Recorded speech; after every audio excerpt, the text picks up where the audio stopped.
Okay, yes, now yes.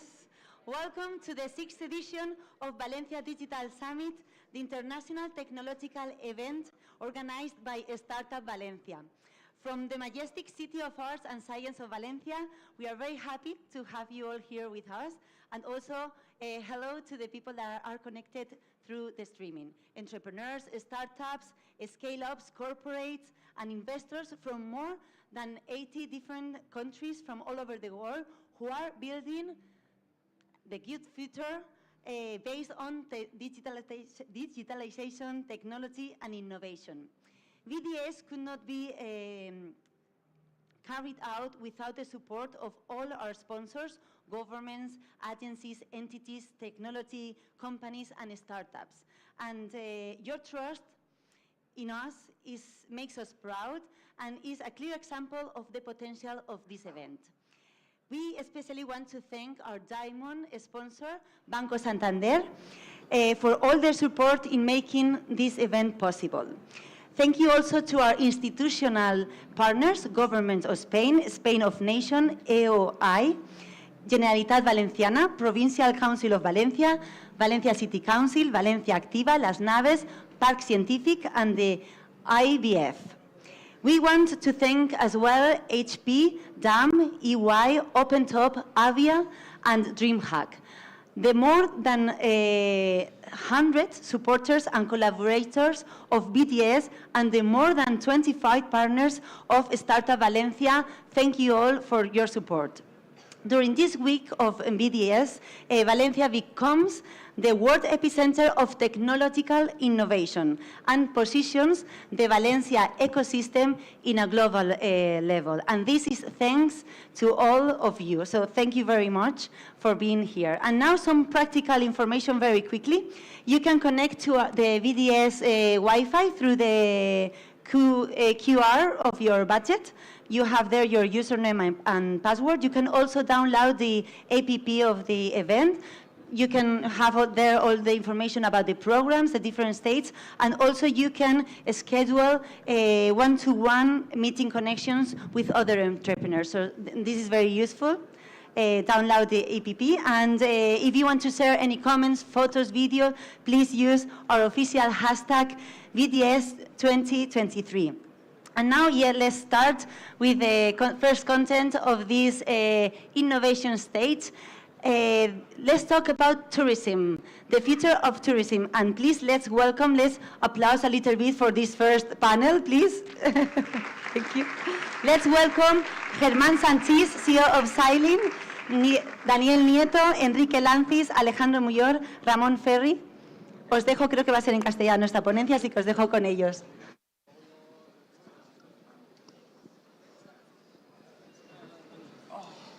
Bueno, pues buenos días y gracias por estar aquí hoy en esta mesa redonda. La verdad que es abrumador ver a tanta gente que se ha interesado por venir aquí y bueno, también es abrumador el panel que tenemos hoy aquí. Contamos con expertos, yo creo que de prestigio nacional e internacional y bueno, es muy bonito poder estar aquí hoy con vosotros y con vosotros, con todos vosotros. Entonces, para no dilatarme en la introducción, que ya la ha hecho muy bien Miriam, vamos a empezar a entrar en el grano. Y lo primero que os quería preguntar es pues, cuáles son los retos y oportunidades que estamos viendo en España como destino turístico inteligente y bueno, qué papel tiene la plataforma inteligente de destinos y cómo se está coordinando todo esto a nivel estatal, a nivel nacional, ¿no? Y cuáles son los retos que estáis viendo.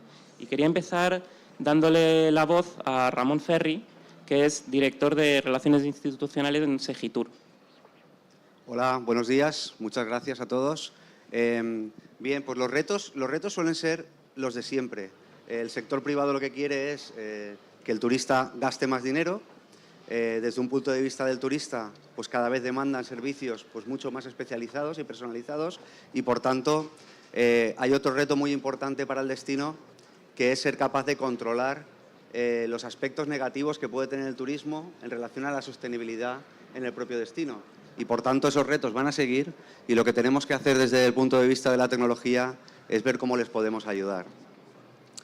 Y desde el punto de vista de las oportunidades, yo diría que la principal oportunidad, que no vamos a tener nunca jamás en la vida, nunca la volveremos a tener, que es este plan de recuperación, este componente 14 que pretende, lo que pretende es mejorar la competitividad y la modernización del sector turístico, y va a invertir 340 millones de euros en la transformación digital de este sector. Y lo que vamos a hacer aquí es, por un lado, hacer una convocatoria que va a permitir a los destinos digitalizarse, transformarse digitalmente de una forma homogénea a través de una serie de módulos estandarizados que hemos identificado perfectamente, y la generación de 4 infraestructuras a nivel de país para dar soporte a estos destinos. La primera es una plataforma de servicios comunes. Hay 20 servicios comunes que se van a ofrecer a cualquier destino de España, sobre los que van a tener una capacidad de ofrecer servicios personalizados a los turistas. Hay una plataforma de conocimiento que lo que va a hacer es agregar todos los datos de todos los destinos y además tener la gobernanza del dato y además aplicar la inteligencia turística, pegado a la ontología del sector turístico y a la inteligencia artificial generativa de la mano de partners. Y hay una tercera y una cuarta plataforma, infraestructuras de servicio a este sector turístico.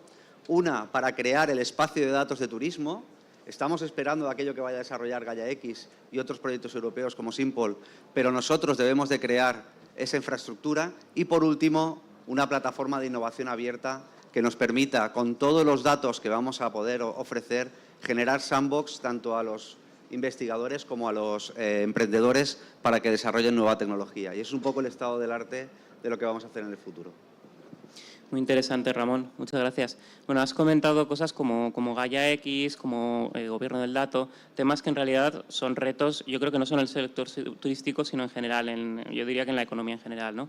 Y yo creo que todos estos problemas vienen en gran parte porque al final todas estas políticas, y yo creo que, bueno, antes comentábamos que España es el único país que tiene una política pública en torno al turismo, ¿no? Y eso es muy importante. Pero al final todo esto, ¿dónde queda si no termina calando en los destinos, ¿no? Porque yo creo que todo el tema del gobierno del dato y tal viene porque los destinos necesitan sumarse adherirse a esas políticas. Y para responder a esa pregunta quería darle voz a Enrique Lancis, que es CEO de GlobalDit, que me consta que estáis trabajando mucho con destinos en este tema, ¿no? Hola, buenos días. Sí, efectivamente.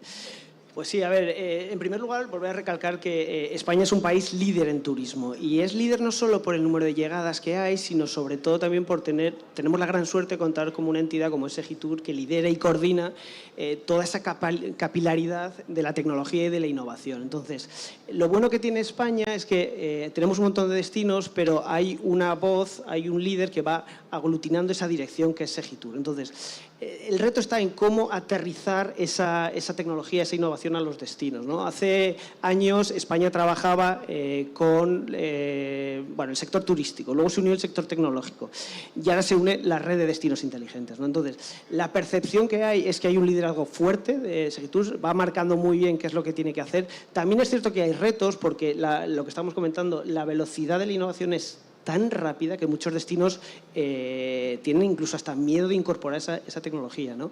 Pero esa red de destinos nacionales está funcionando de maravilla. Luego también hay otra serie de mecanismos como el corpus normativo que va marcando cuáles son las direcciones. Entonces, yo creo que en España eso es muy importante ponerlo en valor, ¿no? Entonces, otro de los retos, también como estábamos comentando los retos, lo que se están encontrando los destinos es la falta de talento, cómo atraer talento que dé velocidad a estas innovaciones, ¿no? Entonces, bueno, yo creo que los destinos están maravillados de todos los Next Generation que vienen, todo el despliegue tecnológico. Es cierto que tenemos un reto supino, que es una cosa es desde arriba y luego cómo capilarizamos hacia abajo, pero vamos, ahí se demuestra ese liderazgo que tiene España, no solo por el número de turistas, sino por esa red de colaboración público-privada, y que esperemos que dentro de poco podamos incorporar el ecosistema de las startups de forma fuerte a esa red de destinos. Me encanta porque me estáis poniendo esto muy fácil, porque me estáis dando ya directamente las las cues, ¿no?, para lanzar las siguientes preguntas, porque hablabas antes, Ramón, de la IA generativa, hablabas tú, Enrique Lelancis, de cómo está la tecnología acelerando cada vez más y la innovación está acelerándose. Entonces, mi pregunta viene porque, bueno, pues ya hace como un año que estamos cabalgando en esta ola de inteligencia artificial generativa. Hemos visto cómo ha habido cartas abiertas mundiales para restringir el uso de ChatGPT porque va a destruirnos a todos o algo así. Pero, sin embargo, yo todavía no veo que esté calando en el sector, no veo que esté calando en las industrias.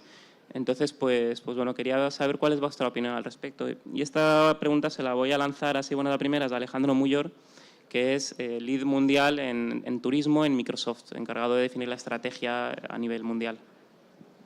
Bueno, lo primero, gracias por invitarme. ¿Se oye bien? ¿Allá al fondo? ¿Sí? Va, perfecto. Me encanta esta pregunta porque es picante, con lo cual tiene. ¿Cuántos de vosotros habéis jugado con ChatGPT? ¿Hay alguien que no? ¿En serio que no? Vale, me han levantado la mano. Esto es así siempre que alguien lanza la pregunta, ¿eh? Es brutal la adopción que ha tenido. Es tan brutal que ha sido el récord de adopción de cualquier tecnología. Internet, hasta que llegó a 100 millones de usuarios, le costó 7 años. Facebook, 4 años y medio. ChatGPT, 3 meses. O sea, en 3 meses llegó a 100 millones de usuarios. Es una barbaridad. Pero lo más importante es recalcar la palabra de consumo. Es de consumo. ¿Qué significa de consumo? Consumo es...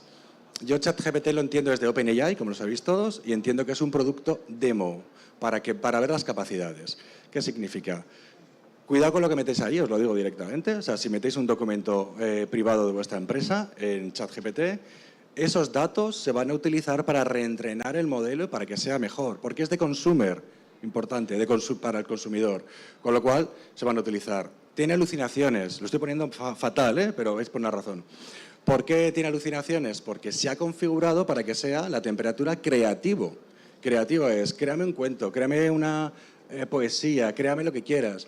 Pues es creativo para todo. Si no tiene un dato, se lo va a inventar. Tú le dices, oye, dime cuántos libros ha escrito Daniel Nieto, por ejemplo. Y te dirá, has escrito 300 libros. O sea, que sepas que si lo preguntas, es genial. Estoy de acuerdo, ¿no? Entonces, es de consumer. ¿Por qué no se está aplicando? Hay que diferenciar muy bien lo que es OpenAI y Azure OpenAI. Microsoft llegamos a un acuerdo con OpenAI para tener un modelo maravilloso, pero le faltaban máquinas para entrenar el modelo. Le faltaba dinero. Microsoft dijo, yo lo tengo, voy a crear unos data centers de la leche para poder crear y entrenar. Ahí está el modelo, lo ponemos para consumidor.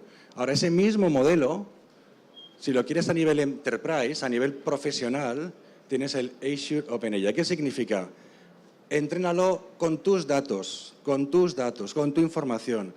Pon la temperatura para que sea todo lo preciso que quieras, que no se va a inventar nada. Y lo que pongas allí, nadie lo va a ver porque no se utilizan para reentrenar. Ese es el modelo enterprise.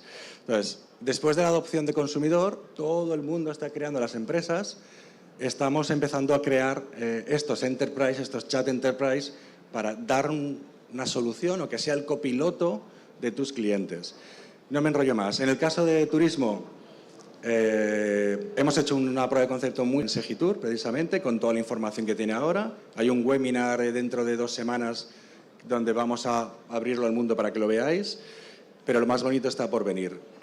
Hablamos de referencia mundial, España, turismo, tecnología.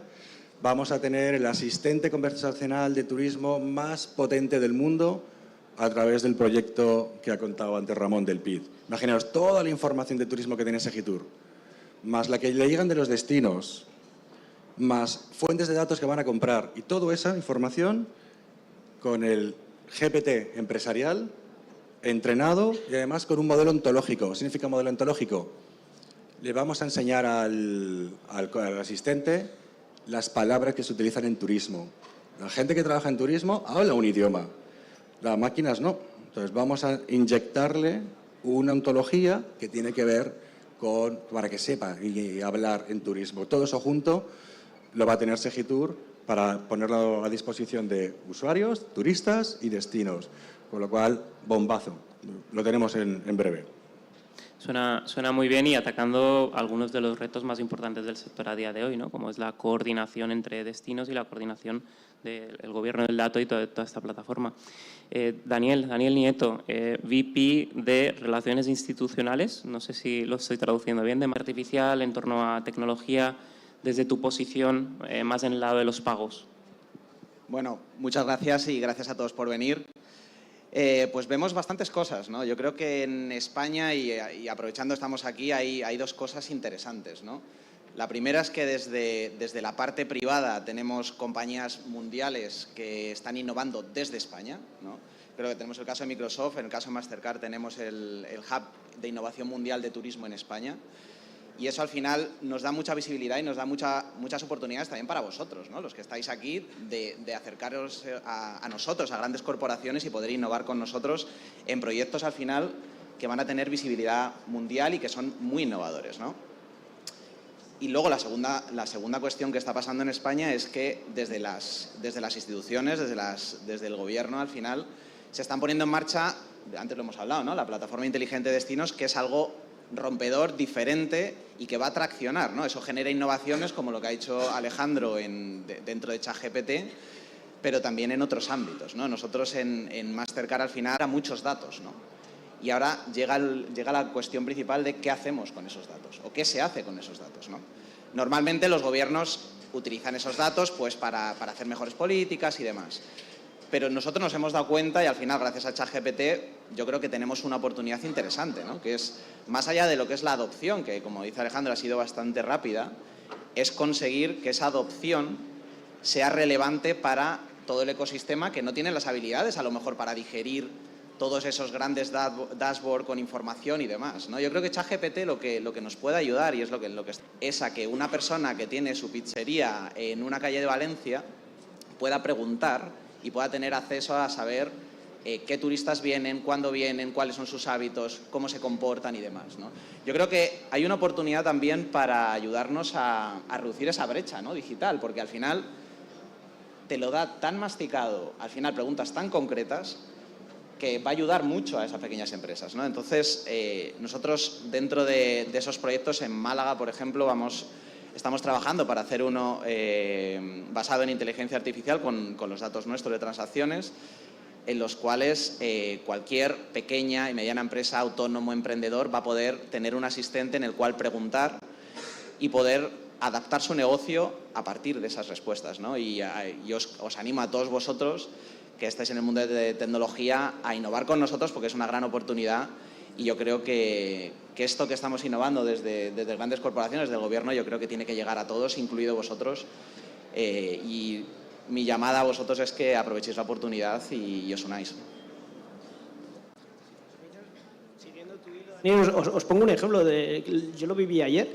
Estábamos en Galicia, un destino donde estamos haciendo una validación para la definición del plan estratégico de turismo y teníamos por un lado los datos oficiales que te da el INE y luego teníamos los datos provistos por teleoperadores de tendencias de cómo se mueve la gente por el territorio y teníamos a los empresarios.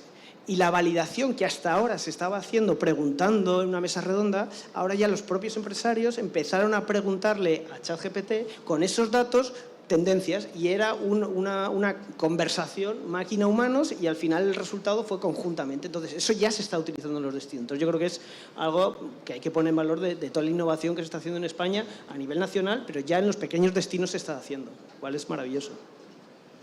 Muy interesante. Gracias, Daniel. Gracias, Enrique. Hemos hablado de estrategia de datos, hemos hablado de gobierno del dato. Ahora lo que me gustaría escucharos, cambiar un poco de tercio, es, bueno, también habéis hablado de personalización y de sistemas inteligentes, ¿no? Quería escuchar, pues, cuáles son esos low-hanging fruits, como dirían en inglés, ¿no? Esos puntos que están permitiendo innovar de forma rápida, que están obteniendo beneficios de forma rápida dentro del ámbito tecnológico. ¿Qué es lo que estáis viendo en España? ¿Qué es lo que estamos exportando al extranjero? Y al revés, ¿no? ¿Qué es lo que estamos importando desde el extranjero en términos de tecnología dentro del sector turístico? Y os voy a dar voz a todos. no mucho tiempo, porque ya no nos queda mucho tiempo, pero me encantaría escucharos a todos. Como te veo ya con el micro en la mano, si quieres empieza tú, Alejandro. Venga, empiezo yo. Voy a intentar ser breve, que me cuesta, pero lo voy a intentar. Primero decir que estamos exportando más que importando. Somos líderes en turismo y en adopción tecnológica en esta industria como turismo, con lo cual, un ejemplo muy claro, el PIT, el proyecto que comentaba Ramón, va a ser un proyecto tan revolucionario que se va a exportar. Estuve hace poquito en Medellín, en Sudamérica, dando unas conferencias también, gente maravillosa de por allí, y están esperando para replicar el modelo, pero no solo en Sudamérica, también en Asia, también en otras áreas. Va a ser un bombazo. ¿Qué palancas tenemos? Datos, inteligencia artificial clave, y cómo veo yo el futuro. Desde luego lo vamos a exportar, vamos a exportarlo hacia afuera. ¿Cómo veo yo el futuro aplicando la tecnología en turismo? Para mí una palabra clave que es copiloto. Copiloto, copiloto, copiloto, copiloto. La gente que hace el turismo, que es en los destinos, necesita herramientas para enfrentarse a una hoja en blanco, para poder crear cosas, para poder crear contenido, crear imágenes, crear la experiencia digital. Necesita tener algo. Para eso están los copilotos. Que tienes una hoja en blanco, le dices verbalmente, oye, créame una imagen que sea sobre Valencia, que nos haga una pareja joven, con niños, para atraer ese tipo de turismo. En un segundo te lo crea. O sea, tenemos el copiloto que te va a ayudar en todas las operaciones, pero luego el turista igual, el turista necesita un copiloto. Necesita un copiloto para ayudarle en dreaming, ¿no? Para reservar el viaje, durante el viaje y después. Entonces, en todas las partes, administración pública, el que crea contenido, los empleados de turismo, el turista, copiloto. La inteligencia artificial no está aquí para sustituir a nadie, está aquí para empoderar al ser humano, para ayudarle, para quitarle esas tareas que son tediosas o que cuesta hacer o que necesitas unos skills determinados, desaparece. Para eso tienes el copiloto. Futuro va por ese lado, y una vuelta de tuerca más es copilotos hablando con copilotos. Es una locura. Pero si yo tengo mi copiloto para reservar mi viaje, para ir de viaje y volver a casa de forma correcta, voy a hablar con el copiloto de Segitour y con el copiloto de los destinos y el de las pymes. Todo va a ser una nube de copilotos, de agentes conversacionales que van a hablar entre ellos. Se prevé que el futuro cercano vaya por ahí. Es decir, sobre todo lo que estás viendo son agentes conversacionales, ¿no? Correcto, agente conversacional, pero le doy una vuelta a tuerca y es el copiloto, porque ya sabe quién eres, ya sabe lo que te gusta, te ayuda en tu tarea. Es algo más que no es tan agnóstico de no sé quién eres. O sea, es una vuelta de tuerca más, pero es un agente. Adiós al chatbot, bienvenido a agente conversacional, vuelta de tuerca, copiloto. Vale. Bueno, hablabais también de personalización. No sé si alguien quiere retomar ese testigo en torno a la personalización. Sé que los chatbots pueden tener, o los agentes conversacionales pueden tener ahí, y los copilotos pueden tener ahí algo mucho que decir, ¿no? ¿Qué otras cosas estáis viendo que estamos importando, que estamos exportando? ¿Puedo hablar yo? No. Bueno, yo creo, yo aparte de lo que dice Alejandro en cuanto a la tecnología, yo sí que, o al menos desde Mastercard, lo vemos también como una labor, o darle una perspectiva un poco más humanista, ¿no? En el sentido de que también es el para qué, ¿no? Y estamos hablando también de cómo utilizar esa tecnología para tener un turismo que regenere, más que nada sirviendo a los nuevos turistas que vienen, ¿no? Al final, nosotros hicimos, de hecho, hace poco un estudio con Tour España en el cual preguntábamos cuánto de más está dispuesto a pagar una persona, diferentes tipos, desde una persona que vive en Londres hasta una persona que vive en un pueblo, de diferentes ámbitos, ¿no? Por una experiencia sostenible. Y al final te das cuenta que hay gente dispuesta a pagar más o a pagar menos, pero lo que es más interesante es que ahora mismo la tecnología nos permite adaptarlo. Es decir, tecnologías que al menos tenemos nosotros en Mastercard te permite, dependiendo de cuál sea tu perfil, desde dónde te conectas, te ofrece una serie de opciones al copiloto o al piloto, a los dos, dependiendo de cuál sea tu perfil y cuál sea tus intereses, ¿no? Al final, nosotros tenemos experiencias en Costa Rica en las cuales damos a los turistas, según llegan al aeropuerto, la opción de contribuir a una causa. por ejemplo, que es un turismo un poco que regenera, ¿no? Puede ser causa social, causa económica o causa medioambiental, pueden elegir entre las tres. Tenemos en España elementos que te permiten, a través de los datos y de la tecnología, proporcionar a los turistas opciones para descongestionar las ciudades, llevarlas a pueblos, llevar a sitios rurales. Es decir, también la visión que tenemos, al menos desde Mastercard, es usar estas tecnologías con un propósito, ¿no? Y ese propósito no tiene por qué ser el que diga Mastercard o el que diga nadie, sino el que tiene cada uno dentro, ¿no? Y se puede, yo creo que gracias a la tecnología se puede aprovechar esa oportunidad para hacer un impacto positivo en ciudades, destinos y al final y en las sociedades que los acogen, ¿no? Que al final te pasa lo mismo aquí en Valencia, ¿no? Estás paseando, seguramente la gente de aquí de los barrios ve un montón de gente vestida rara yendo a un sitio, pero nadie para a lo mejor en las cafeterías de al lado o no tiene esas opciones de descubrir realmente la raíz del territorio que pisas, ¿no? Y eso gracias a la tecnología se puede conseguir. Muy bien. Sí, al final la tecnología, no por tecnología, sino con un objetivo de mejorar la experiencia de los turistas, la experiencia de los destinos, ¿no? ¿Qué es lo que estás viendo tú, Enrique, en los destinos específicos? ¿Cómo ves esos objetivos? Yo creo que algo muy diferencial que tiene España es que en el ciclo de viaje del turista, es decir, en el antes, el que estás eligiendo, o incluso en el después, con las redes sociales, ya hay mucha tecnología que no tiene por qué ser española. De hecho, hay grandes corporaciones extranjeras que tienen proyectos maravillosos. Pero sí que hay algo muy diferencial en España, que la gran ecuación que había que resolver es qué es lo que ocurre en los destinos, en el territorio. Entonces, España y los destinos se están convirtiendo en grandes laboratorios, en grandes sandbox, donde como se está generando tantísimo dato, ¿sabes?, a través de sensorización, a través de plataformas, es una fuente inagotable para generar datos que luego puedan ser utilizados por startups, por empresas. Entonces, lo que se está desarrollando aquí en España es brutal y coincido con lo que decía Alejandro, es que vamos a exportar. Es que aquí hay un talento de grandes empresas, pero también de innovación brutal porque tienen la gasolina necesaria, que son los datos, gracias a todo ese despliegue tecnológico que se está ocurriendo en los destinos. Y eso solo ocurre aquí porque las competencias turísticas son del territorio. O sea, yo creo que ahí volvemos a reiterar ese liderazgo que tiene España en el turismo, no solo por el número de visitantes, sino por toda estrategia que hay. Súper interesante. Y me quedo también con esa frase, ¿no?, de que somos líderes en turismo y en talento. Eso también es súper importante y para el público que está aquí, desde luego. Ramón, ¿qué nos dices tú respecto a qué oportunidades estás viendo surgir más aterrizadas? Bueno, yo más que estas tecnologías que están a punto de acabar llegando, para mí hay un aspecto que es importante, importantísimo y que tenemos que hacer muy bien. Uno, las cosas pasan en los destinos. Es muy importante mantener la esencia de los destinos por lo que va el turista y, por tanto, eso no lo debemos de romper. ¿Y cómo podemos conseguir mejorar todo eso? Uno, que los destinos trabajen como uno solo. Quiere decir que todo el ecosistema empresarial, no solo el propio destino, sino su ecosistema empresarial, le apetezca compartir datos porque va a recibir mucho a la vez.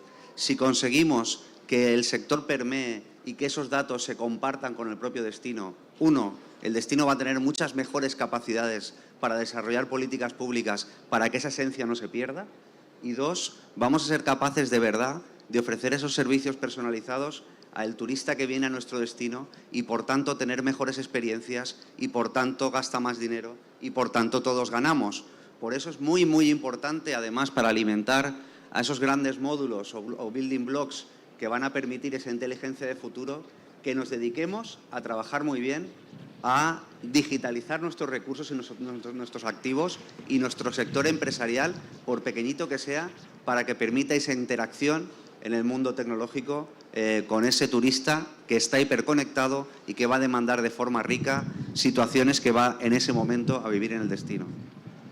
Fundamental la colaboración público-privada, ¿no? A mí me gustaría apuntar algo muy rápido. Muy breve. Muy rápido, dice Ramón. Segitur, brutal el proyecto, centrado en destinos, dar tecnología, centrado en potenciar las pymes del destino. Yo hago un llamamiento, como ha hecho también Daniel hace un rato, a las startups. O sea, el objetivo de Segitur no es copar con toda la tecnología, sino es, permitirme la expresión, darles las bases, la tecnología necesaria inicial para agitar el avispero. permitirme la expresión. Agitamos el avispero y todas las startups que estáis aquí, las que nos están viendo, la tecnología está ahí, está democratizada, todo el mundo tiene acceso a la inteligencia artificial a día de hoy, a tecnologías de realidad aumentada. O sea, las posibilidades son, vamos, son miles, millones de opciones que tenéis. Y eso lo tenéis que hacer vosotros. Entonces, desde aquí os ayudo, os animo a que reinventéis toda esta parte de futuro con las bases que va a poner Segitour. Pues al final es el mismo modelo, sí, bueno, tenemos uno. Tenemos al final el mismo modelo que al final ha hecho Apple y demás, es generar el ecosistema, ¿no? Yo creo que el contenedor es el proyecto, pero luego todos los que estéis aquí, junto con nosotros y junto entre vosotros, las puertas están abiertas para generar ese ecosistema, cualquiera que hayáis visto App Store o Salesforce o lo que sea, sabéis cómo se hace y la oportunidad es ahora, pero no dentro de mucho más tiempo, yo creo que es ahora. Muy bien. Pues me temo que nos hemos quedado sin tiempo. Me quedaría hablando con vosotros toda la mañana y seguro que saldrían muchos temas interesantes, pero nos hemos quedado sin tiempo. Así que, nada, agradeceros a vosotros que hayáis estado aquí. Daniel, Enrique, Ramón, Alejandro, muchas gracias por vuestro tiempo. Gracias a vosotros por haber llenado de este modo el auditorio, que la verdad que es muy bonito ver que en un foro como este se llena tanto. Gracias a todos y que vaya bien el resto del Summit. Muchas gracias. Sí, dejadle ahí los micrófonos. Thank you very much. We are going to move on to our next panel, hosted by Elewit. It's about artificial intelligence in the core business. Our next panelist will discuss the transformation that artificial intelligence is bringing to the key business function. We are going to give some minutes for the people that are leaving and the ones that are arriving. Okay, so let's do this a little bit faster.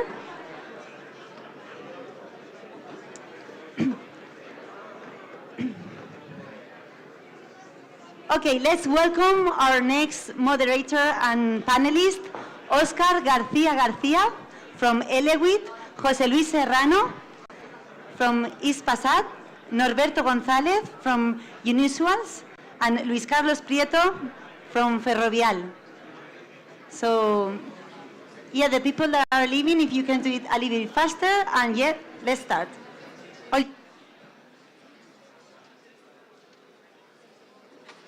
Well, thank you very much for the introductions. Good morning, everyone. I'm happy to be the moderator of this panel. I'm going to share this table with José Luis Serrano, which is the head of innovation and also product from Ispasat, which is one of the main companies in the world operating satellites, actually with 9 satellites, I guess, and providing the leading provider for satellite services within Latin America, Spain, and also North Africa. Here with us is as well Norberto González, which is the co-founder of Unusuals, one of the startups that is leading the introduction of artificial intelligence in corporates. And finally, Luis Carlos Prieto, which is the head of the Artificial Intelligence Center of Excellence of Ferrovial, which is well known as a construction company, but I'm afraid that you are not only working in construction, you are also working in highways, airports, and so on. So the main focus of this session is just figure out which is the main role that artificial intelligence is having in different companies and different types of companies. So let's start with you, Luis Carlos, which is the main topics that you are facing regarding artificial intelligence and how is artificial intelligence impacting in your product lines, your processes, and so on. Yeah. For Ferrovial, obviously, it's not a construction company, but including airports, highways, or including energy companies and so on, because we provide energy to the market. But AI for us is absolutely strategy for our company, not only for the perfect projects and so on, because this is really pretty projects, but including for, if you analyze the cost, you will find that AI products impact directly in your final cost results. In fact, we have, for example, some projects One of them is a train, all the rails nationwide, in a non-stopping train, no less than 50 kilometers per hour, with a camera on the front, identifying, including by night, weeds or vegetation between rails, and trigger the herbicide 8 wagons later, just in the exactly point we need. This finally is a more than 90% reduction of herbicide. It's an environmental problems reduction, and overall it's a cost reduction in that project. Other kind of projects involving highways, we are launching some highways, especially in the US, with different sensors, each 75 meters all along the highway. It's a tremendous number of IoT devices where we take the information to provide our drivers information where the traffic problems are, using fluid algorithm to detect and provide enough information to reduce the speed and not stop on the exactly point the accident is or whatever. In fact, finally, it's not environmental or coolest projects, but including cost reduction, optimization, automation. Yes, we have including generative AI projects involving all around the company in all the different business units. But not only generative AI provide perfect results for the company, but general, not generative AI, impact directly for our business. It's absolutely a strategy for us. Yeah, looks great that you are applying this to a wide variety of projects and this a really huge number of use cases. So these are the use cases, let's say, that are applying on Earth. So let's move to the sky. And José Luis, which is the main topics that you are facing with artificial intelligence in Hispasat? Which are the problems that you are trying to resolve in the core business? So, well, first of all, thanks for the invitation. I think it's the best place that I have been ever to do a roundtable, over a lake. So it's fantastic. So Hispasat, satellite communication operator. So we are in the space, very far away. Space domain is always very conventional, traditional. We are always afraid for any change. If something works well, don't touch.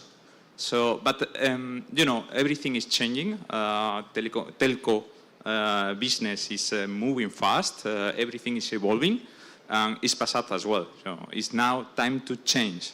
So in that sense, Hispasat is from a purely satellite operator where our core business is just to provide satellite capacity. We are now moving to services. Try to provide additional added value services on top of that capacity. We are in the past. We normally we used to have big customers with a long-term contracts. Everything stable, everything fine, it's with a high, big backlog, etc. Now, everything is changing. The customer, the needs, everything is changed, and the customer needs something today in a very short time. So for that, we're now implementing new tools in order to ensure that we are able to provide services in real time, closely, without any planning before. And for that, we need the artificial intelligence. So in that sense, Hispasat is now developing internal new tools just to ensure that we can book capacity, we can provide services close to real time, change customer from one to the other in one day, try to optimize our assets. Our assets are in the space, and it's a huge investment. So every new customer that we achieve is a gain at the end.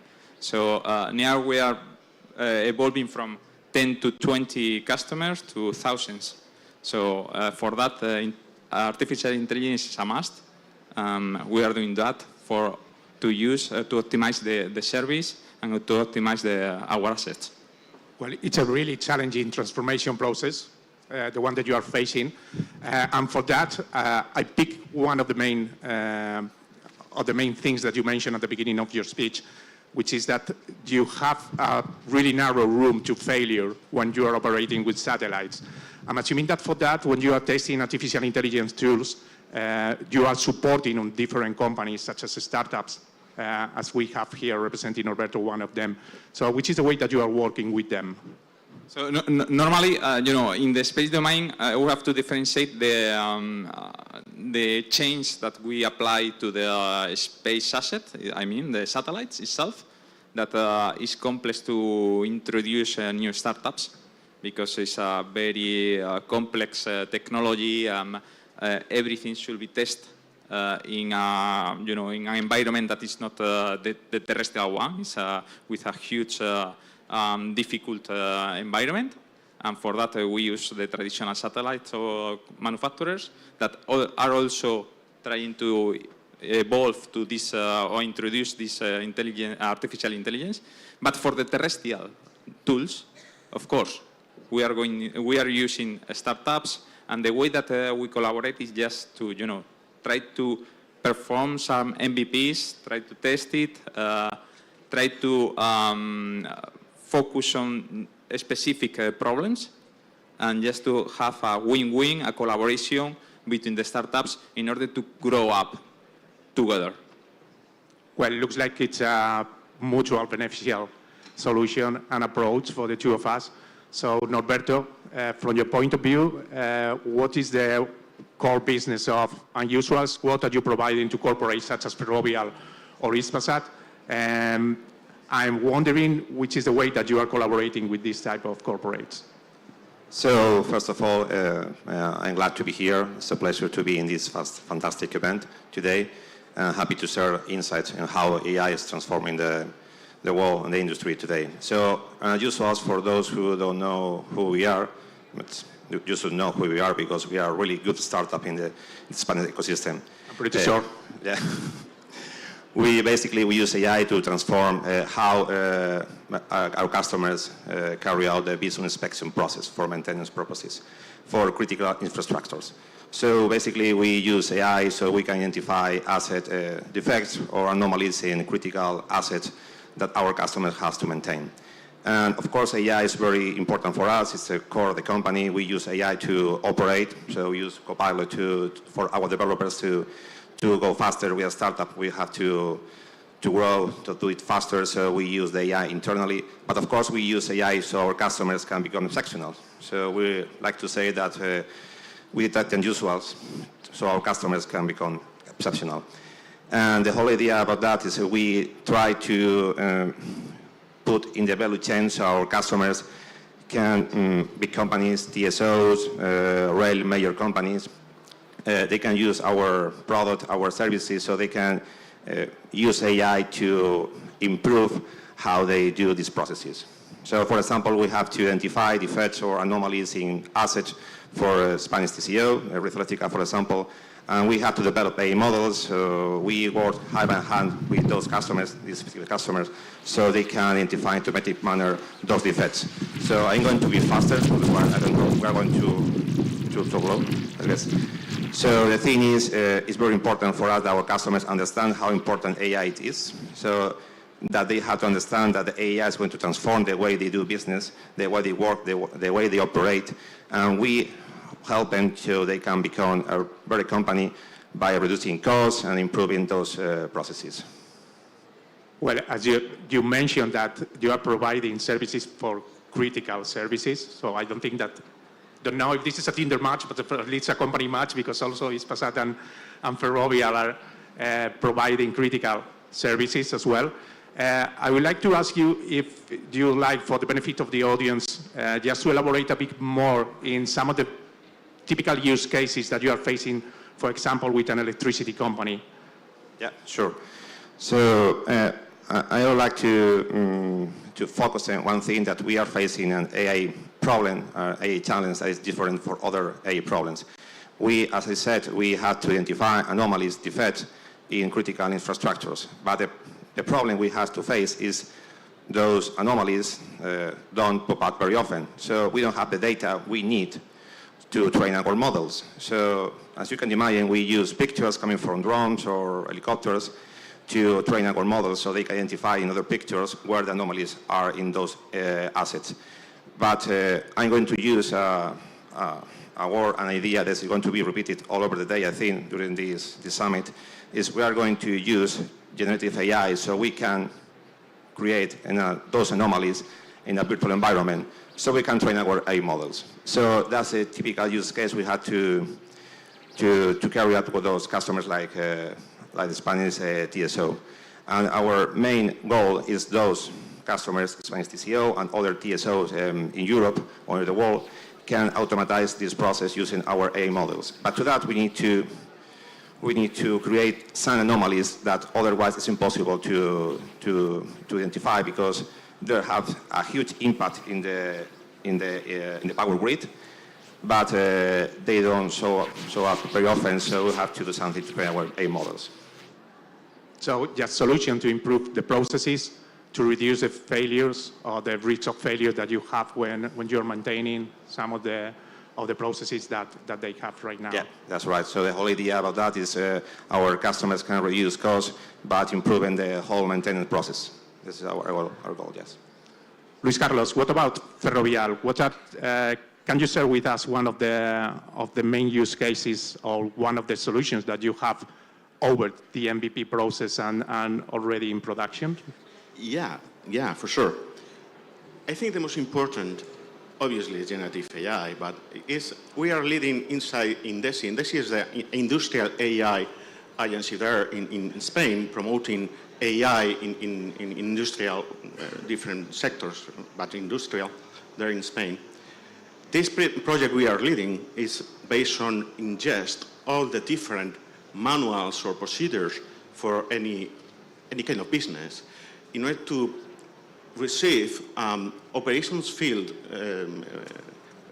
ticket with only the description of different machines or different parts of the operations field's needs, and create from scratch with these manuals and procedures the complete steps of the operations fields. Not only the description for the manual or the procedure, but the step-by-step what the operations field colleagues need to do, step by step. The impact for the business is absolutely incredible because you are reducing the time you need to train your employees to different kind of incidents or machines, and obviously you are reducing extremely the time of the different operations, no matter the industry. We are talking about telcos, constructions, or logistics, no matter. The only need is to ingest properly the manuals for the machines or different models and the different procedures in order to create the step-by-step guidance for the different operations fields colleagues. It's incredible, the results we are trying to solve with this project. And we are leading inside Indesia with other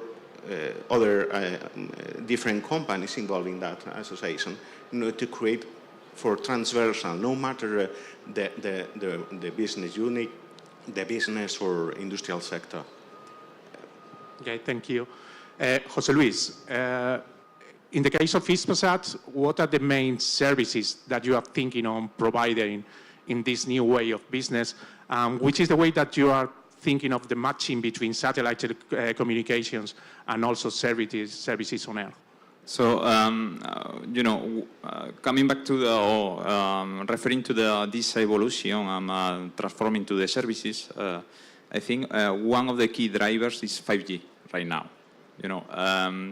5G for us is an opportunity because it's the first time that we are going to integrate with terrestrial networks. At the end, we are going to achieve a merge between satellite networks and terrestrial networks. Now we are running a project internally with startups called Nearby Computing. It's a startup focused on edge computing and artificial intelligence, and we are creating a 5G cell. 5G, the introduction of a satellite in 5G is quite new because it's something that has already appeared in release 17. So it's not from the beginning, and we are working with that startup, and that's an example of collaboration, creating the path to create a business and new service related with the 5G. We deploy normally the deployment of the satellite connectivity for 5G is focused on terrestrial remote areas, where the terrestrial network cannot reach due to economics or even because it's difficult for technical problems. And with this 5G cell, we are creating a service that for an end user is seamless, the connectivity. Thanks to the artificial intelligence, we can split the traffic between the terrestrial networks, satellite, and also performing some edge computing. So for us, it's a new business. We are, pushing that, and I think it's very interesting for us. Yeah, and as Luis Carlos was mentioned before, just let's address the problems that we are facing step by step. And one of the main issues that you have to cover is communication and getting data, because artificial intelligence is, let's say, data hungry most of the times. So this is one of the problems that we have to face as a first step. So in that case, Norberto, which is the way in which your systems are getting the data, are managing the data, or what are the main ways that you got to feed these systems? So basically, when trying to carry out the inspection process for critical infrastructures, first of all, you need to capture the data. So to that, you need to use drones or helicopters with camera or LiDAR, whatever tool is necessary. So the thing is, you need to manage all these data so you can, this way, train your models. It's very important for us to have data with the right quality. It's about the quantity, of course, but it's as well about the quality, sorry. And it's very important that we have those images taken in the proper way. And after that, this is where our main core business, the AI, comes to action. We develop those AI models that can detect anomalies on those images.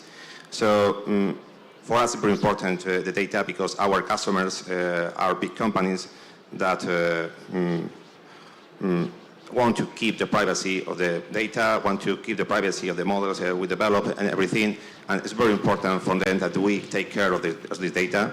And we have to manage a lot of data to their images. It's not a data raw, it's about images or videos. I will have to manage all of that, and labeling is a labeling process as well. We have to label the anomalies or the assets in the process.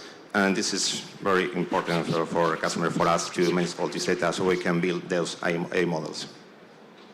Okay. Luis Carlos, I'm happy you mentioned before that train your staff is one of the steps that you are facing when implementing these kind of solutions.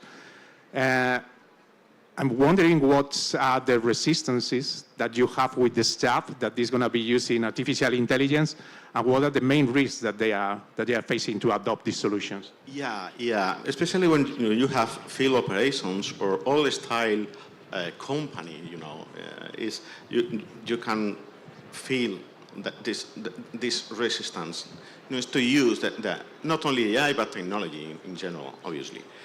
But when you start step by step with tiny projects and demonstrate to the business that the direct impact is incredible, after that you will open a door and another. And finally, the different business units understand that the impact for this technology is directly related for better results and accelerate the different process. The most important is not run fast, but step by step with tiny projects, especially in our old-style company, you know. Ferrovial is a huge company. But after that, the speed you receive the different projects is incredible. Nowadays, I have over my table 35 different projects involving generative AI. Just only generative AI. But we were working hardly for 10 years in order to step-by-step creating different projects. Yeah, and Jose Luis, regarding the staff, have you identified any specific key skill that you didn't have in the past for your colleagues? Yes, of course. As commented, satellite business is quite conventional, traditional, and we have to introduce new skills, new people that is not focused on satellite business. It's focused on telecommunication and artificial intelligence and services, and that's important because we satellite the space business is characterized by a traditional service, a traditional sector, very resilient, robustness, etc. Now we are changing a little bit. We have to improve that, introducing the flexibility. That is not something that we have already. And for that, we need to have more skill, focus on end users and services. That is not the real situation right now. Yeah, it sounds reasonable. And if we are moving to the other side, Norberto, so corporates usually have more resistance just to introduce this kind of solutions. In your experience working with different corporates and also working in a company that are usually a bit more agile than a corporate, such as a startup, what are the main challenges that you are facing when working with this size company? So I guess everybody understands that it's very challenging to work for a corporate when you're a startup. And you have to understand that they have a different timing. They have a cycle for everything, for products, for engineering, for sales, for the purchasing process. And you have to be ready to do that. You have to understand how they work, how they think, how they want the things that can be done. It's important that in our case that the founders, we had experience in the corporate world, so understood that before starting at the company. Otherwise, it's kind of difficult. If you go to this kind of corporate and you don't understand how they work, it's going to be hard. And of course, you need to teach all the customers of the corporates that this process is something that's going to take some time, and they have to bet on this solution. It's not about only making a pilot or a POC, and then it's going to be done. No, it's about bearing in this technology, putting AI in the core of this business, and it's something that they understand, but you have to help them to go through this process. Well, it sounds like it's difficult to work with them, but once you start, it's something that can bring benefits to your company and also to the corporate. That's something I didn't mention. Yes, I should mention that, I guess. It's totally true. I think you have many things good when you overcome this barrier. You have the confidence. You have the trust how you do things. It's very hard to overcome this barrier at the beginning, I guess. But the thing, once you are starting, where you have the process, you understand how they work, and they trust you because you have provided that you can add value. At that moment, you have a very good relationship. It's better to have a type of customers. But you have to overcome this barrier, first of all. You have to understand that it's going to take time. And you have to understand that they have these processes and you have hours. You have to do that, yes. Well, it's pretty clear within all your opinions that there are opportunities for the core business to get speedy results applying artificial intelligence solutions. There is also an opportunity just to make a transformation in the business such as Hispasat is doing. And of course that we can count on specific companies and specialized and niche companies such as unusual for the application of this kind of techniques. So well, thanks a lot, Jose Luis, Norberto and Luis Carlos for your insights, for your participation and for sharing your knowledge. And thanks everyone for listening to us. Thank you very much. Very interesting. We will come back to this topic, artificial intelligence, later in the morning.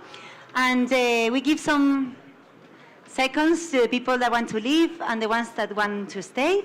we are going to move on to a panel named How to Scale Your Company in USA. And for this, we have CEOs from international companies that are going to share value insights on the challenges and the opportunities of expanding their operations in USA. So if the persons that are going to stay can sit down quietly, we can move on to our next panel. And let's welcome the moderator, Noah Barak from GSMA, and the panelist, Angel Alberic from Kivim, and Fran Benedito from Clam Trade. So all yours, Noah.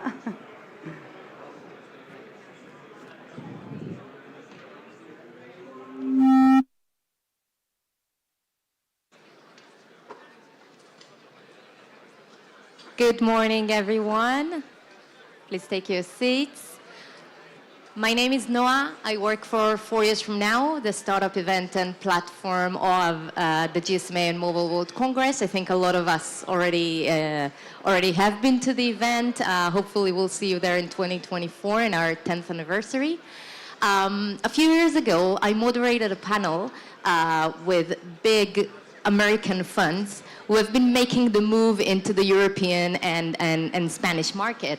And today we get to tell the other side of the story of successful founders who have founded companies in Valencia and who have made the decision to enter the American market. So we're going to discuss their journey. We're going to discuss their learnings and end up with some tips for those of us who are considering making a similar move. So please, Angel and Fran, can we start with just a quick overview of what your companies are doing, just so that everyone in the audience gets acquainted? Angel, start with you. Thank you. So, yeah, I founded Kivim. Kivim is actually a company transforming imaging data like MRI, CT, PET images, mainly from hospitals and biopharma companies, using AI into predictions, right? So we are, for example, able to detect lesions in prostate cancer, breast cancer, brain alterations, and today 90% of the data in a hospital or in a biopharma company is imaging. And actually that's kind of treasure because we only analyze today as a standard of care a very small amount of that data. So when we land into a hospital or a biopharma company, we are able to take all those pixels and generate new insights for example, getting a new drug approved or deciding whether a patient needs more specific treatment than standard of care nowadays. Yeah. Excellent. And then from medical, we're turning into climate tech. So, thank you so much. Well, Climate Trade was created in 2018. We created a platform. We call it an end-to-end platform for decarbonization for companies. So basically, what does that mean? Companies need to calculate their carbon footprint. They need to decarbonize. There is a plan to decarbonize, because of Paris Agreement and governments and all that. So companies need to decarbonize. They need to make a plan to do it. So basically, we brought the biggest catalog of carbon and carbon projects and climate projects in the world into a platform, into a marketplace. There was no marketplace like that before. And we embedded an API there in order to embed carbon, to embed in the processes. So I put you examples. Carbon neutral flights, carbon neutral hotels, carbon neutral freights. Anything that you may imagine is going to be carbon labeled. Everything that you buy is going to have the CO2 mark. What we need to do is to calculate it. We need to take climate action if we want to, not only the companies, but as well the individuals. What we bring the companies is the process of accessing the biggest catalog of projects in the world, and at the same time the technology to make it possible and to certify it to the end user, because you want to know where your money is going. You don't want to feel like you are putting money in something that doesn't happen. So we provide that, and we have a layer of blockchain in the back that allows to record everything online and basically decentralize in a decentralized manner, and we can prove that, and we can certify that. So yeah, that's basically what we do today. Excellent. So two great companies coming from two very different fields. One, climate tech, is still very, very emerging, and one is very consolidated. Tell us kind of briefly, just a quick overview of your operations in the US, just to get us situated. So what year did you enter the US market? Where are your offices based? Kind of how is business going, generally speaking? Yeah, so we entered into the US more seriously in 2021. We decided to open the company in New York. We have the offices in New York. Actually, our company has a work from anywhere policy. That means that, yeah, we have the office and we have incentives for people to go to the office. Right now, we have a headcount of 6 people in the US. Our whole company is around 90 people distributed between US, UK, Spain, and the Netherlands. And yeah, since 2021, we had like 5% of the revenue coming from the US. 2022, it was 16% of the revenue coming from the US, and this year is around 30% of the revenue coming from the US, and we will have a flip in the coming year. Yeah. Amazing. So definitely you're seeing growth coming and impacting the company from that. Yeah. And in my case, it's pretty early. We reincorporated to the US 1 year ago. So basically today we are operative more or less 6 months. So we got our 3rd customer recently. One of the biggest platforms for metals in the US, and touching several big brands that are going to start to work with us. But it's pretty early. I mean, we work with big corporations, so it takes around more than 6 months to capture one customer. And basically, we have two employees right now, but we are going to be growing the company in the US. We landed in Miami initially. We reincorporated in Delaware like a normal corporation normally does in the US. And Miami, but now we are moving to New York, probably. excellent. So still getting kind of situated in the market. So that's great. So let's go a step back and talk about what actually motivated you to enter the US market. When was, the moment where you kind of just woke up one day and you said, okay, it's time to go for it. So when and why?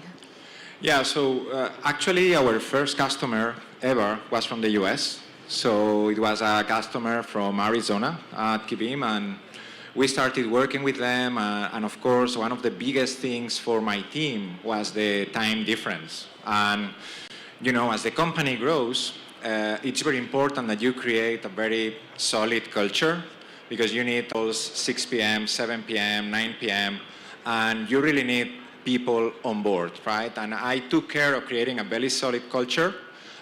So yeah, that was our main motivation. When I saw that we were growing in the US, and our team was kind of too stressed as to be able to manage US customers and Europe customers, we said, okay, we need now operations here in the US to have the same time zone. We already have like more and more customers, so we can open an account, we can open a company. So that was the main motivation, the beginning of operations. Yeah. Okay, and on your side, Fran? For us, it was more like climate space is a little bit tricky. I mean, we are at the beginning of the curve. So it was a belief, first it was a belief of like normally creating a big company or a huge company is better to create in the US than come here and conquer the market than doing to the opposite. Second thing, our investors are mainly, some of them, the main investors are from the US. So they recommended us to have better access to capital there in terms of big numbers.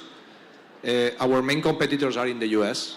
So it was like it's like top 3 fight between 3 top companies, 2 of them Silicon Valley. So you know how difficult might be the fight between them, between the 3 of us.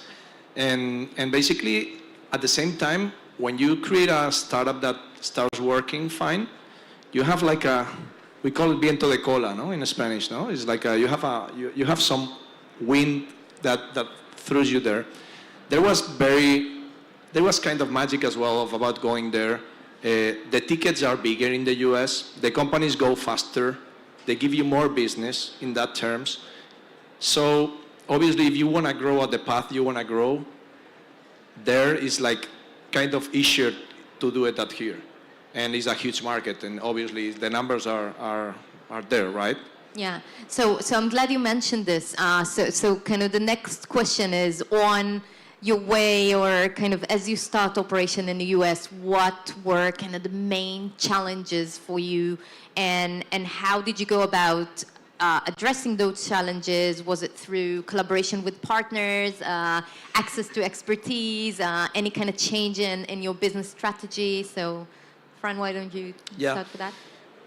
If I may go first. What I learned is that you go to the market, to the US market, and it's like more expensive market. That's right away the first shot you have, right? Obviously. Talent, good talent. And you say, I'm going to the US, I want to get the best talent, I want to make it like biggest company here. And the first thing is like the talent is more expensive. They have a different culture at the same time. So what I find out and I recommend, and it's not that difficult to think, but you don't think about it. When I went to New York recently, I participated this August in a camp there in an acceleration program with a big acceleration company in New York that made me go back to basics in some points of my company. So I really landed in the US in another manner, because not only because of networking, which is key, obviously, if you want to start working with big companies. I've been selling all my life, so at the end it's about obviously selling, but it's about good relationships in the space that you are working, right?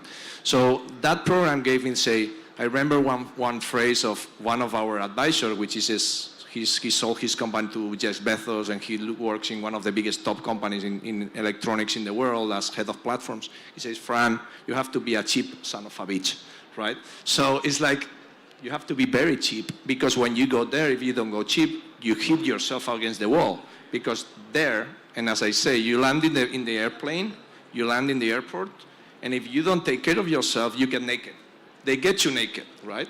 So you have to be very careful on which decisions do you make, and you have to have the good advice. And one acceleration program, good is a good idea, because they help you with product, they help you adapting your product to the US, they help you hiring the right talent, maybe they know also people that did in your space, and they get you to the right places. So that helped me a lot, and it's something that I would recommend to an entrepreneur that wants to jump to the US. Exactly. I think that's a really useful insight, to look for those partners or those programs that are there and are available to help you land in a new market.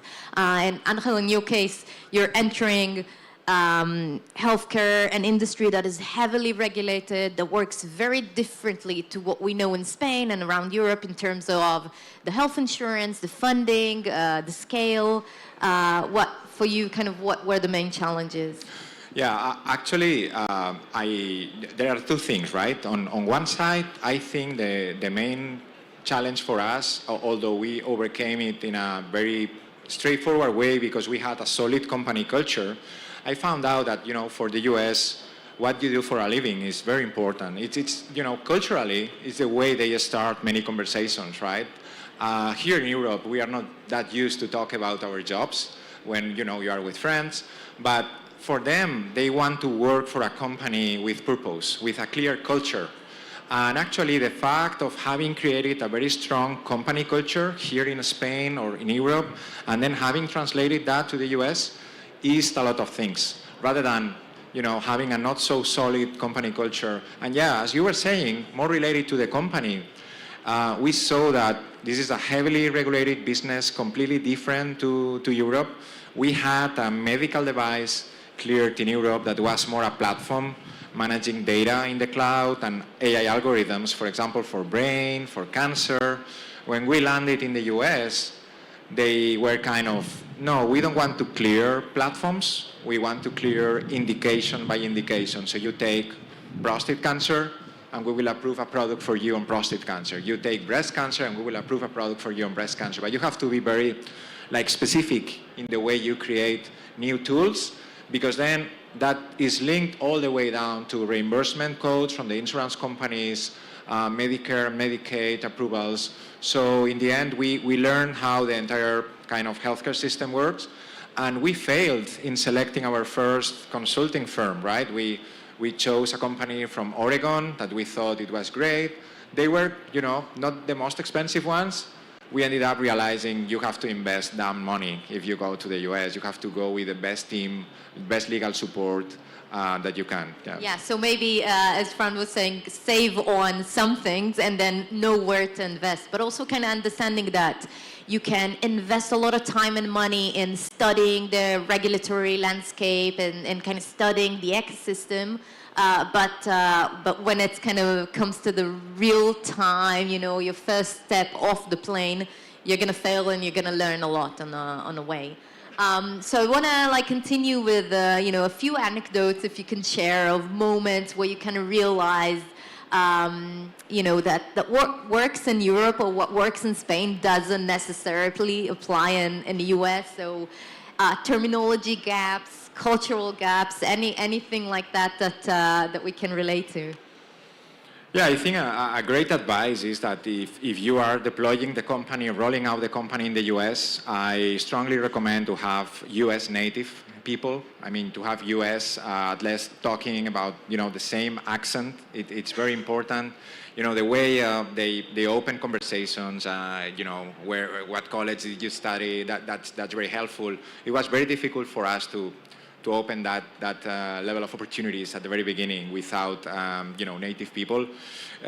You know, the culture of the company allowed us to hire people from competition in the US. Also, our competitors are US-based mainly.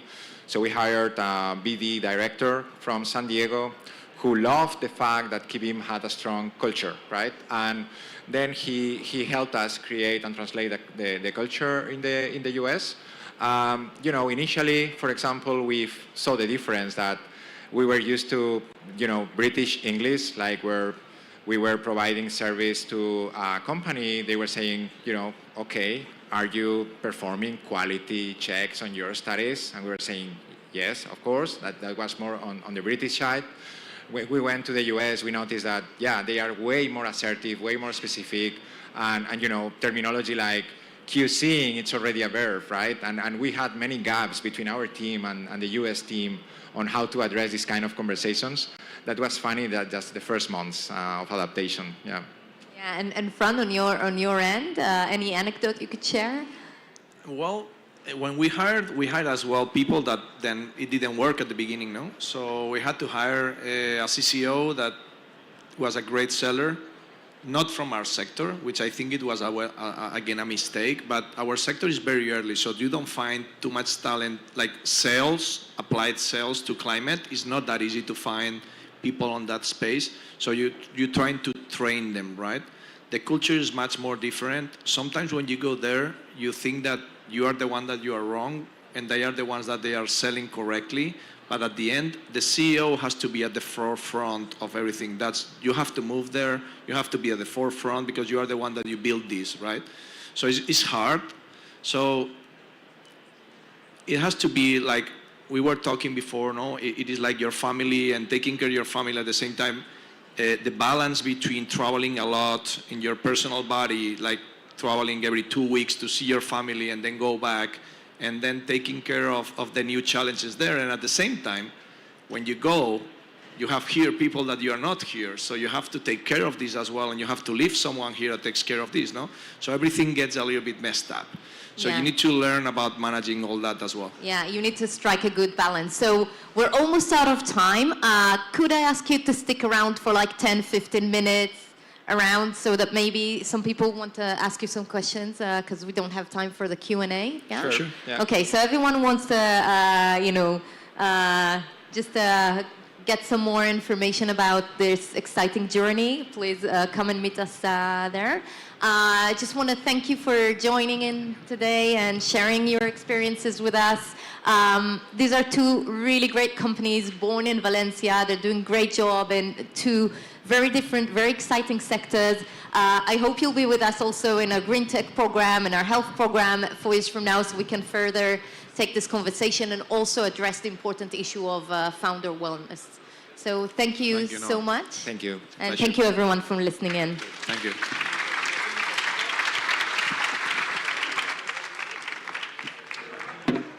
Thank you very much.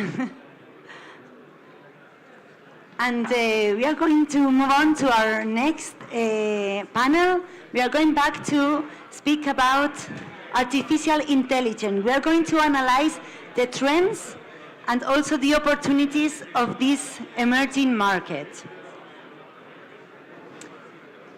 We are going to have now industry experts that are going to explore the investment landscape, the emergency artificial intelligence technologies, and also the potential of the groundbreaking returns in this rapidly evolving sector. So please do get seated very quickly, and let's welcome our moderator, Rosa Jimenez from Wired, also the panelist, Jonathan Hollis from Onsite Ventures, Genia Gavendo from Telefónica Ventures, Santiago Bilinkis from Starlight Ventures. So please, do come.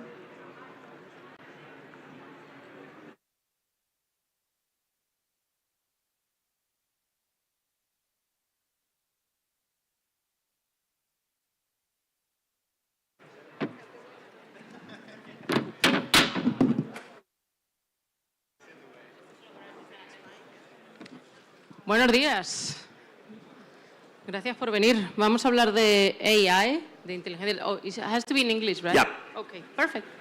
It's okay, because I'm playing at home, so sometimes I lose it. We're going to talk about AI, something everybody talks about, but nobody knows? No, he knows. They know. That's why they are here. I want to introduce you to your speakers, but I would like to try to maximize our time and talk about the main topic the most we can. So I'm going to start with Genia Gavendo. We met briefly in Silicon Valley, and she studied in the US. She's originally from Brazil, and she's leading Telefónica Ventures. She's the director there. Welcome, Genia. Thank you.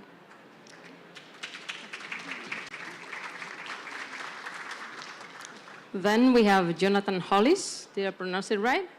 Good. Who is the managing partner of Onsite Ventures, the sovereign fund of the UK, or not really? Not quite, but I'll introduce later. You will explain. Perfect. And last but not least, Santiago Bilinkis. Yep. Okay. Venture partner, Starlight Ventures, but I would say many more things because you are I would say, serial entrepreneur plus book writer, and you have here your own book. I would like to first think a little bit or explain what do you think has changed in AI 10 years ago and now? Because we were talking about that before, but now is the main topic, I would say, not just in this conference, but anywhere. So if it's just a buzzword, or now is the right time because we have the right technology and the right knowledge to make it happen. So, yeah, perfect. Thank you very much. It's a pleasure to be here today. What has changed? I think that the biggest change is that computers learn to talk, and to talk in our own language. So it's the same as when, I mean, if you are a parent, when you have a child, a baby, of course there's a lot going on between a father, a mother, and the newborn child. But a world opens when kids learn to speak. And computers used to be, I mean, you had to speak their language. I mean, even as a user, just to know, I mean, where to find everything in the menus, or if you wanted to be a programmer, a software engineer, you had to learn Python or whatever. I mean, speak their language. Suddenly, computers speak ours, and that opens the door to a completely new kind of interaction. And that's what, well, that's where LLMs basically become a huge game changer. But my biggest concern, I mean, I've been an entrepreneur myself for over 20 years, created many companies, but then I became an investor. And my biggest learning as an investor is you never invest in solutions.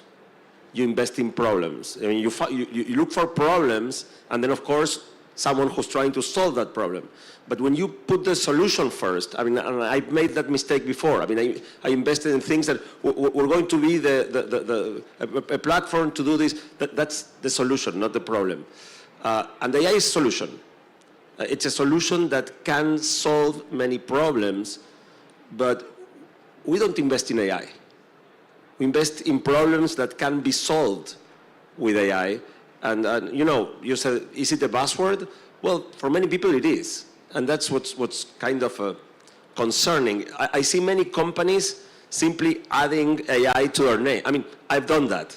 I lived through the dot-com bubble, and I mean, those of you who are over 45 who experienced it, there was a time back in 99, 2000, where simply adding .com at the end of your company name, I mean, doubled your valuation.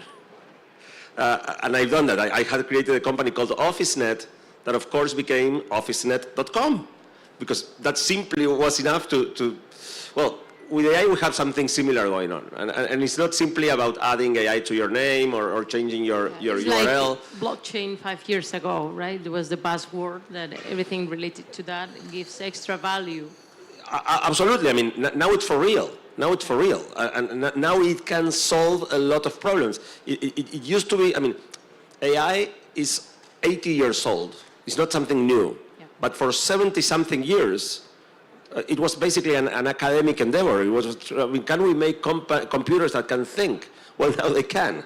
Yeah. So the problems were there. Now we can get the solutions, right? Yeah, this is the first time that AI can start solving really big problems for us. Okay, so let's see.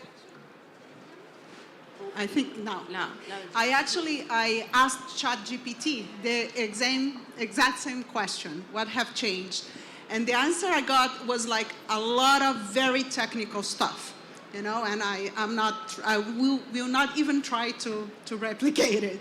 But what shows is that the technology has evolved. The problems are still there, I agree, they are there. And as everything in technology, you know, things don't happen from one day to the other. There are a lot of things going on the background for the last 7 years. When I was in Silicon Valley 7 years ago, AI was super hot. Then technologies goes up, you can't find really, you know, practical solutions, you can't find monetizations, the buzzword goes down, but the technology keeps evolving. And I think now we are at this turn point, you know, when we're seeing lots of solutions coming to the market, we are seeing companies that start to monetize them, we are seeing lots of startups in the state. So it's not, you know, and what have changed? It's the technology behind it. The models are more sophisticated, the compute power, the networks behind it, and you can ask ChatGPT, they will answer much better than myself. And I guess to add to that, you know, so we run a large number of fundraising accelerators across Europe, and building a platform for VCs accessing LPs and family offices. And we do quite a bit in the AI space, and I think if you look at it from a venture capital perspective, what's changed is investors are expecting more with less. They're expecting founders, you know, at pre-seed, maybe, I don't know, 5-10 years ago, to not really have had a product, not really have had traction. But now the barriers are going up, and with AI and with the use of technology we've talked about, there's a much higher requirement of where you are from a progression perspective with the company. That's one of the key things that we've seen. And absolutely, if you look at the portfolio companies that have gone through our program, I think at least half have added the .ai extension as the domain, and of course, doubling their valuation overnight, maybe. Good. So my next question is related to investment, as you were saying. So what are the investment, the opportunities you find in AI? When you go with your fund, what do you expect, and how do you measure the potential? Because I think it's difficult, like, we have the technologies, we have the ideas, the problems, but how to decide, I'm going to invest in this one because I see there's potential here, or this problem is bigger, or I like this team. What are the opportunities you find now? I guess to follow on... I think you got to put closer. To follow on what you were talking about, I think, again, it's about the problems and what you can actually achieve. It's not so much about the technology in itself. And I think that's very similar to deep tech. If you look at deep tech 5-10 years ago, you had all these great technologies, but without a very clear application, you know, it wasn't interesting to investors. And so I think it's the, so what can you do with those technologies, what products you can build, what services you can build, rather than the underlying technology itself. Especially when you're going for, you know, Series A and Series B, maybe not as important at pre-seed or seed.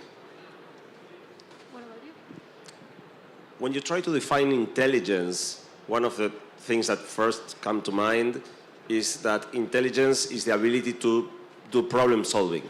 I mean, intelligence is an amazing problem solver. And if we look back to the origins of AI, the origin of AI was during World War II, with the British government trying to crack the Nazis' Enigma code and Alan Turing trying to come up with a solution to that. And when Turing and his team found what they had to do to break the code, at the same time they realized that what they had to do couldn't be done by a human mind or a group of humans. They needed something better. And that's why he started trying to build a machine that could think. Well, again, I mean, intelligence is a huge problem solver, and there are lots of problems that cannot be solved by human minds. We need smarter. And this is a window that it's opening. I mean, tackling problems, let's say, protein folding, things that we've been trying to crack for many, many years, and we're not smart enough. We understand that. I think it's clear as a framework, but when you decide to put the money, what do you look for, right? No, we look for problems that require this tool. Problems that cannot be, I mean, that we need problem solving that cannot be done by a human mind. Which are bigger than us, literally. Yeah, literally. I mean, and of course, computers are not smarter than humans, I mean, in a broad sense, yet. But for specific domains, computers are much better than we are. So we in Telefonica Ventures, we invest in companies that have a strategic fit with Telefonica. So applying AI, we are seeing two types of solutions. One are the more generic solutions, and I think this space is being taken by the big hyperscales, by Google, Microsoft, and actually corporates, in some sense, feel it's easier to work with these types of companies. But on very specific problems, we see a lot of space for startups. You know, you can apply AI for CRM, for example, content generation, another example, or even how to apply AI to manage telco networks or pieces of it, how to deploy a network or how to solve problems, how to detect, how to make it more efficiency. So we are looking for companies that help solve a specific problem that is strategic for Telefonica, but also that address a very big niche market so that they can grow and they can bring return to us. And I think this is the most difficult part, you know, when valuing an AI company. How big is this niche market, you know? And actually it's not only for AI, it's when valuing any other company. And of course, because the models, they need, in these cases, they need to be trained with very specific data. So I don't think it's any different from any other technology world. It's just that the applications are new, and it's learning every day, you know, and analyzing case by case, as always. So it's more broad, or it's broader, I would say, like it could be connected to anything. And it's broad and is specific. You know, there is a broad range of problems that can be addressed, but the solution has to be very specific in each of the cases because you need to train the model. And that makes a lot of sense. One of the things that when we read the news, we see is all-time valuations, right? Like this is, you know, centaurs, unicorns, and those mythical creatures. So how do you measure? Because you were talking about Series A, Series B. Like before AI, we had a pattern in order to measure more or less, okay, this is your expected revenue, or this is your growth, this is team, so TAM, like you could measure that. Is it any different with AI, or we should be using the same patterns as before? How do you measure that from an investor point of view?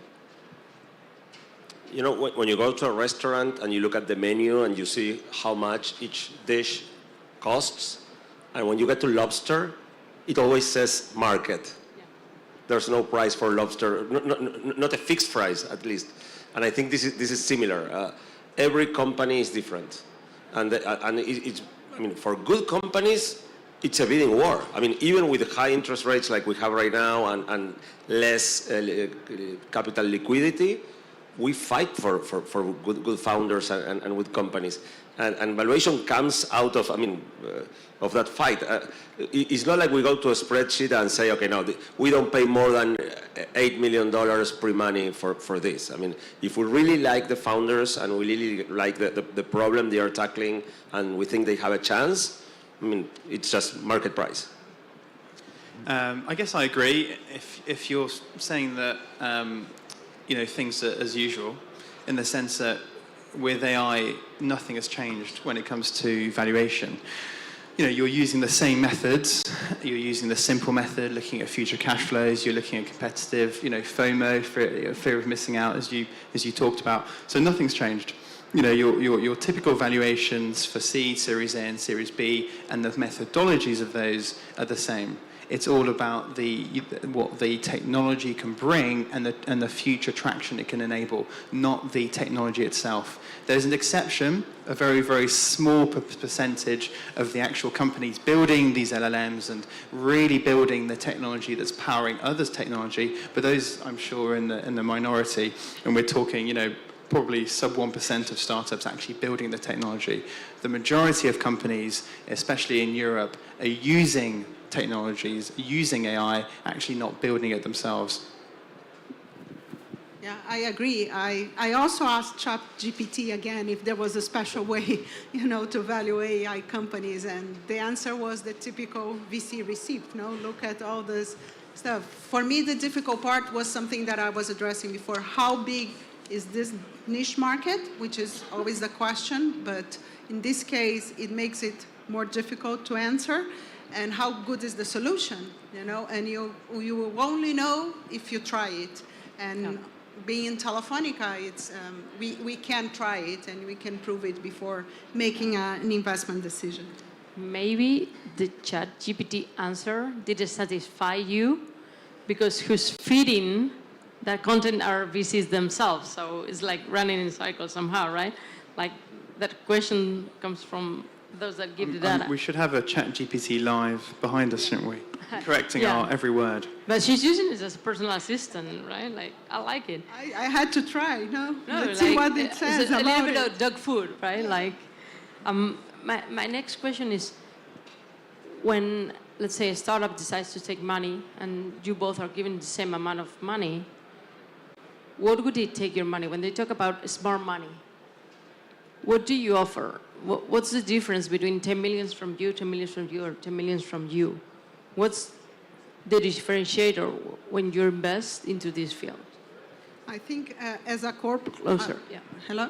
As a corporate, we are not a typical VC. We are strategic investors.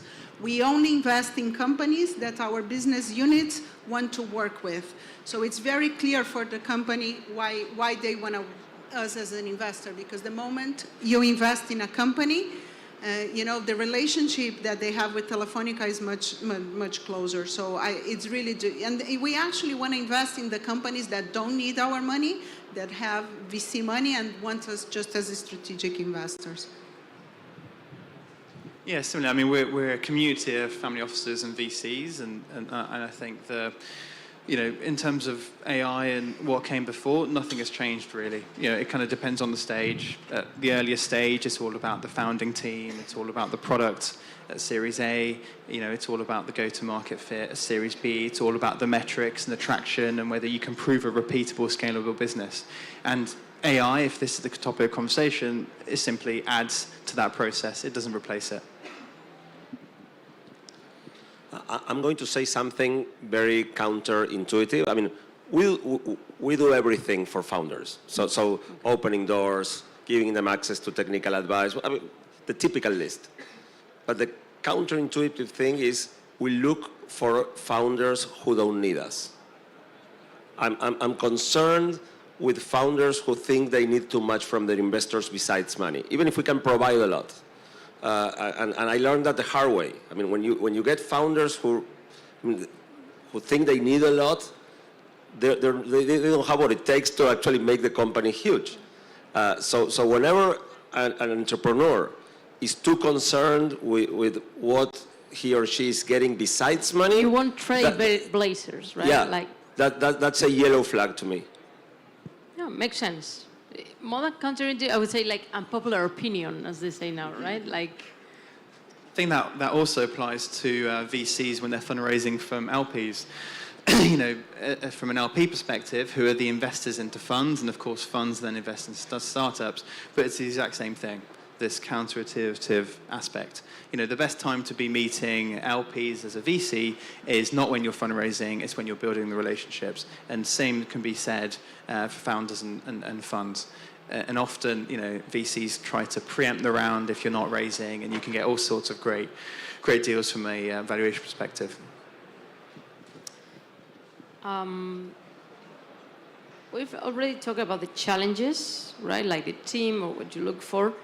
My last question, because we don't have a lot of time, is more related to something very specific, which is LATAM, right?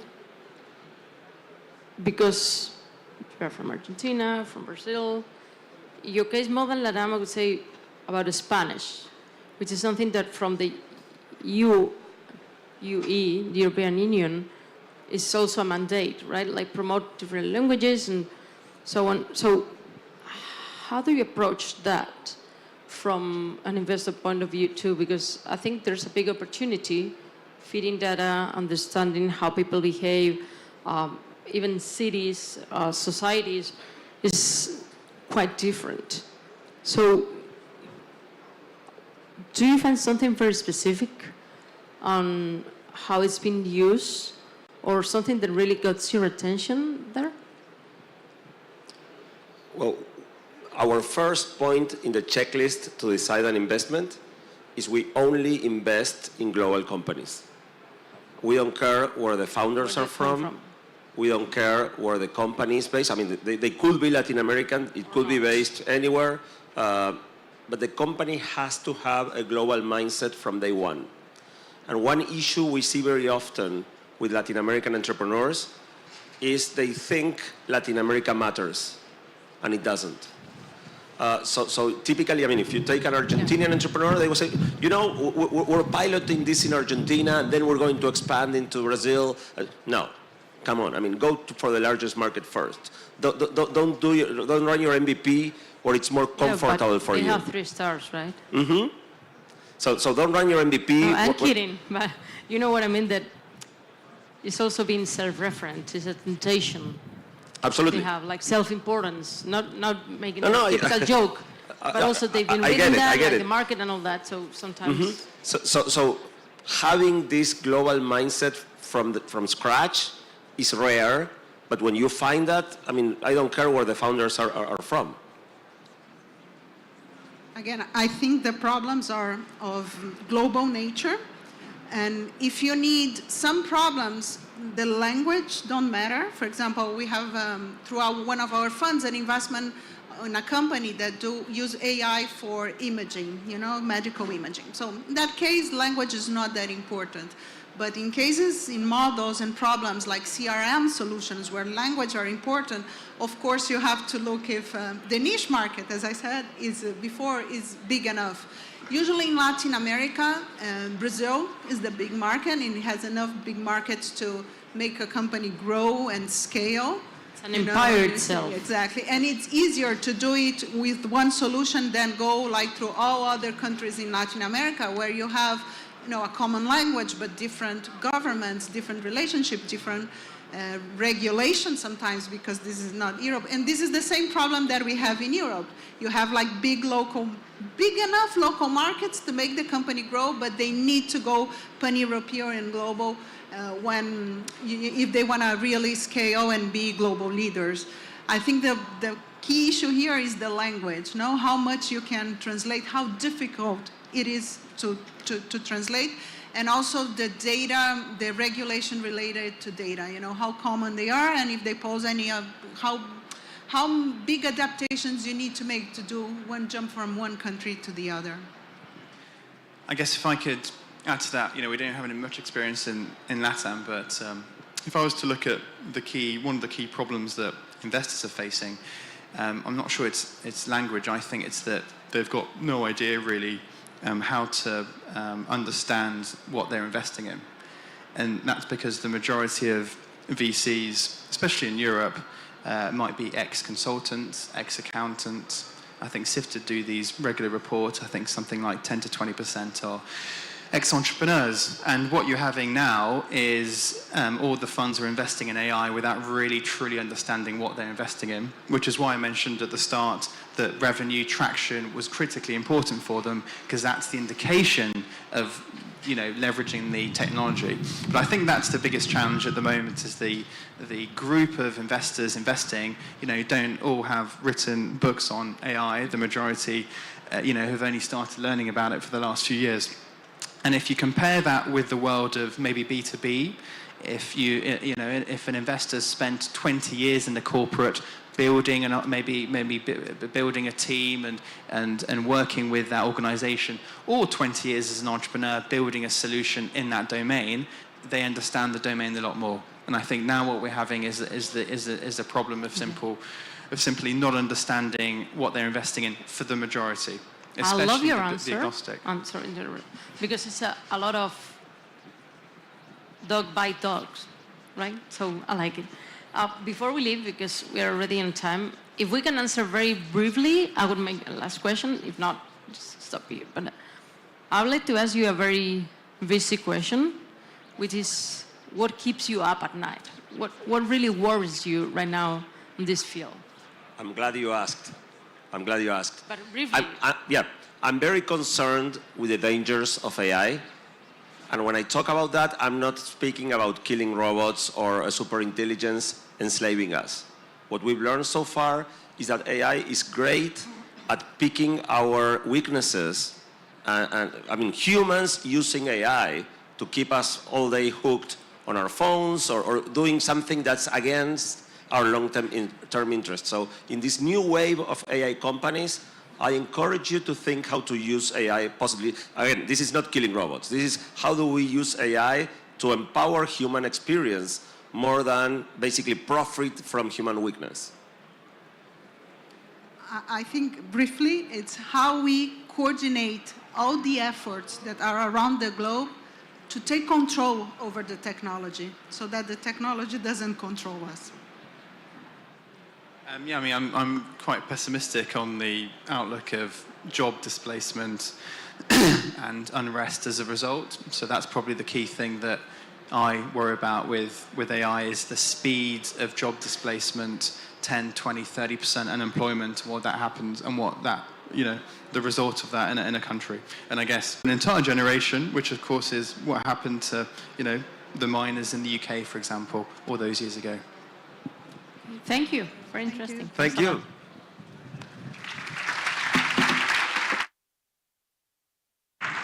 Thank you very much for this very interesting panel.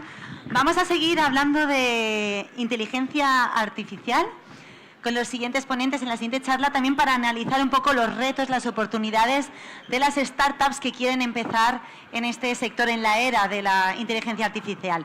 Y para ello, mientras vais tomando asientos y cambiando los que quieren entrar y los que quieren salir, doy un aplauso a Chema Nieto, CEO de Socia News, Salvador Mas, CEO de GPT Advisor, y Joan Tubau, Speaker de Capital.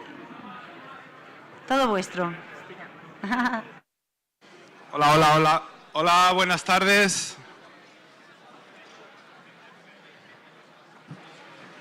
Esperamos 10 segunditos. Bueno, muy buenas, ¿qué tal? Vamos ahora a hablar un ratito en español, que también toca. Bueno, yo soy Chema Nieto, soy periodista y la verdad es que es un gusto estar aquí moderando a dos crackis sobre una temática bastante interesante, que es la entrada de la IA en el emprendimiento, ¿no? Pero yo creo que teniendo a Joan y teniendo a Boro, yo creo que la conversación puede ir más allá de la IA, ¿no? Y de ese proceso disruptivo que estamos viviendo, ¿no? Y del cual no queremos ni somos ajenos. Boro Mas sale de la gran empresa, ha vendido ya un par de startups, vuelve a emprender, ve a la IA como la solución, como la disrupción, como el cambio brutal que estamos viviendo, y lanza GPT Advisor. A Joan Tubau, creo que ya le conocéis, el famoso Joan Tubau de Twitter, ¿no? Que está pegando fuerte, ha sacado tiene su podcast que se llama Capital, ¿no? Y ha sacado algún artículo bastante interesante que está pegando fuerte y lo ha sacado a debate de la opinión pública sobre los boomers, algo que vamos a tratar en esta charla. Empezamos contigo, Boro. Cambias de rumbo, sales de estar a gusto en tu despacho y dices, vuelvo a emprender, vuelvo a la pelea a través de la inteligencia artificial con ese GPT Advisor. ¿Por qué, Boro? Bueno, un poco por... estaba bien en la empresa en la que está, que es un corporate, pero sí que es verdad que estás un poco aburrido. El mundo corporativo es un poco, pues ya todo el mundo lo conoce, ¿no? Estar en una gran empresa pues tiene sus esclavitudes, sobre todo aburrimiento, muchas reuniones, mucha burocracia. Habíamos salido a bolsa la empresa y los financieros y los controllers mandaban más que los creativos. Estábamos en la fase esa un poco aburrida. Y cuando... podría haber seguido allí porque tampoco estaba mal, pero sí que es verdad que cuando el año pasado salió ChatGPT, que todavía no hace un año que ha salido, todavía no hace un año que lo hemos visto, dije, joder, aquí esto es muy divertido, esto es una cosa en la que va a cambiar todas las industrias basadas en información, que son básicamente las industrias en las que hemos trabajado la mayoría de la gente que yo conozco los últimos 30 años, ¿no? Es una cosa que va a romperla. Y la manera de hacerlo, pues aceleré mi salida, me salí muy rápido, porque hay una cuestión aquí, emprendiendo en este mundo, que es que tienes mucha prisa por hacer las cosas, porque las cosas... Hay que ser ágil. Las cosas van muy... No solo ágil, hay que ser muy rápido. Y el ir por delante es una ventaja competitiva. Ser paranoico también es una ventaja competitiva y ahora estoy siendo bastante paranoico y posiblemente no son suficientes las dos características que digo. Pero bueno, nos hemos puesto, montamos una empresa. Joan nos estuvo ayudando al principio al lanzamiento desde el punto de vista de marketing de la compañía y de comunicación. Y ya estamos en marcha, estamos vendiendo producto y trabajando con entidades para manejar de verdad los robots y trabajar a través de herramientas SaaS. Bueno, nosotros lo que hacemos es aplicar como chat GPTs para empresa. Hacemos proyectos de GPTs para empresas que en este caso son bancos y entidades financieras que tienen un montón de contenido y lo que creamos es un entorno donde ellos, pues yo qué sé, suben, imagínate, todos sus documentos. Y entonces empiezas a hacerle pregunta a la entidad, al chat. Entonces creas un grupo de trabajo y dices, bueno, ¿qué preguntas qué cuestiones queremos que resuelva esto? Y empiezas a trabajar todas las cuestiones, porque no es tan fácil, como sabéis, ChatGPT es una cosa que es un ejemplo, no es una aplicación corporativa, es un ejemplo. De hecho, como aplicación corporativa es mejor prohibirla. Porque no es fiable, no controla las fuentes de datos, etcétera. Entonces, esto es un proyecto de montar un GPT, meter las bases de datos de las entidades ahí, todo el conocimiento que tienen esas entidades y ver cómo funciona eso. Y eso es, no me gusta nunca hablar de la palabra disruptivo, pero eso es muy transformativo para la entidad. Porque la entidad, a partir de ese momento, la empresa ya no es lo mismo. Y la manera que se relaciona... Elimina muchos puestos de trabajo, entonces, la empresa. Bueno, por ahora elimina muchas tareas y supongo que va a haber muchos puestos de trabajo que se van a eliminar, obviamente, y va a haber otros puestos de trabajo que se van a crear. Creo que es súper interesante yo estoy súper encantado de haber montado esto. Ya no estoy nada aburrido, estoy demasiado ocupado. Tienes cara de emprendedor, Sí, estoy demasiado ocupado, pero lo que es apasionante es ver la reacción, cómo reacciona el humano con la máquina en esos entornos de trabajo. Súper bonito. Eso lo quiero ver yo. Joan, vamos a hablar un poco de ella. Tú fuiste de los primeros en hacer tus pruebas. El que no le conozca es podcaster, ¿no? Con Capital y además de profesor de economía en la Universidad Pompeu. Hiciste tus primeros pinitos con Enrique Dans. ¿Es resolutivo ChatGPT para crear una entrevista, por ejemplo, para tus podcasts? Bueno, decir que lo probé con Enrique Dans en una entrevista que tuve con él. Le pregunté a Chat directamente, escríbeme el guión para esta entrevista. Se lo comenté a Enrique, también que es experto en tecnología. Probamos qué tal funcionaba, pero sí que a los 5 minutos vimos que eso era demasiado robótico, no funcionaba. Sí que ahora, comentando ahora con Boro, salía la broma que es verdad que hay muchos podcasts que son así. Hay una pregunta, vas a la siguiente, vas tirando, y para algunos podcasts y también para algunas tareas está claro que ChatGPT y esta inteligencia funcionará. A mí no funcionó, le faltaba el factor humano y no había chispa. ¿Pero te ha funcionado para el post de los boomers? No, eso no. Si te llega, cuando las cosas se viralizan, no es chat. Si hay alguna idea fresca, si hay cosas que alguien antes no ha escrito, no lo digo por mi blog o no lo digo por la entrevista que puedo hacer, sino por otro podcast que se viralice, es porque no hay esa parte de la inteligencia artificial. Sí que luego la inteligencia artificial puede automatizar, puede hacer más eficientes muchas tareas que, para empezar, no deberíamos hacer los humanos. Pero sí que es cierto, al menos desde mi propio sector, no sé cómo definirme, aquí habéis puesto speaker, no sé exactamente qué es, pero como creador de contenidos, que tampoco es una frase que me guste mucho decir que soy content creator, pero seguramente al final del día es lo que soy. Te definiste como podcaster, ¿no? Es que no lo sé, no sé qué estoy haciendo. Yo sé que creo contenidos, y claro, eso de content creator parece un poco flipado, pero el tema es que es verdad que si tú quieres crear contenidos, Internet está lleno, en Google, esa gente que se posiciona por, no sé cómo se llama eso, el SEO y todas esas cosas. Yo voy a escribir un artículo y el artículo que tú vas a leer en El Mundo, la columna que va a correr o el artículo en el blog que funciona, es porque hay una idea fresca y no lo digo por mi blog, pero las cosas que corren son porque no está chat detrás y hay alguien que ha pensado algo que no se ha pensado antes. De todos modos, voy a discutir eso un poco que dice Joan. Si en vez de ChatGPT está entrando por Internet, y por Internet hay mucha mierda, y entonces, pues si entra mierda, sale mierda. Eso es una frase que dicen en inglés y que suena mejor que en español. Pero si tú crearas un GPT privado con el algoritmo de GPT y, por ejemplo, para esa entrevista a Enrique Dans, y hubieras puesto contenido de valor, hubieras dicho, oye, no leas por Internet, lee, por ejemplo, estos artículos del MIT. O lee este libro de inteligencia artificial que acaba de salir. Y a partir de ahí... O no sé qué. Entonces, a partir de ahí, te habría creado un contenido mejor. Obviamente, tú luego es una especie de copilot, ¿no? Yo creo que aquí hay que ver que es... La palabra. Claro. O sea, es un asistente que depende de los datos que le pongas tú, te va a dar más o te va a dar menos. Sí que la capacidad de razonamiento es potente, la capacidad de creación es potente.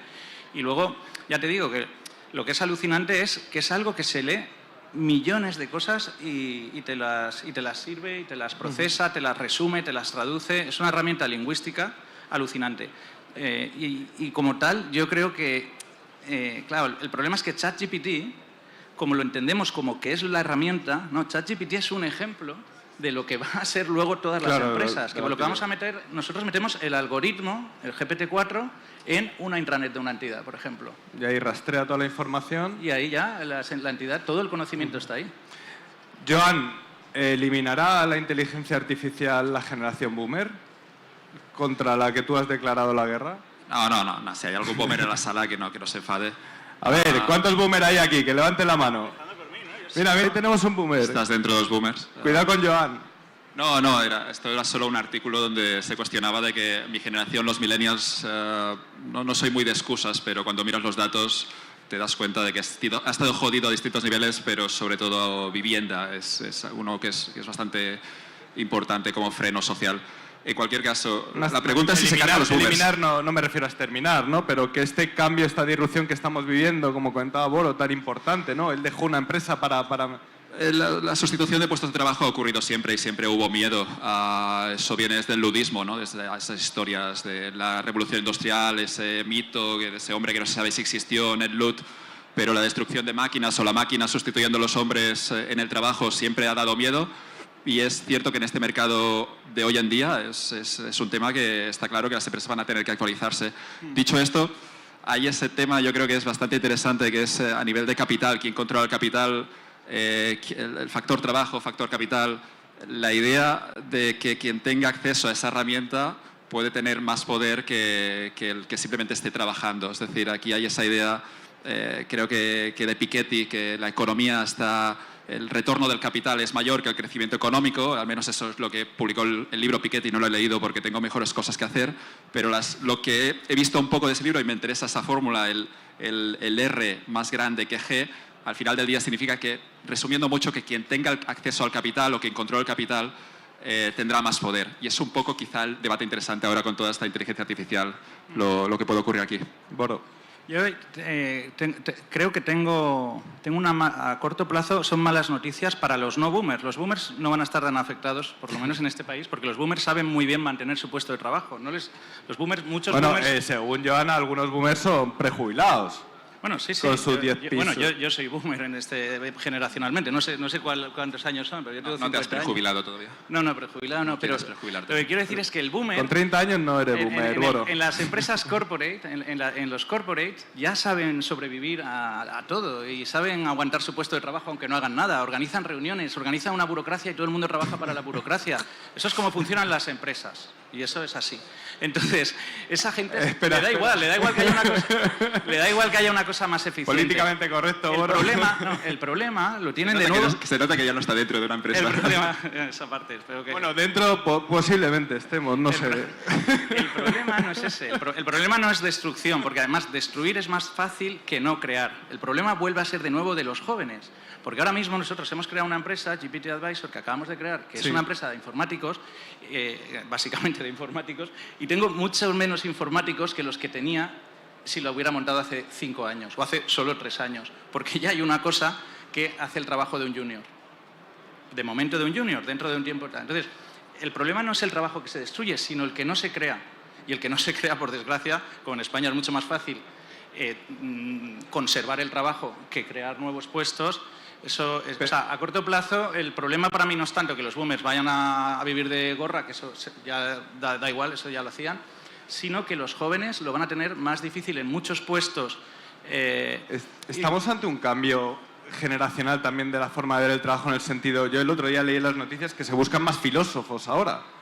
Y estás hablando que desarrolladores, que era el puesto del presente de todo, de que todas las empresas se pegaban por desarrolladores, ¿cuántos tienes en tu equipo y te dedicas a ello? Ahora 3. ¿3?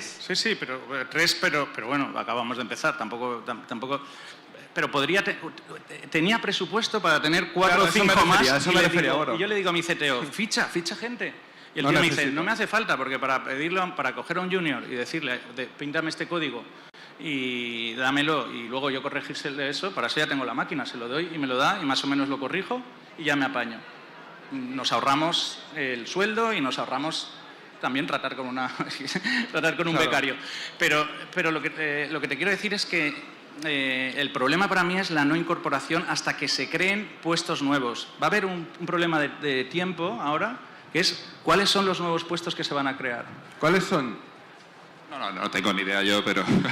¿Hacia dónde apunta? Pero sí que esta parte de que un joven, al final, tu salario es el valor que puedas generar y luego que lo puedas capturar, ¿no? En la economía siempre hay estas dos partes, generar valor, pero luego capturar esa renta.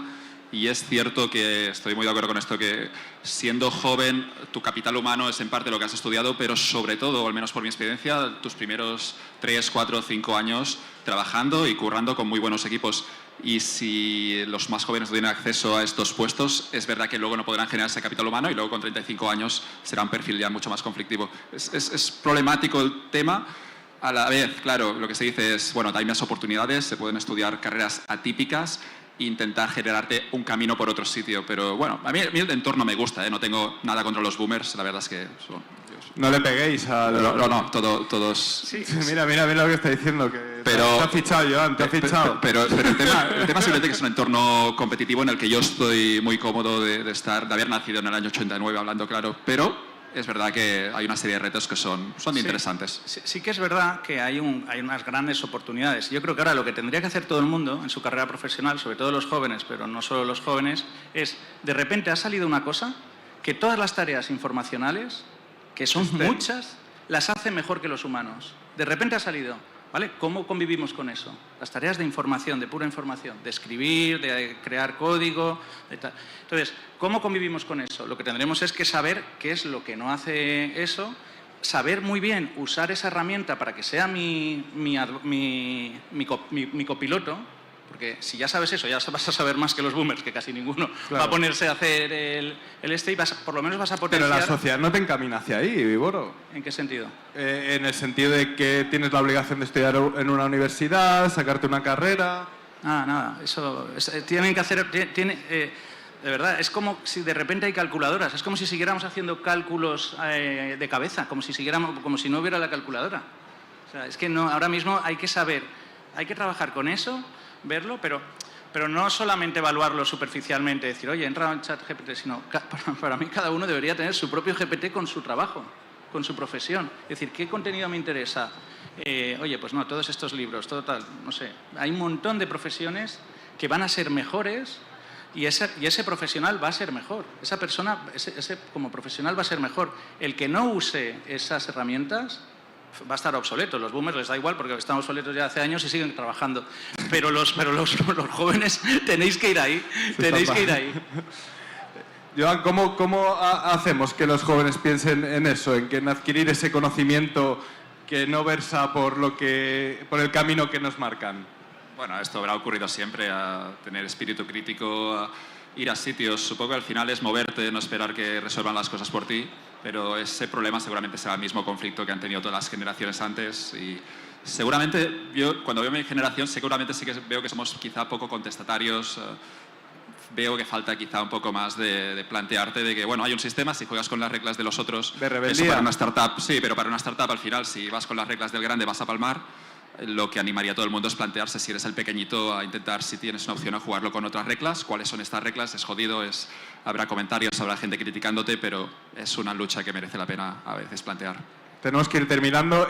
Me pregunta Samuel Gil de JM Ventures por el Dacia Sandero, que te comente algo del Dacia Sandero. ¿Algo que comentar? No, esto es coche que me gusta y decir a la gente que si tiene capital va a tener poder. Eso que decía antes, el capital pasa también por tener dinero ahorrado, así que si puedes pagar el coche al contado y no fraccionarlo a 78 meses. Capital siempre, con K, capital con K. Capital con K, como el económico, claro, por eso la letra. Y el tema es este. ¿Inversiones inmobiliarias? ¿Perdona? ¿Inversiones inmobiliarias? No tengo ni idea, estoy perdidísimo. Sé que los boomers tienen todo el ladrillo, pero me gustaría que cayera y que palmaran todo, pero no ocurre. Así que poco puedo hacer. No puedo controlar el mercado, pero sí que tengo la sensación que está bastante sobrevalorado, pero ni idea. Lo que sé es que no tengo piso. Ahí, rock and roll. Joan Tubau, Boromás, un placer, muchas gracias. Un aplauso para ellos.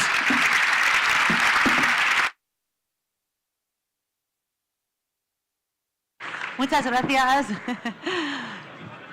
Ahora, mientras preparamos el escenario para la siguiente charla, voy a ir introduciendo. Vamos a cambiar al inglés. We're going to switch into English. In the next panel, we are going to analyze the strategies, the challenges, and the transformational moments of that define the trajectory of a startup. From the very beginning, from the humble beginnings to the industry successful stories. So please stay and we will listen very interesting information. And for this we have Ankita Matthew, Director of Tribe G Ventures, and with her we have Ana Maria Merzuki, Partner Europe of Unorthodox Venture, Juan González, the Armilar Venture Partners, Nicolás Mastroianopoulos, I hope I said it right, yeah, okay. W11 Ventures, and also Pablo Moro, Head of Investment of Telefónica Ventures. So please, let's sit down and start the next panel. All yours, Ankita. Siempre el extremo izquierdo.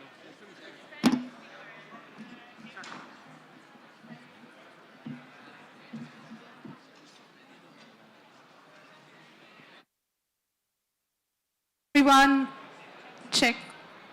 Am I audible? Okay. Hello everyone, good afternoon. Thank you for being here. Welcome to another panel at the Valencia Digital Summit. We're going to be talking about navigating early stage tech investments.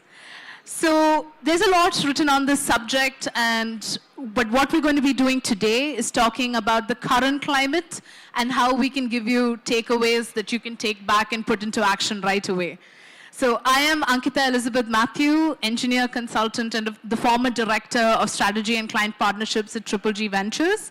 Along with me, I have Ana Maria, who is the global tech investor at Unorthodox Ventures, which is a family office based in the United States. I have Juan González, senior advisor at Armilar, Portugal's leading VC funds manager. Dr. Nicholas Mastrianopoulos, I learned that, founder and managing partner at W11 Ventures, and the former chief scientist for research and innovation at the Republic of Cyprus, and Pablo Moro, head of investments at Telefonica Ventures, which is the corporate venture capital fund of Telefonica. So, to begin with, I wanted to start with an overview of the landscape and what we see today. So, as of PitchBook findings of Q3 2023, deal value within the VC market is set to end well below 2022. It's about 50% below. Exit activity is also below, and VC fundraising sits at about half the level it was at 2022. So with all of this in mind, I want to open it out to our panelists. And I want to start with Pablo. How has the current economic landscape affected the investment structure as we see it today? What is it that you're seeing? Wow, obviously it's affecting a lot. I mean, inflation rates at the highest at the several, maybe 10, 15 years time. Interest rates also with a lot of uncertainty, okay? And also geopolitical tensions. So it's the perfect mix for impacting in risk assets, like for example, venture capitalists. So we have enjoyed during the last 12, 15 years, but now I think we are going to suffer a cycle, and I would say the question is, okay, is it affecting? Obviously, yes. Is it impacting a lot? The question would be is when we are going to recover this. I mean, it would be next year, it would be in 2 years, would be in 5 years. But also it depends on the markets. It depends if you see Israel, if you see US, if you see Europe, if you see Asia. So what I would say is that the markets that have enjoyed more booming times, now they are going to suffer more in the cycle. Great. Juan, anything to add to that? May I say I'm a boomer, listening to the previous conversation. And as a boomer, I've lived through the 2000 crisis. Not many of you have lived through the 2000 crisis. That was like the end of the world, physically, boom. Then I lived through the 2008 and the 2011 crisis. The situation was different. The causes were different. There's always the same combination of uncertainty, fear, not clarity about the future, but then below it, there's people who are doing things that can change the future for better or for worse, I don't know. But there's a lot of activity going on which is independent of the inflation or non-inflation. I don't know of any startup, any founder who puts inflation in his business plan. I'm looking. I will launch this on a low inflation period, or I'll launch this on a high inflation period. Inflation is there, uncertainty is there. I still think there's so many problems to be solved, and so many ways to approach the future that I don't see why this is a worse time to launch a business, to found a business, to invest in a business. It's a bad time to sell a business, of course, because prices are low, and we all do this thing of buying low, selling high, and that's a rule that has worked since the very early stages of investment. And this is a bad time to sell, but it's not a bad time to start a business. And definitely, I don't think it's a bad time to put your money into these projects for the future. That's my opinion, but maybe it's because I'm old and I live in a corporate environment for a long time. I'm biased. That's good to know. It's good to know that we are in the right time to start something. But Ana Maria, so you work with non-traditional forms of investment. What is it that you are seeing today in terms of the current climate? Yeah, thank you. I totally agree actually with Juan's point that I think launching a business is like when you're having a child. People always say it's never the right time to have a child, so you just they just go for it and do it. So I think it's the same. And also what Pablo said with the whole idea of the markets. Yes, it's true. Like our family office is based in the US. I'm based in Geneva in Switzerland, so I look at the European market, and markets are very different, and that's something to be taken into account. But when it comes to private money, so a family office, we're a single LP, so it's one person's money, that's very different. It's a decision of that person. It's really based on, a couple of years ago, for example, we were investing sometimes tickets of 10 million, not really, taking it maybe with doing that much due diligence as we're doing today, but given what we see today, sometimes we get affected by it. But when it's a private person's money, it's not a VC, it's not a fund, it's not a government fund, that changes a lot. So this is also the kind of money that maybe you should go after when the other money is kind of being more cautious and more risk averse. Got it. So I think now that we've got a lay of the land, I think, Nicolas, maybe you could tell us now, what are the hottest sectors that you are seeing in this landscape? We've got so many sectors, entrepreneurs are from all over the place. So what is it that you're seeing today? So I will connect your question with the first one, actually. First, obviously there is a problem, but entrepreneurs, they live in a way of solving problems to the journey that they have to eventually meet. So the biggest problem is actually the follow-up investments, so on previous evaluations. That's one thing, and it resonates a lot on the utilization of previous discussions. I mean, the use of AI. I mean, the use of AI for startups, like for low-hanging fruits. So they spend a lot of money in marketing. We see generative AI helping a lot, on the marketing, on the supply chain, consumer operations, etc. So one thing now is that, money are not enough. We know lean methodology is always there in place for startups. So utilize on new tools in order to reduce the expenses and still be on track and on the same runway in order to deliver. That's one thing. So yeah, opportunity is there for many sectors. Investable like green. Green is something that a lot of startups, pivot their functions, mostly ICT-based startups. They move to that space because we see a lot of investment going to green, mainly in Europe, because we have the Resilience Recovery Fund that is investing a lot in digital and green. So they follow that track. A lot have pivot towards that, but the other sectors that I believe are hot at the moment is like health tech is always something, and new products and innovation developments within the health tech sector in general will significantly be very important due to the fact that a lot of governmental money go to national health investments. That's why a lot of technology should come in order to reduce that cost and be more efficient, increase the quality and service. So I see health sector, and obviously ICT as a horizontal function, AI obviously, and clean technologies being at the forefront at the moment, yeah. Okay. I think that's a great segue into our question on artificial intelligence and how that is affecting the ecosystem as we know today. So Juan, what is your take on AI and how do you think that should progress? Let me go back a little bit time. I've lived through several waves of change. The first one was second generation mobile telephony.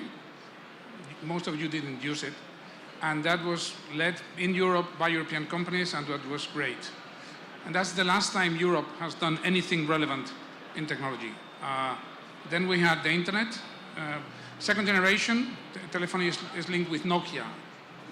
People know Nokia. Well, then we had the internet. The internet had two companies, and it was either search or commerce.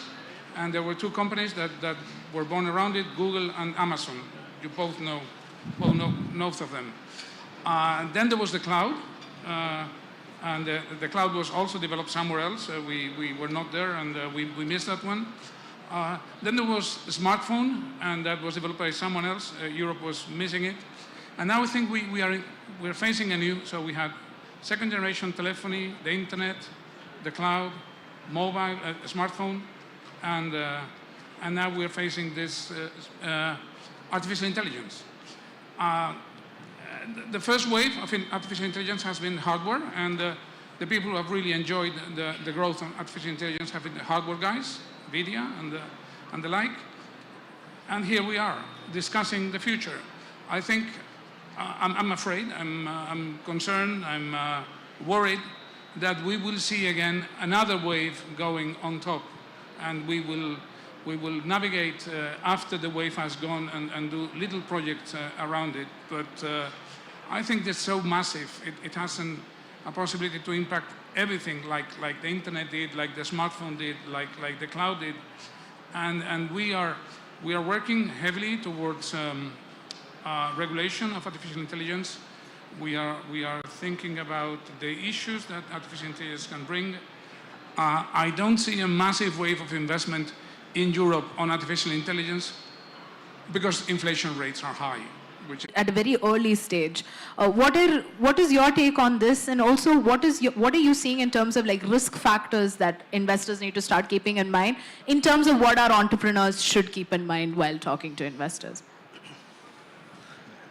It's a big question. Yeah, it's a big question. So let me explain our model, how we see it. So it resonates also with your first question, etc. That you don't invest through a video call so fast that it used to be before. You invest smartly and cleverly. So what we have done actually is come at an early stage and collect industry demands, and we match it with potential, product a startup can provide to the industry directly. So we create this bridge between the two. Obviously, for startups, that they have an MPV in place. It can be tested, can fine-tuned, can be pitched. So the need is there. The solution can be created through the functions of the startup.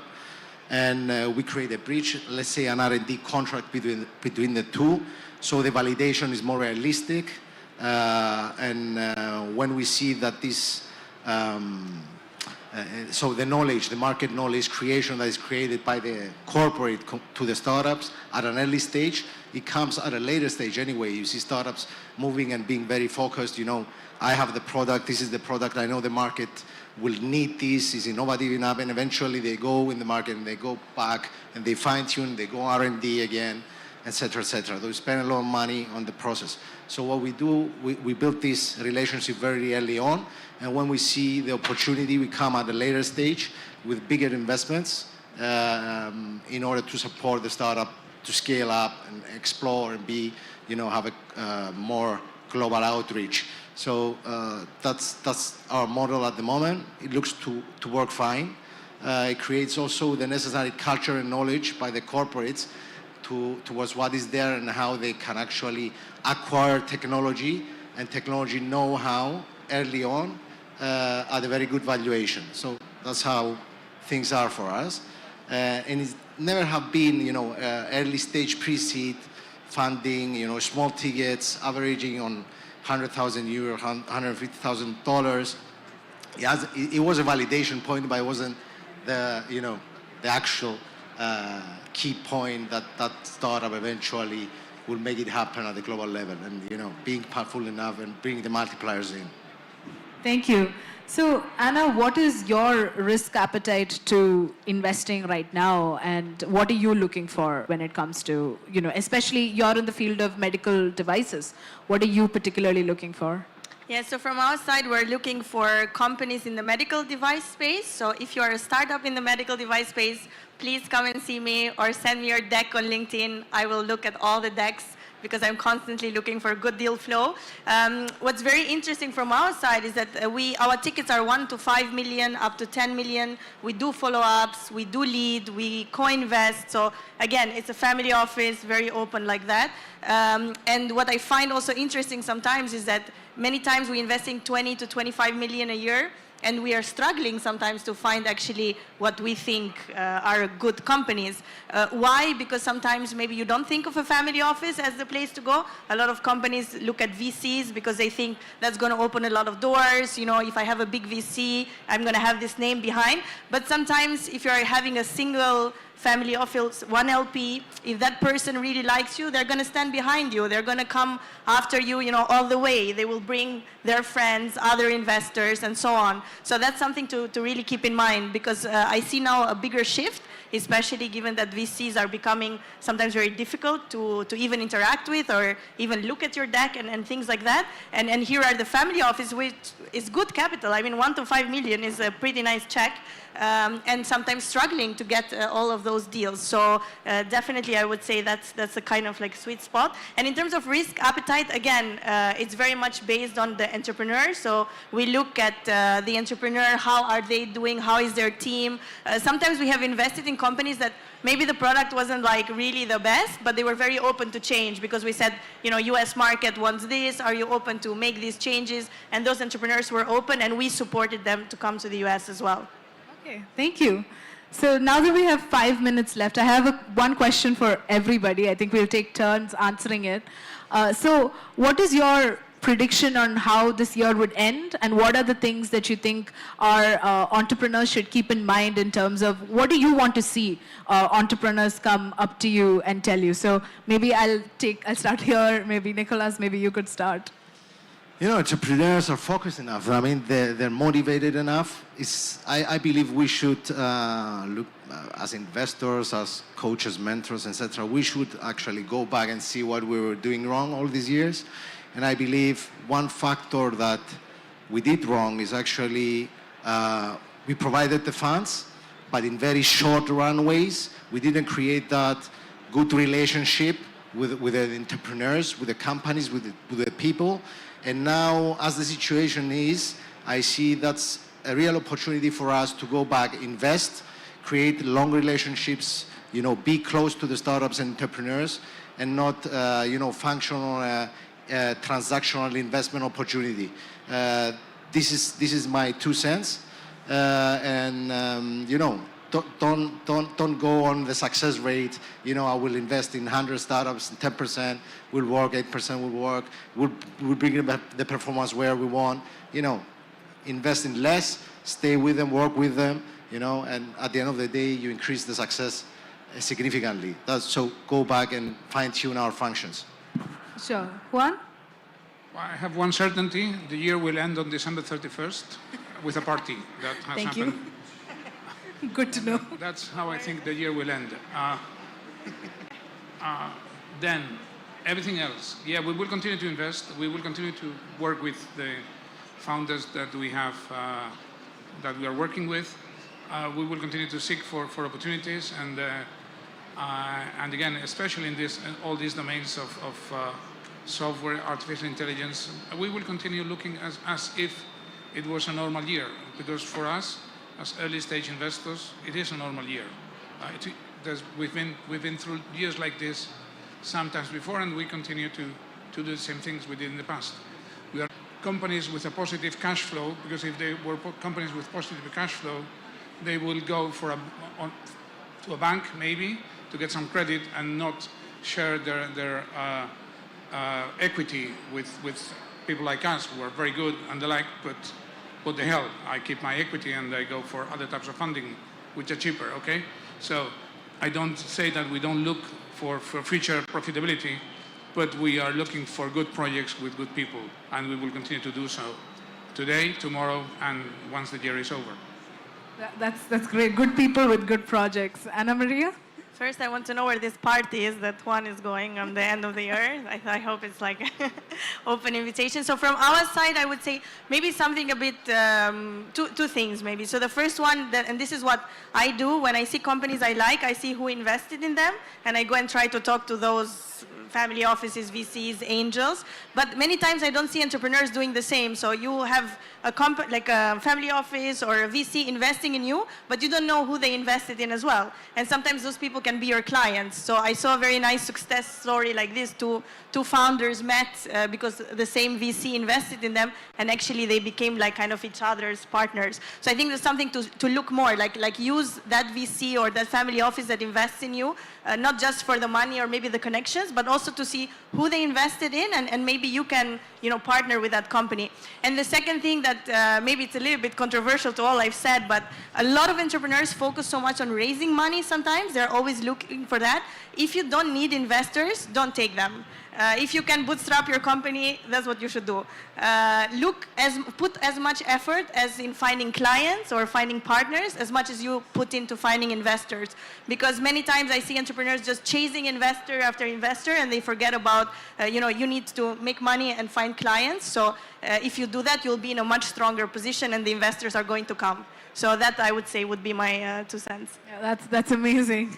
Pablo? I'd like to go also to the party of Juan in Madrid, I guess, in the north Everybody of Madrid. is invited to that party. Yeah, What's the address? I mean, there is a lot of dry powder still in the market. There will be dry powder in the next 3-5 years for sure. So what we are looking for is solutions to real pains, to real problems. So money is there. Is just trying to build something with good people and to sort out problems. That's it. Oh, amazing. I think on that note, I have 10 seconds left, and thank you so much for being here. Please do reach out to us. We'll all be here walking out, but thank you again, and hope you all have a nice day.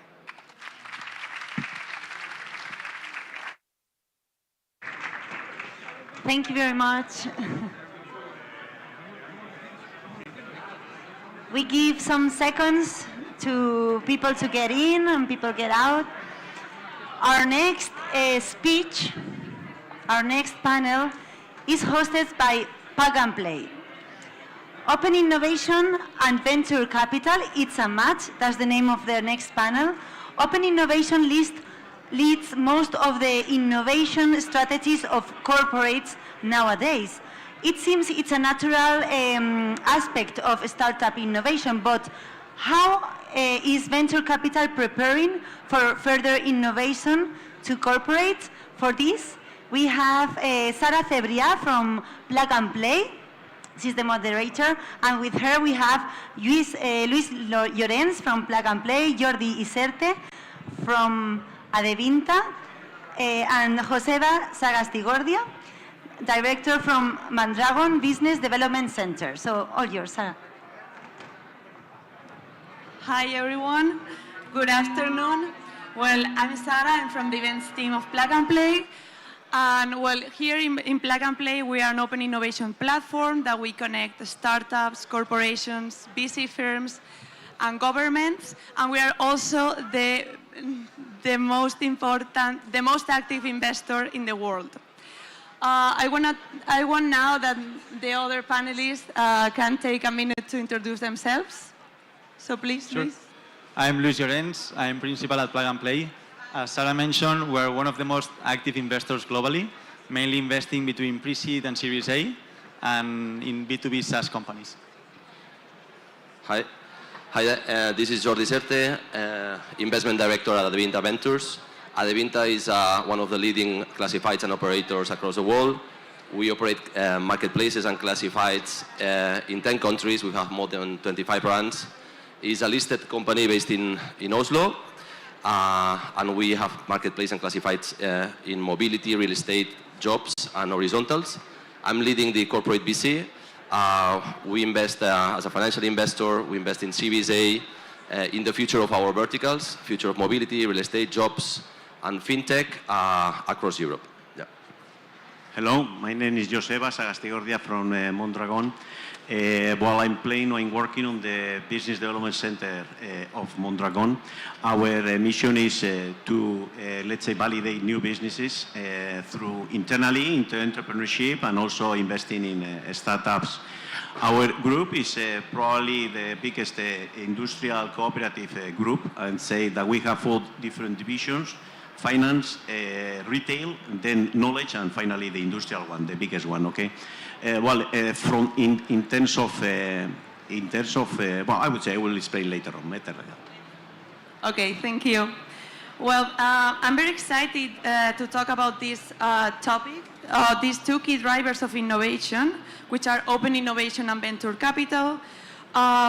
These two domains are more and more connected, becoming strong partners in the dynamic business landscape that we have nowadays. So corporates serve as venture clients, investors, and sometimes even buyers in the VC ecosystem.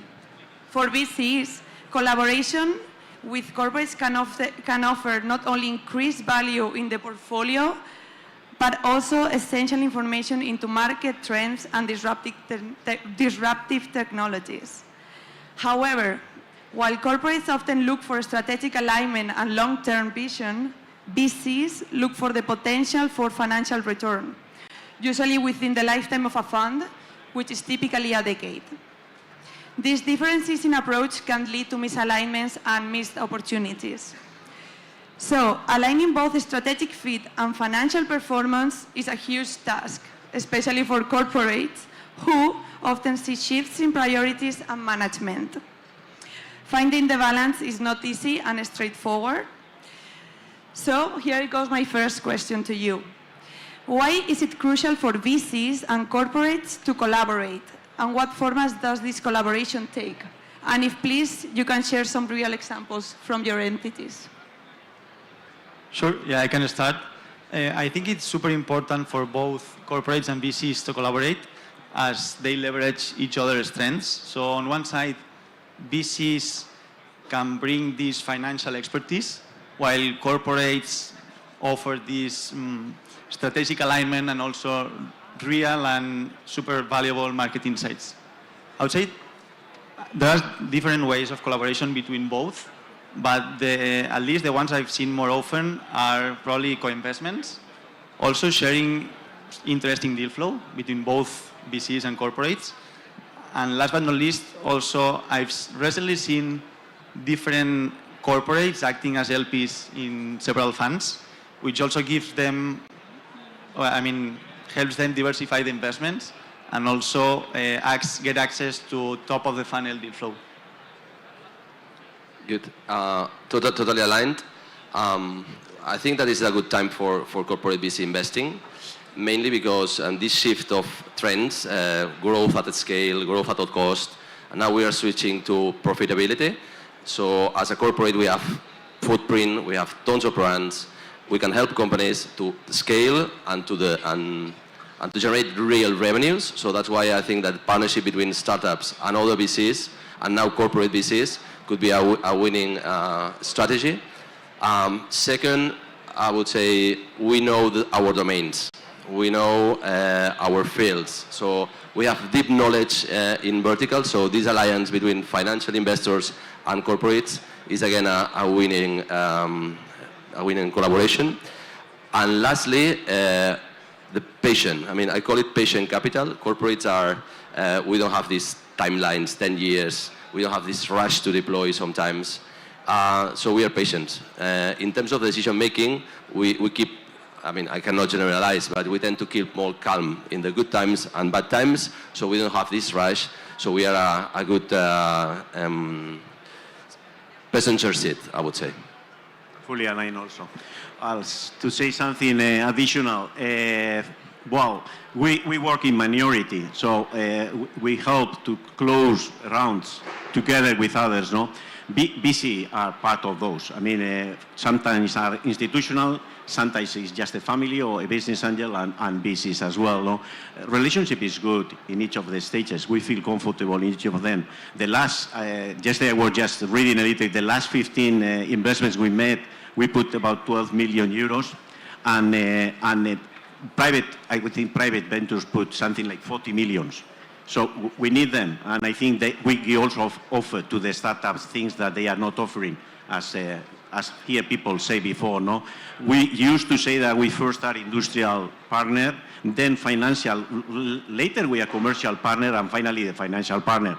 So VC give us that financial stages much better than even us, no? Thank you. Then for VCs, what are the non-negotiables when co-investing with a corporate entity? So let's start again. Yeah, so for me, one of the key things I would say is ensuring the autonomy of the startup. So basically to keep them focused on growth and also bringing these financial returns rather than being forced to focus 100% on the corporate, so spending too much time on the corporate. I think this is crucial mainly because if you cut the wings to the startups, then they become less agile, less independence, which probably, reduces the growth of the startup, of the company. In terms of reliance, I would say everything is relative. It depends if you invest in seed, it depends if you invest in Series B, Series C growth. The rules of the game change completely. So in seed, I try to respect and we invest as the other investors. It's the only way to co-invest with the best VC, is the only way to invest in the best founders. But as long as the corporate or the company is mature, the rules of the game change, and then it's a negotiation. So I'm with you that in the seed, funny clauses shouldn't be put by corporate. Otherwise, you're killing the equity story and the future of the company. I fully agree as well. Usually we respect, of course, the business plan of the project. We are in minority, Santa is less than 5%, so it's clear what is our role. No? We use also to put one of our cooperatives, our business included on the board of the company, but probably to help because we have previously identified which are the verticals in which they are or they want to be, and that's the reason why we are aligned from the very beginning. So we are not forcing to make something which is not on the business plan. No? That's the criteria, at least for us, no? And then it's true that on a pre-seed or seed business is still picture or is not clear. The scenario has to be built. In that cases, we try to help as well, no? Thank you. Then how do corporates combine strategic objectives with the financial goals of a VC? Any examples to share? Jordi, do you want to start? Yeah, again, it's not. We shouldn't generalize. There are VCs. The corporate VC is a journey. Sometimes corporate VCs start like a super strategic with strategic people. Then they move and evolve, and they realize that in order to do good deals, you need to become like a VC. So then you start hiring people, externally with experience, and you try to dress. You tend to act like a VC. And the third stage of a corporate VC is like becoming an independent one, acting like a VC, with LPs. So this is a journey, and then when you face a discussion with a corporate VC, you need to understand where they are, which are their goals, what they want to do. And it's a matter of aligning and negotiating. I just put one example that is on the run right now. No? One company which is in the Basque Country, which his name is Multiverse, is a leading company in terms of European quantum Lorentz, let's say, profile, and we feel very comfortable with the 2-3 VCs that are on the round. We close all together, and we were combining all the forces to make a good round on the very beginning, and we are also now collaborating for the next round. No? Why? Because each of them is giving different profile and different, I would say, advantages. Now, in this case, also Quantonation, which is one of the VCs that is coming from France, specifically on this vertical, is helping us just to have the best profile. And we are giving them many different pilots in terms of different verticals as well. So we feel each other very comfortable in this specific scenario. Yeah, just to add on that, I fully agree with both of you. I think it depends a lot on the level of involvement of the corporate and also the objective of the corporate investing in startups. As Jordi was saying, I would identify like 3 kind of CVCs. The ones that are acting as a pure VC, so just want financial returns, that most likely are the ones that are gonna easily co-invest with VCs. Then the ones that are only looking for strategic purposes, and then most of them I would say that are kind of a hybrid between both. So they are trying to have this business fit with the startup and also looking for economic returns. So I would say that depending on the role that the corporate wants to have, it's easier or a bit more difficult to co-invest and align with them. Yeah, let me double click on that one. Of course, we are a corporate, the money comes from the mothership, so we need to bring something back in terms of innovation, connecting to the what's going on in the different markets, extract learnings, partnerships. Of course, this is a must for as a corporate, but as a corporate VC, we end up realizing that the only way to invest in the best of the best is be financial. So our way to access to this talent is be financial and act as a financial investor. Great. Then the next question, like, how do you approach due diligence when entering a collaborative venture? Any different considerations for corporates versus VCs? I don't find differences. I mean, probably we make the legal, economics, and the technical approach just to make sure that we have some opportunities there. When we make that kind of contrast, we make I would say, in the same way that VCs are doing. No? In our case, we made some of them internally. We have capacities for doing the technical contrast, usually also from the market point of view. We are doing that kind of, and my feeling is that those contrasts are also highly valorized by the VCs. So no differences. I think good combination. In my case, I'm using the due diligence with a different touch. Of course, we analyze financially, we analyze commercially, technically, but we use our internal people in order to understand what's going on, assess the due diligence, but in exchange, we bring this due diligence back to the company. So we start building the bridges and from scratch. And third is the best way to start building those bridges, because I wouldn't imagine those startups speaking with our CTO in Germany. So we were the ones enabling this connection. So this is the first step and the beginning of the inception of a nice partnership. Yeah, to be honest, I think I follow the same steps either when it invests a corporate or another tier 1 VC or whoever.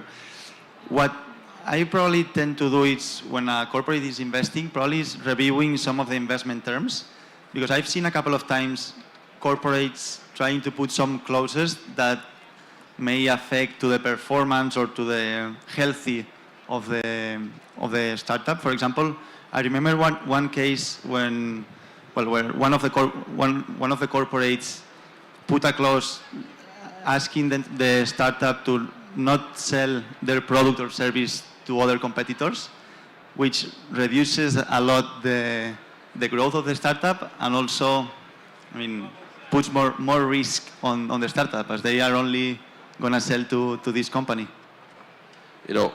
I'm not saying that this is good or bad. It's a negotiation, and then you can accept or not accept. So this is the first point. And second, I've seen as well like tough clauses coming from VCs. I was working in a VC in the past, but nowadays we are in stormy times, and what we've seen in bridge rounds, with massive rounds. I've seen term sheets with plus 3x league prefs. We shouldn't blame the parts. At the end of the day, it's a negotiation. Well, it's part of the business plan again. I'm sorry, but it is like that, no? I would say that if you are fulfilling the business plan and you are giving that piece of the cake from your corporate point of view, it's still fulfilling, no? We'll see in the next stage what will happen, no? Yeah, no, absolutely agree. In fact, every investor looks for their own. So it's true that some lead investors also ask for liquidation preference too high, or but this is. I've been facing this with several investments, but it's true that it's a matter of negotiation. If they accept it, why not? And in my case, imagine we enter in a company with another corporate VC. I wouldn't accept those kind of terms, because I know that this is. They're gonna make us troubles and issues in the next fundraising. So I tend to have like the cleanest and the easiest rules of the game for early stages in order to secure the next fundraising and secure the max optionality for the company. Great. And now, looking ahead, where do you see the most promising opportunities for VC corporate collaboration? Any particular sectors or type of innovation that you are most excited about? I would say, I used to say in these kind of events that we feel comfortable on industrial entrepreneurship. I mean, industrial is something transversal, has potentiality of high employment. We feel comfortable in terms of production lines, industrialization, of products, efficiencies, automatizations, and all these processes. So I would say if the combination of forces with a VC, looking at that specific picture in which we could be aligned also industrially, it will be much interesting for the VC in the near future, no? Because the exit will be probably guaranteed with us, no? So that could be one of the sectors or scenarios in which we will feel comfortable combining forces. Yeah, in fact, well, answering your first question, I don't really think that the way we collaborate VCs and corporates is going to change. But I agree with you, Joseba, in the fact that I think that the startups addressing cross-industry or global challenges are the ones more appealing for investors in general. So for instance, is the case, I think, for AI companies or sustainability companies. They can act in different industries and resolve problems and pains in a global scale. In my case, coming back to the beginning of the conversation, when I was saying, it's a good time for corporate VC investing because now in this current moment of looking for profitability, partnering, teaming up with corporate VC, we can generate this increase of revenues and generate partnerships and credibility. And regarding to your second question about the future, of course, as a corporation, we operate classifieds and marketplaces, and we explore the future of marketplaces from several angles. We tend to see how artificial intelligence, for instance, or Web3, or new technologies might affect or force to evolve the marketplace industry. And apart from that, we're looking for different business models. We see how the marketplaces are evolving to the B2B, how they give superpowers to the supply, to the demand. So it's how we approach innovation, technologies that affect, and different business models that affect our current industries. Yeah, also, just thought on that, I do think that corporates are considering more and more working with startups and investing with startups. And so forth, I think that M&A with the current situation is going to increase a lot because some startups may run out of cash and probably some corporates can take advantage of it and either acquire the company or the technology, the team, or whatever. Happens in our case, it had happened 3-4 times. It was not previously considered, but the ones we will be doing the due diligence, we approach from the M&A point of view, no? But on the very beginning, it's still not in the scenario because at least in our case, pre-seed, seed series are still very risky. You don't know exactly what will happen in the next 5 years, no? But it's one of the scenarios, yes, of course. I have a question related to this. What do you look for when you acquire a company? Is it more opportunistic or acquire the majority of the company or just have a participation of it? The majority of the company? Well, I told you, very specific one. It should be very aligned with the core of one of our businesses, or it's a big lack that we need to solve. But the scenario is the other. Most of our investments are just to see what will happen during the road, I would say. In our case, we tend to separate what is M&A and what is ventures. M&A, it's today. M&A is revenues, it's top line, it's EBITDA. So the guys from M&A team, they look for reality today, big animals, we call it big startups or big corporations. In my case, we invest in the future. So we invest with a time frame of 5 to 7 times. So we look for like hyper growth, new technologies. So it's completely different. Internally, we tend to separate, what's M&A and what's ventures. Well, thank you very much. Yeah. Well, thank you to everyone.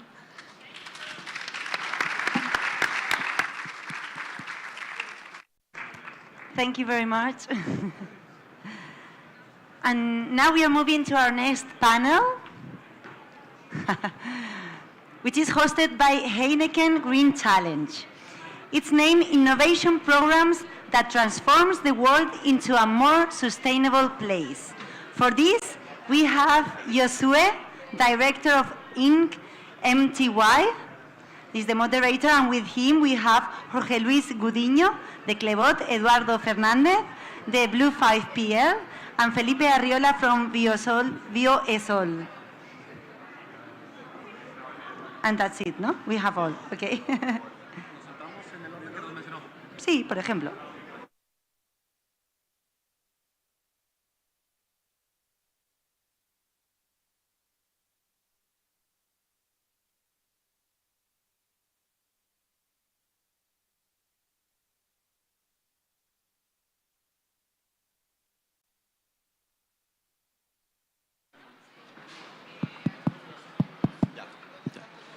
Hello. It's okay? Yeah. Yes. Wonderful. Thank you. Well, good afternoon, everyone. Thank you for having us here. First of all, as the presenter said, my name is José Delgado, and I want to introduce ourselves quickly. And we are coming from Monterrey, Mexico, just to stay here with you. Thank you very much. Please. Hello, my name is Jorge Gudiño. I'm come from Clebot. I'm based in Guadalajara, Mexico. And we are coming here to tell you a little bit about our experience with the Heineken Challenge. Hi, my name is Eduardo Fernández. I'm CEO and founder of Blue 5PL. And we also participate on the Heineken Challenge. So we're going to talk about it. And myself, I am Felipe Arriola, co-founder and CEO of Bioesol, an energy company. And well, we are really excited to be among you and well, to be here with Heineken.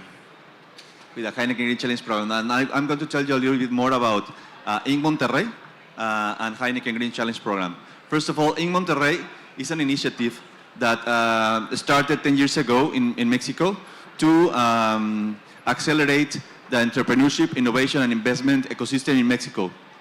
And now we are a leading platform that is transforming the entrepreneurship ecosystem in Mexico, where 7 of the 8 unicorns were supported in different ways by Inc. Monterrey. So now we are very happy to have this kind of conversations here in the Digital Summit, because now that the entrepreneurship ecosystem in Mexico and Latin America is growing in a way that we are just ready to support and help companies, startups, and innovators to develop market in Latin America.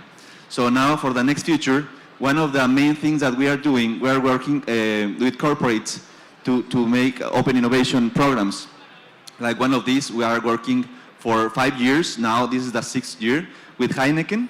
As you know, Heineken is a global corporation, but Heineken is looking for supporting initiatives for a better world.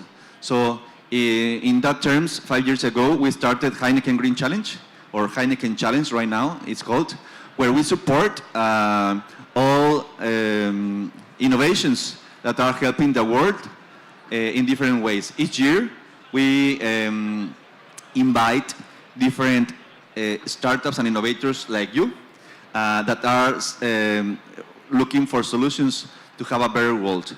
All of them for climate change in different ways. So after that, after telling you that, we are proud of having these great innovators, entrepreneurs, and I want you to tell us what is your innovation supporting or helping for having a better world. And I want you to start with you. Please. Thank you very much, Josue. So yes, for us it was a great opportunity to be in the Green Challenge. What we do in Clebot is, to make it simple, we create machines that clean machines. So in the food factories industry, everybody needs to stop once in a while in order to be able to clean all the machinery.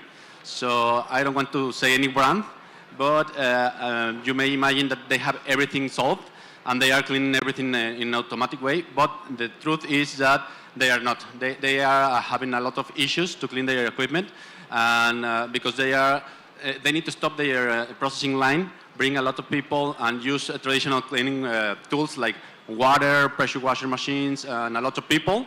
And for them, the time is money, you know. Every minute is precious. So we develop an equipment which is able to clean while they are processing, specifically in the snack processing lines. We have a patented system that you can place underneath the conveyor belts, and while they have a process running on the top, we're able to clean at the bottom with steam. The steam cleans, sanitizes the conveyor belt, and then they can continuously process their food. We are also innovating in another industries like the beers companies and also beverage and many other processing lines. Where we know that the cleaning process is really a big challenge. So participating in programs like this, like Heineken, it's great for us because it helps us to communicate to the world that there is a better way to clean all their equipment. So thank you very much, Josué, and please. Thank you.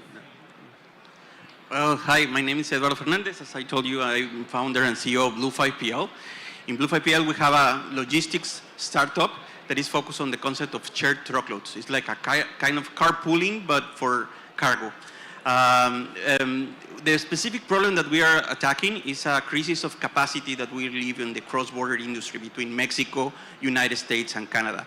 There are not enough drivers, there are not enough trucks, and the few trucks that we have available, we use it wrong. We just loaded at 60%. There is 40% of the truck that we loaded with air, which is just causing around $20 billion on cost for the shippers and around 400 billion of pounds of CO2 emissions that are unnecessary. So what we have is a collaboration platform that matches these shippers, synchronizing their supply chains. And with this, we mix these full truckloads that are not really full with less than truckload shipments to create these shared truckloads. It's a new way to transport merchandise without passing through terminals like other partials, other consolidators that are in the market. So with this, we generate 4 big efficiencies. The first one is cost. We are reducing 35% cost to the shippers. We reduce time in transit and reduce damages when we compare to less than truckload traditional consolidators. And especially, we are reducing 38% the CO2 emissions. This is a big thing, big thing, because we are convinced that the biggest threat that we are living as a humanity is the climate change. And transportation is one of the big offenders, right? And there is an awakening of consciousness on the ESG on the corporations, but when you go through the logistics departments, they don't care at all. When you ask the logistics managers if ESG is part of the priority, 80% say it's a priority for them. But when you follow up the question with what are you doing, half of them cannot mention a single action that they are doing. So our solution is giving them a possibility to start collaborating with the environment at the same time that they are reducing costs. So that's something that they care about, the cost, but also as a consequence, we are helping the environment. So that's the way that we are doing. Okay, so in our case, BSO, well, we facilitate small and medium businesses to become energy autonomous. We offer an all-in-one solution that includes solar generations and our proprietary battery. So we already have 3 patents that we filed. And right now we have 150 customers. At the beginning, in May 21, we start focusing on companies that already have the solar panels installed. And at the early 2022, we start offering the all-in-one solution with companies or for companies that requires energy 24/7, like hospitals, banks, communication companies, and financial institutions.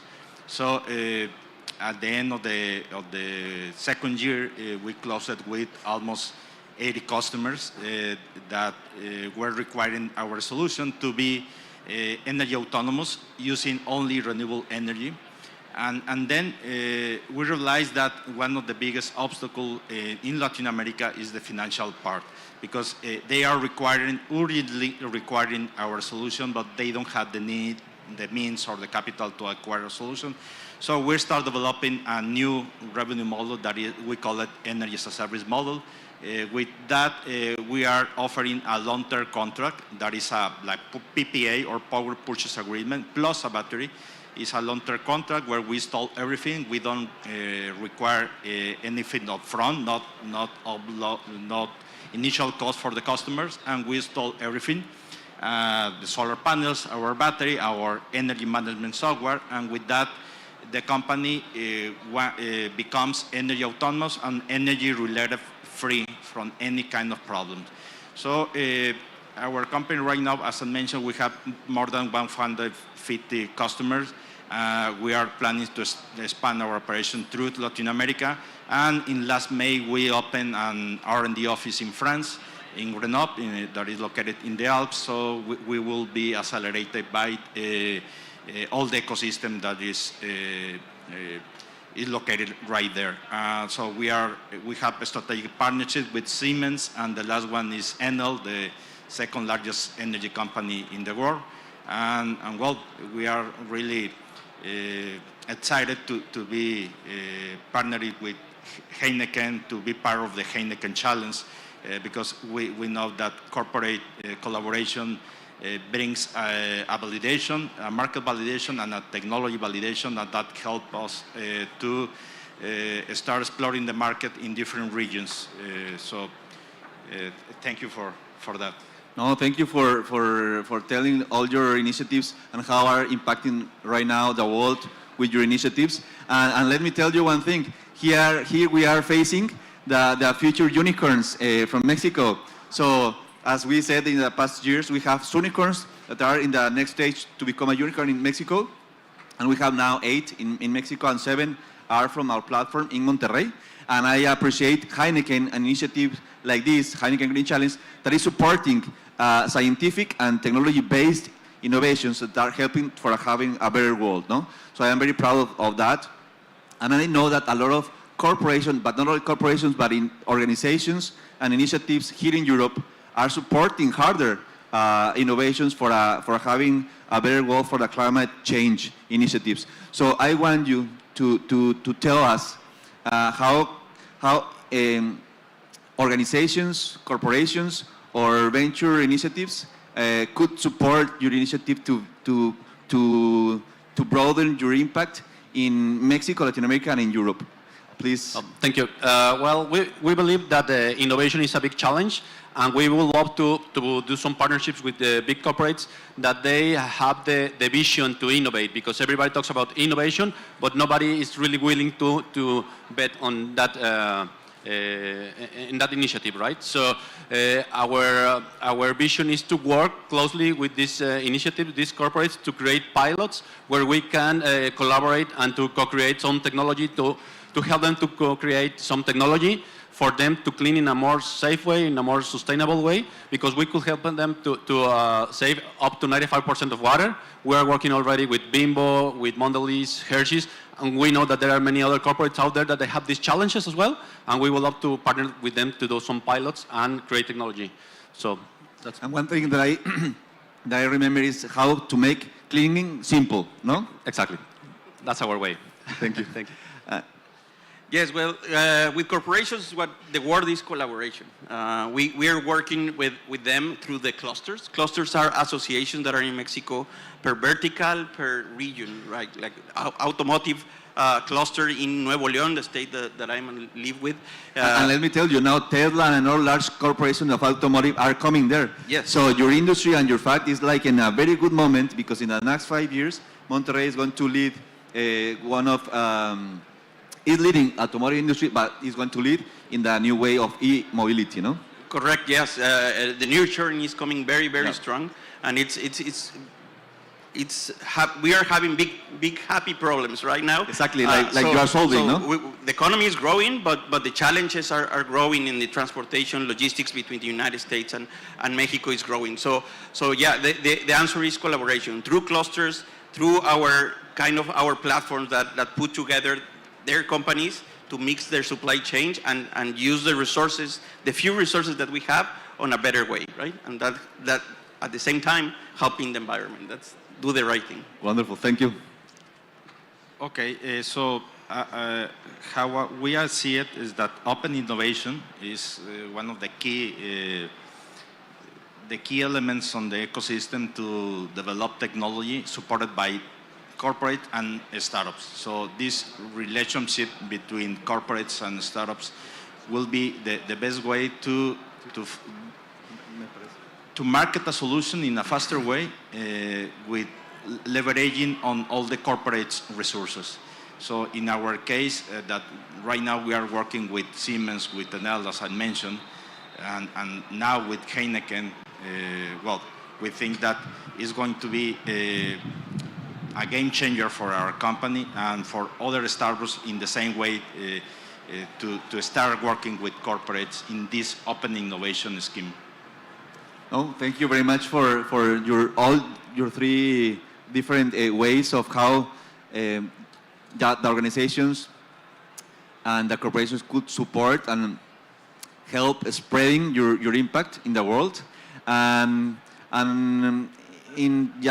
want to 3 seconds answer now, or 1 minute answer, any of you, to tell us how has been your experience with Heineken, with this Heineken Green Challenge that is leading this vertical in Mexico and now coming to Europe and in other places.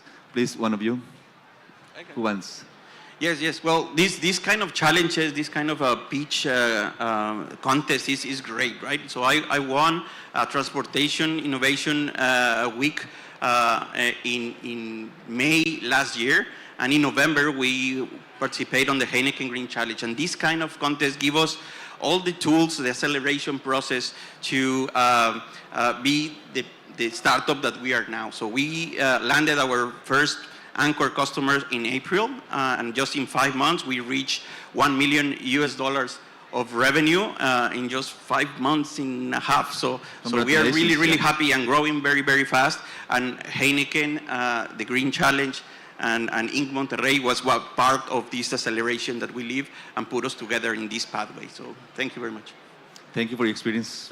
Complementing your part, I think that these kind of programs are really good because it is not only about the challenge or the prize that we can win, it is also about all the support that you have and all the tools that they give you. In my experience, we were participating in the circular economy and we learned a lot about it. So we complemented our startup with all of that knowledge, so we can come with our customers with a more complete solution. So it was a great opportunity for us to participate in this challenge, and really fortunate to be here sharing this with you. We are also in a booth in the number 23 Heineken booth. If you can come and visit us, we can share with you a little bit more about our experience. And also later, good beers. Thank you. And we have 1 minute, so you can tell us. The last part, well, in our case, we start working with a project pilot in their Heineken plant in Guadalajara.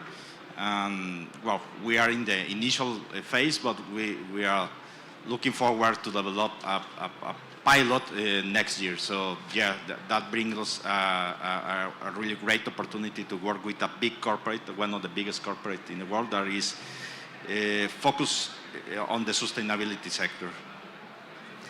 Well, 30 seconds. 30 seconds, okay, please. You can take it. No. Well, at the end, I am very happy to be supported by Heineken worldwide. Now they are improving their initiative to be part of the worldwide initiatives to supporting the sustainability initiatives.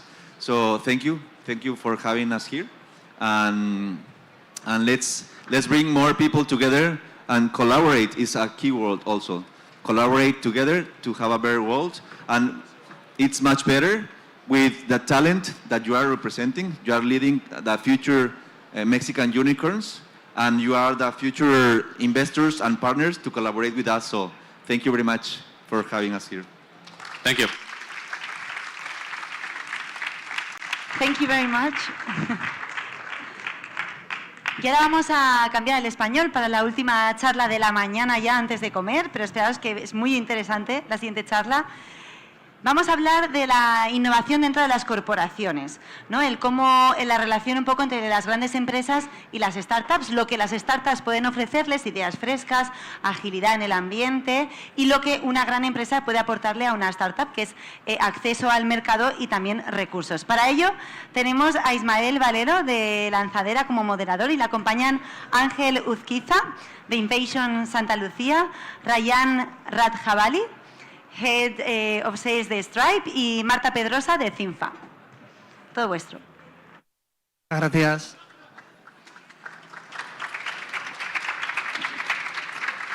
Genial, pues arrancamos con la última ponencia o la última mesa redonda antes de la hora de la comida. Lo primero, agradecer a Startup Valencia esta oportunidad y también a vosotros ponentes por estar hoy aquí y poder compartir pues, bueno, vuestro conocimiento y toda vuestra experiencia en el mundo de startups y de corporaciones. Me gustaría arrancar, me gustaría que os presentarais, ¿no? Que la gente supiera de qué estamos hablando y con un breve pitch de 1 o 2 minutos, pues que nos situéis de quién estamos hablando. Ángel, adelante. ¿Comienzo yo? Bueno, pues lo primero, agradecer a la organización, al Valencia Digital Summit, por la invitación y a Lanzadera, bueno, pues por invitarnos a participar en esta mesa. Encantado de participar con vosotros, Marta y Rayán. Mi nombre es Ángel Uzquiza, soy director de innovación corporativa en Santa Lucía, en el grupo Santa Lucía Seguros. Y bueno, pues mi labor dentro de la compañía básicamente es conectar con ecosistemas de innovación, abrir la innovación al grupo Santa Lucía. Y bueno, pues nosotros tenemos ya desde hace 6 años una aceleradora que se llama Santa Lucía Impulsa, donde aceleramos startups del sector seguros, que son las Insurtech. Y bueno, pues también contamos con programas de emprendimiento, de universidades en materia de innovación. Hacemos innovación abierta también con otros ecosistemas. Y bueno, pues básicamente lo que hago es conectar este tipo de soluciones con la aseguradora. Tenemos también vehículo de inversión, de Venture Capital. Y mi trabajo consiste en conectar ecosistemas y presentarlos al Grupo Santa Lucía para mejorar las soluciones de cara a los clientes.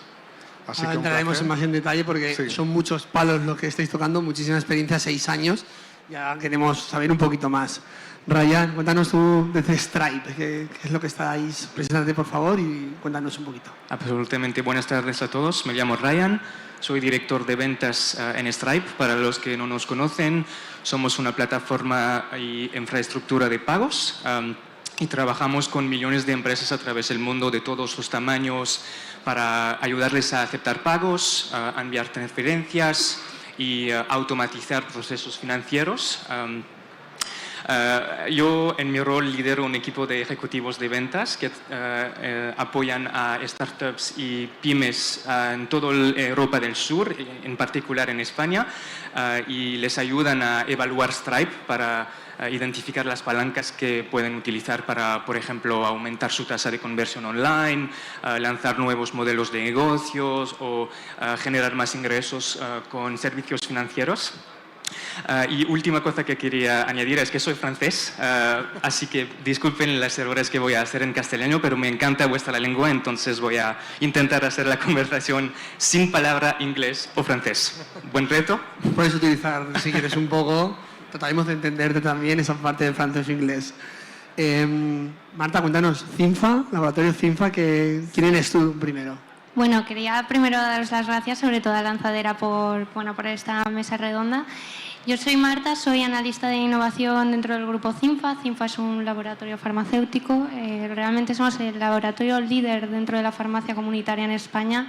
Tenemos 10 tratamientos de media por hogar, así que seguramente alguno de vosotros tenga algún tratamiento nuestro en el botequín, en casa. Y bueno, es un grupo que factura más de 700 millones de euros, somos 2.000 empleados y sobre todo tenemos una misión clara, que es ofrecer soluciones de salud de calidad a través de los profesionales sanitarios. Abordamos muchas soluciones de salud, desde el medicamento con o sin receta, también los complementos alimenticios. Tenemos una gama también de movilidad destinada a la ortopedia técnica. También estamos dentro de personal care con un vademécum muy amplio, desde cuidado dermacosmético, podológico, ocular. Y luego también, por otro lado, también estamos en parte también de diagnóstico. A través de una colaboración con la Universidad de Navarra sacamos los primeros test nutrigenéticos en farmacia.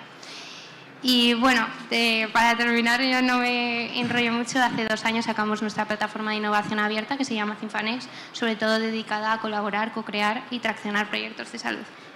Me quedo contigo con Cinfanex. Cinfanex es una iniciativa que apareció hace 2 años y ha entrado con muchísima fuerza, ¿no?, dentro de todo el ecosistema emprendedor. Para aquellos que no lo conozcáis, me gustaría que contaras un poco qué es Cinfanex, ¿no?, y cómo te relacionas con emprendedores, qué le ofrecéis, si sois un venture capital, o solo hacéis pruebas de concepto. Cuéntanos un poco cómo funciona.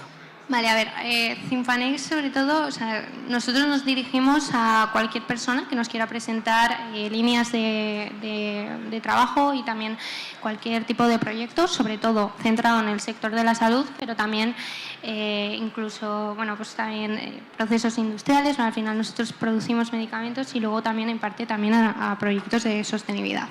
Digamos que vamos dirigidos a cualquier tipo, pues, de tanto emprendedor, aceleradoras. Nosotros participamos en el programa de GEL también con Lanzadera, incubadoras, claramente emprendedores y bueno, también pues incluso también investigadores, ¿no?, sobre todo más para esos tipos de proyectos mucho más científicos.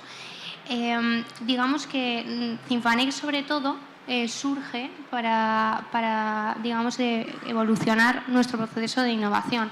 Entonces, un poco más destinado a cómo son este tipo de sinergias. Realmente nosotros tenemos una filosofía, digamos, muy personalizada con los proyectos, porque, bueno, el sector de la salud es muy amplio. Por ejemplo, no es lo mismo, pues, descubrir, ¿no?, una nueva molécula que un medical device, que una terapia digital.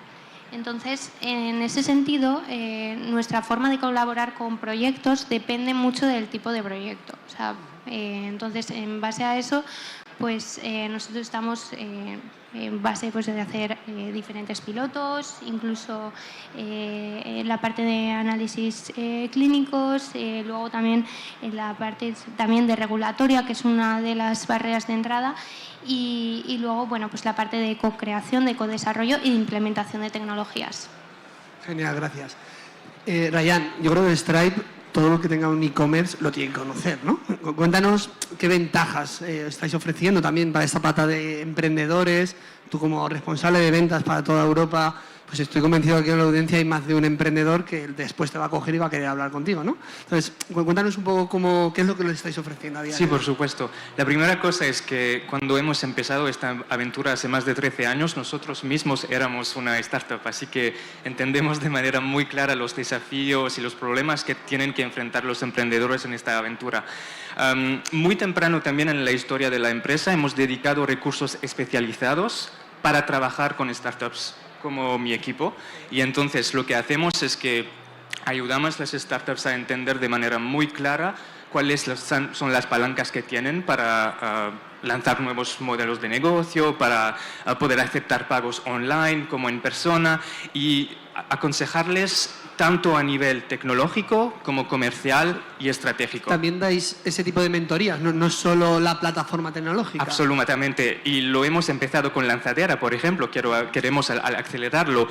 De lo que se trata es básicamente que queremos estar presente físicamente en los lugares de innovación para proponer ofertas de workshops, office hours y poder acompañar a los startups en todo el viaje que hacen desde el inicio hasta el escalar su negocio y expandirse internacionalmente. Una de las cosas que oímos mucho de emprendedores es que Stripe es un muy buen socio cuando se trata de intentar alcanzar nuevos mercados, porque proponemos todos los métodos de pagos que son relevantes a estos clientes. Tercera cosa quizás que añadiría es que también tenemos un programa de perks. En Lanzadera tenemos un partnership que nos permite ofrecer a las startups que están aceleradas un dinero de $50,000 que pueden utilizar el primer año de procesamiento que tienen con Stripe, y la ventaja principal es que les ayuda a no pensar tanto en los costes y poder intentar encontrar el product market fit. Esos 50.000 euros son gratuitos para las startups, ¿no? Gratuitos para el primer año. Última cosa también que quizás vemos es que las startups que vienen a trabajar con nosotros nos dicen que les apetece la plataforma porque primero es una plataforma muy sencilla de utilización, muy desarrollador friendly. Segundo es que les da acceso a un montón de herramientas que les permite madurar el modelo de negocio que tienen, y por últimamente hemos hablado también del lado internacional, expandirse muy rápido. Pues tienes formaciones, tienes contacto de mentorías, tienes una plataforma con un PER de $50.000. Dólares. Y encima esa pata internacional, ¿no? Yo creo que el offering es bastante bueno. Ángel, ¿por dónde empezamos con vosotros, no? Porque tenéis como muchísimas patas. Si quieres arrancamos un poco por la parte de emprendedor, de hacer esos pilotos, ¿no? Cuéntanos un poco cómo hacéis esto. Bueno, nosotros en el Grupo Santa Lucía no es solo la aseguradora, tenemos un grupo de empresas y los negocios que tocamos sobre todo es alrededor del seguro. Hay negocio asegurador, negocio residencial. El Grupo Santa Lucía tiene las residencias de Vallesol, por ejemplo, el Grupo Vallesol en España es de Santa Lucía. Tenemos el negocio asistencial, todos los servicios que damos a los clientes en los seguros, pues también son nuestros negocios. Y luego el negocio funerario, que también somos líderes en decesos, ¿por qué no decirlo, no? Hay que sacar pecho de lo que eres. Y bueno, pues en función de estos dominios de trabajo de los negocios, nosotros montamos la aceleradora Santa Lucía Impulsa. Santa Lucía Impulsa se acerca al ecosistema Insurtech o de startups, sobre todo transversales que puedan darnos capacidades en esos negocios. Todos los años nosotros buscamos cada año entre 5 y 6 startups que nos dan soluciones a las necesidades del Grupo Santa Lucía. Las startups que buscamos son de todo tipo, pre-seed, seed y scale-ups, ¿vale? Con las scale-ups, como ya están funcionando y son muy grandes, directamente podemos hacer acuerdos comerciales e incluso si necesitan venture capital, pues también se pone a disposición. Tenéis esa opción también, ¿no? De poder, si en caso de la startup y a vosotros os interesa, poder invertir dentro de la compañía. Eso es. Eso es muy interesante. Y con las pre-seed y seed, con estas lo que hacemos es, buscamos este tipo de startup con mínimo producto viable, que estén ya funcionando, aunque no tengan mucha caja, ¿vale? Y les ofrecemos 4 meses de trabajo en el Grupo Santa Lucía, con los negocios del Grupo Santa Lucía, probando o intentando probar si ese producto, servicio, proceso o tecnología, ya traiga lo que traiga, si encaja con nuestras propuestas de valor de cara al cliente, a las eficiencias, a la experiencia de ahorro de costes, cualquier tipo de solución que nos den, la probamos con ellos durante 4 meses. Y también yo entiendo que la startup también aprende mucho durante ese tiempo, ¿no? Estás en una etapa pre-seed o seed, tener la posibilidad de 4 meses trabajar codo con vosotros, pues no solo tratar de vender, sino también tratar de coger conocimiento. Eso es. Ponemos a su disposición nuestra estrategia con ellos, es el Corporate Venturing, que al final nosotros ponemos el talento profesional del sector, que está muy regulado, ponemos también la capacidad de tesorería. O sea, pagáis a la startup por este tiempo. Hacemos pruebas pilotos con ellos y las invertimos en esas pruebas de concepto, ¿vale? Luego también lo que hacemos es, les damos poder de distribución. Tenemos 7 millones de clientes en España. Entonces las pruebas de concepto que hacen escalan rapidísimo, si salen bien. Y luego, por ejemplo, lo que nos aportan ellas, pues al final es poca aversión al riesgo, no tienen miedo, y yo soy aseguradora, yo tengo miedo. Entonces la fórmula es muy buena. También me aportan conocimiento de nuevas tecnologías, todo lo que es Internet de las Cosas, blockchain, inteligencia artificial, todo esto las startups lo traen muy fresco y lo están experimentando. Y me aportan también agilidad y cambio cultural dentro de la empresa. Se les mentoriza también desde los negocios de Santa Lucía y se les pone en contacto con todo el ecosistema de partners que tenemos, porque pueden crear negocios paralelos con todo nuestro ecosistema. Entonces también es muy ventajoso para ellas. ¿Y eso es un acuerdo cliente-proveedor con la startup? Y luego con ellos, si están en etapa pre-seed o seed y abren rondas de financiación y quieren que les invirtamos, lo ofrecemos. No es obligatorio. ¿Qué ticket manejáis? Normalmente es hasta 300.000 con estas pre-seed y seed. Y luego hay veces que se llega a acuerdos comerciales con ellos, tenemos algunas que ya están trabajando con nosotros y distribuyendo sus productos, o se llegan a alianzas estratégicas. Interesante al menos, ¿no? O sea, y sobre todo yo creo también el emprendedor, yo cuando empecé a conoceros, ¿no? Pensaba únicamente sois una aseguradora, ¿no? Y sois mucho más que una aseguradora, y yo creo que eso es bueno que también la audiencia, y es un mensaje que tratáis siempre de compartir, no solo veros como una aseguradora, sino que hay muchas más patas dentro del grupo. Sí, también hacemos innovación abierta con otros ecosistemas, universidades, parques científicos, ¿vale? Players privados del sector público y del sector privado, y luego con consultoras y tecnológicas también hacemos innovación abierta. Al final es mezclar todos los ecosistemas y de ahí sale la innovación, o sea que... Súper interesante. Gracias. Pero una vez que hemos conocido un poco el offering de cada uno de ellos hacia el ecosistema emprendedor, soy gente que veis muchísimas startups y lo que me gustaría también que habléis un poco de las tendencias que estáis viendo. Estamos hablando o escuchando muchísimo de inteligencia artificial, hemos escuchado muchísimos de SaaS, de B2B, el año pasado, el anterior, ¿no? Entonces me gustaría arrancar contigo, Ryan, y después voy contigo para la parte de salud. ¿Qué tendencia estás viendo tú, ¿no? ¿Qué crees que es lo que está apostando más ahora y qué crees que también va a perdurar más en el tiempo, ¿no? Porque muchas veces esto va de ciclos y algunas tecnologías perduran y otras no. Sí, total. Cuéntanos tu experiencia. En Stripe vemos dos áreas de innovación. Por una parte, en las startups de e-commerce y por otra parte, en las plataformas SaaS.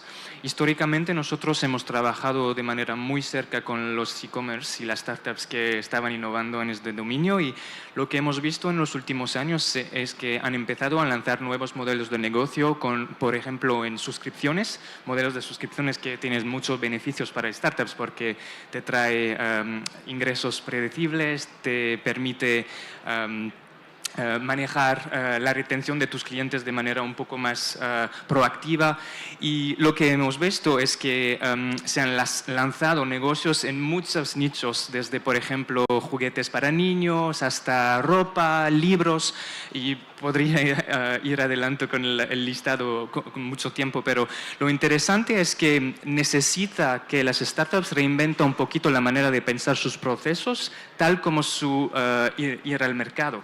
Y entonces nosotros en Stripe tenemos también el placer de impulsar un poco de esta innovación con los métodos de pagos, con la facturación automática de estos ingresos recurrentes. Otra parte, estaba hablando de plataformas SaaS, es también un nuevo modelo que hemos visto que ha crecido mucho en estos últimos años. Es seguro que todo el mundo aquí tiene un ejemplo de startups en forma de plataforma que, por ejemplo, se ha lanzado en la entrega de comida a domicilio, Deliveroo, Glovo. Hemos visto también, por ejemplo, en las plataformas que proponen servicios de reserva de taxis, FreeNow, etcétera, etcétera. Y lo complejo de estos tipos de modelos es que necesitan manejar un modelo con casi tres partes, entre primero los proveedores que quieren vender sus servicios, luego la plataforma que va a hacer las conexiones y por último el cliente como tú y yo que vamos a intentar hacer una reserva o comprar algo. Y de nuevo, en Stripe tenemos una solución que se llama Stripe Connect, que permite hacer esta conexión y que simplifica mucho la manera de aceptar pagos, enviar transferencias y comisiones entre los proveedores y los vendedores y poder facilitar todo este proceso para quitar un poco la complejidad que vemos. Eso es más sencillo. Tú, Ryan, que tienes una visión europea, ¿no? Estás localizado, antes hablamos, ¿no? En Dublín. ¿Está habiendo tendencias diferentes en el mercado español versus otros mercados europeos? ¿O las tendencias que estamos viendo de SaaS, de inteligencia artificial, son muy parecidas? Lo habías comentado en tu introducción, vemos que inteligencia artificial y B2B SaaS son dominios que, bueno, son muy exitosos en muchos mercados, pero algo que a mí me sorprendió mucho es que aquí en España vemos sectores como salud, desarrollo sostenible, energía, ser muy poderosos y bastante en avanza en comparación, por ejemplo, con Francia. Trabajamos mucho nosotros con Estación F y ahí tienen, la mayoría de las startups que tienen son de tecnología, con Big Data, inteligencia artificial, perdona. Y bueno, es interesante ver un poquito las diferencias de modelos de nuevo. Genial, pues me lo dejas votando para que hablemos de la salud y las tendencias en salud. Marta, en Timpa, ¿qué estáis viendo? ¿Cómo se está moviendo el mercado de la salud? ¿En qué está posicionándose más en este tiempo? A ver, el mercado de la salud la verdad es que es muy, muy amplio. Sí que es cierto que nosotros las tendencias que estamos observando sobre todo son los focos de innovación a lo que nosotros nos estamos dirigiendo. Por un lado tenemos sobre todo lo que es la longevidad. Al final cada vez vivimos más años. Entonces, en 2050 se prevé que el 30% de la población en España tenga más de 65 años y 4 millones de personas habrán superado la barrera de los 80 años. Esto quiere decir que tenemos que encontrar soluciones que mejoran la calidad de vida de la tercera edad, ¿no? Y muchas soluciones pensando pues, en personas que tengan una tercera edad, pues puede ser desde paciente polimedicado, desde limitaciones visuales, auditivas, enfermedades cardíacas, y no olvidemos tampoco las enfermedades mentales, ¿no? Sobre todo se habla mucho de la depresión por la soledad en los hogares o incluso enfermedades neurogenerativas como es el Alzheimer. También, por otro lado, está lo que es la cronicidad, ¿no? Sobre todo cómo podemos potenciar y cómo podemos mejorar la calidad de vida del paciente crónico, que también a veces está muy asociada también a lo que es la parte de la longevidad. También, en base a lo que habláis, ¿no? Sobre todo de la tecnología, la inteligencia artificial y sobre todo la tecnología, lo que es muy clave es que nos ayuda al seguimiento y la atención al paciente. Por eso estamos viendo muchas tendencias, sobre todo de dispositivos médicos de cara a la monitorización y de cara al diagnóstico, que puede empoderar tanto al paciente como al profesional sanitario. Entonces, además, hay una tendencia que es que tras la pandemia, sobre todo nosotros como pacientes también queremos saber más sobre el estado de nuestra salud, ¿no? Entonces tenemos esa parte más proactiva y todo este tipo de dispositivos hacen que estén al alcance de nuestra mano. Luego también es cierto que notamos nosotros también una tendencia más hacia lo natural, sobre todo más de todo tipo más de ingredientes, ¿no? Naturales, pues que sobre todo para un nicho de población pues que prefiere antes pues un complemento alimenticio con un posicionamiento mucho más natural que una solución medicamentosa. Y luego, por otra parte, también creo que la digitalización nos da sobre todo el tema de la personalización. Ya no tanto solo por la medicina personalizada, sino también por el servicio, sobre todo para entrar más a esas necesidades, características individuales de cada paciente. Y por último, también nosotros sobre todo nos focalizamos, es que ya no es solo innovar en salud, ¿no? Sino que también para nosotros es muy importante un eje transversal que es hablar de la sostenibilidad, ¿no? Porque al final para nosotros en todos los proyectos de CINFA no solo queremos innovar en salud y poner a disposición de los pacientes unas soluciones innovadoras, sino que también en cada proyecto tengamos en cuenta, digamos, ese impacto positivo con el medio ambiente y la sostenibilidad está siempre arraigada a todos nuestros proyectos. Me cojo dos de las tendencias que has comentado y se las dejo a Ángel. Longevidad, para esa silver economy y también vosotros cómo lo veis, y esa parte también de sostenibilidad, ¿no? Esas tendencias desde Santa Lucía también las estáis viendo. Sí, a ver, muchas coinciden, ¿no? Porque son sectores adyacentes, entonces Totalmente. es muy parecido. Nosotros cada año lanzamos un mapa de startups Insurtech. Este año hemos lanzado el 4º mapa, que lo podéis descargar en Santa Lucía Impulsa, es gratuito. Que es una pasada. Y ahí están todas, es una foto fija que se hace cada año, y ahí están las 340 startups Insurtech que ahora mismo están pegando en España, ¿vale? Este año hemos incluido las de Latinoamérica, que hay una tendencia muy fuerte, y también las de Portugal. En total son más de 500. Es muy interesante el informe. El informe acompaña las tendencias. ¿Qué va a ocurrir en el sector seguros, sector asistencial, residencial, ¿vale? De salud? Y así, por destacar algunas, nosotros estamos viendo mucha tendencia a la Silver Economy, todo lo que ha estado contando Marta de la parte asistencial, mejora de vida de los mayores, la medicación, la salud, es muy potente ahora mismo y hay mucha oportunidad de mercado ahí. Y hay muchas startups que están desarrollando este tipo de soluciones. Hay otra parte que son todas las startups que ofrecen tecnologías o servicios para la mejora de la experiencia de cliente, la personalización de los servicios y sobre todo también las eficiencias y la rapidez, ¿no? Pues la gente con el seguro lo que quiere es rapidez, transparencia y confianza, pero sobre todo rapidez, que cuando hay un siniestro vayas y se lo soluciones. Y luego hay otras tendencias muy interesantes que son, por ejemplo, los embedded insurance, que son los seguros embebidos. Un seguro embebido es aquel que es un microseguro, le podemos decir. Imaginaos, cuando vas a hacer un viaje en avión y te hacen, en la compra del billete del avión, te meten un seguro para la maleta. Eso es un seguro embebido en la compra de un producto de un tercero, que es un viaje. Eso se va a poner de moda, ya está la tendencia. Hay muchas startups embebiendo seguros en otros sectores y eso va a ser muy potente, va a mover muchísimo dinero a nivel mundial. Y luego, ya por terminar, las últimas tendencias que estamos viendo son sobre todo de cuidado, sostenibilidad, ¿vale? La gente quiere sostenibilidad, estilos de vida, este tipo de soluciones también lo prefieren. Así que más o menos en general. En el informe tenéis todas. Sí, sí, O sea yo que... de verdad recomiendo el informe. Yo el día que lo lanzaron me lo descargué. Son alrededor de 80 páginas que se leen rápido, pero que luego quieres ver el detalle y te cuesta un rato más. Pero la verdad es que está bien explicado y tienes un mapa de todas las startups del sector de InsurTech y también parte de salud. Estamos fuera de tiempo.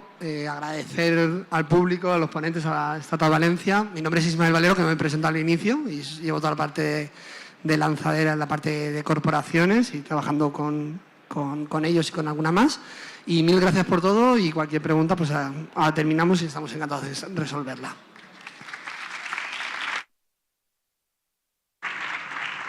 Muchísimas gracias. Además, como es la hora de la comida ya, si podéis aprovechar, nos vemos de nuevo a las 3 aquí en el Innovation Stage con muchas más charlas. Y que disfrutéis mucho de la comida y del maravilloso escenario que tenemos aquí. Hasta ahora.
Buenas tardes y bienvenidos a esta sexta edición del BDS, Valencia Digital Summit, año 2023. Y estamos aquí con un gran y nuevo empresario, un gran emprendedor de estas maravillosas startups que están surgiendo en esta comunidad, en nuestra comunidad valenciana. Bienvenido, Roberto Berneta.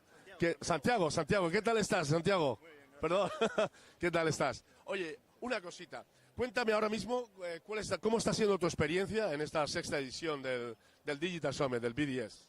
Pues la verdad es que de las 4 ediciones que llevo asistiendo, esta está siendo la más intensa porque desde que he llegado no paro de tener reuniones y potenciales colaboraciones con distintos actores del sector. O sea que todavía no he podido casi ni darme una vuelta a disfrutarlo porque está siendo realmente interesante y productiva. Muy bien. Oye, una pregunta así un poco comprometedora, ¿no? ¿Cómo podríamos construir un futuro mejor mediante las nuevas tecnologías y la innovación? Bueno, pues nosotros precisamente lo que hacemos es potenciar el uso de la tecnología para fomentar la adopción de la energía solar y las energías renovables.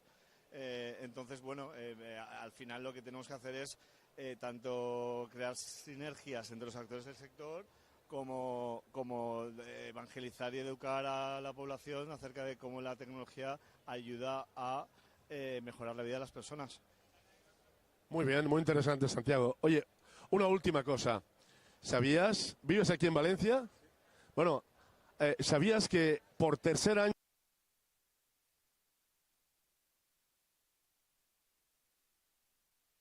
consecutivo, por tercera vez consecutiva, esta ciudad está declarada una de las mejores ciudades del mundo y de Europa, cabe decir, para vivir? ¿Te gusta esta ciudad? A ver, yo soy de aquí, entonces yo siempre digo que tarde o temprano todo valenciano vuelve a la terreta. Cuanto más viajas, más te das cuenta de la calidad de vida que tenemos aquí. Habiendo vivido por Europa, Latinoamérica y África, y 7 años en Barcelona, decidí volverme a Valencia porque realmente Valencia tiene todo lo que se necesita para vivir bien, para emprender y para triunfar en cualquier ámbito. O sea que sí, sin duda, no porque ya ha salido en los rankings, yo ya hace años que lo digo, lo que no quiero es que se convierta en una nueva Barcelona, o sea que mantengamos un secreto. Pues hemos estado esta tarde disfrutando de una entrevista amena y muy interesante con Santiago Berneta, CEO y fundador de Tornasol Energy. Quedaros con este nombre porque su proyecto es muy, pero que muy interesante y sobre todo innovador. Muchas gracias, Santiago, por tu tiempo y a disfrutar. Nos vemos Valencia Digital Summit 2023 en una de las mejores y encantadoras ciudades del mundo, Valencia. ¡Chao!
Buenas tardes, estamos en este Valencia Digital Summit 2023, en una de las ciudades más encantadoras y preciosas, por qué no decirlo, de toda Europa y el mundo. Claro que sí. Y estamos este mediodía con David Salvador. Él es cofundador o fundador y sales manager.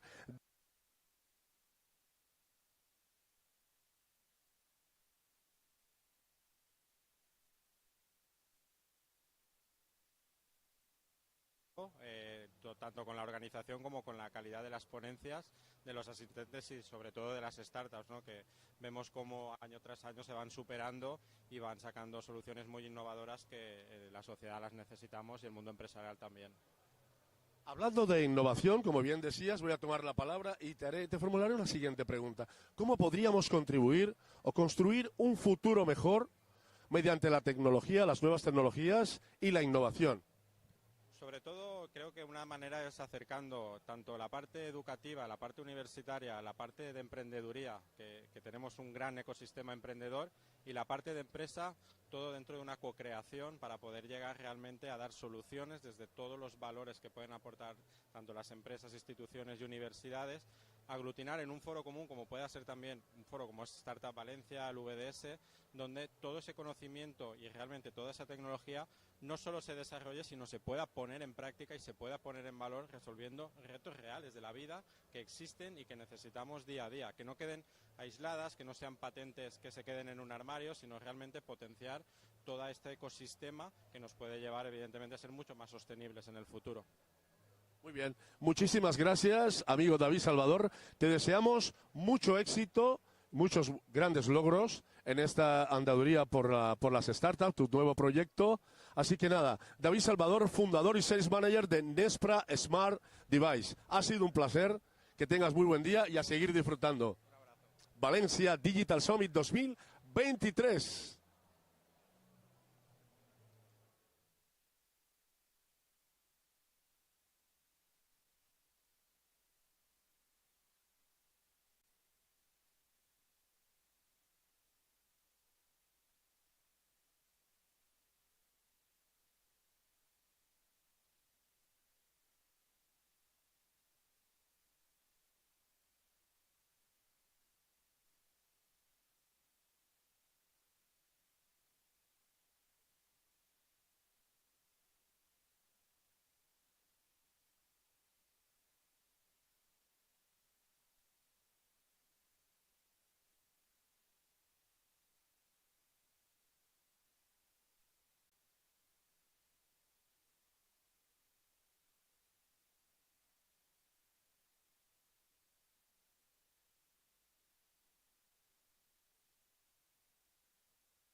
Muy buenas tardes y bienvenida, señorita Sara.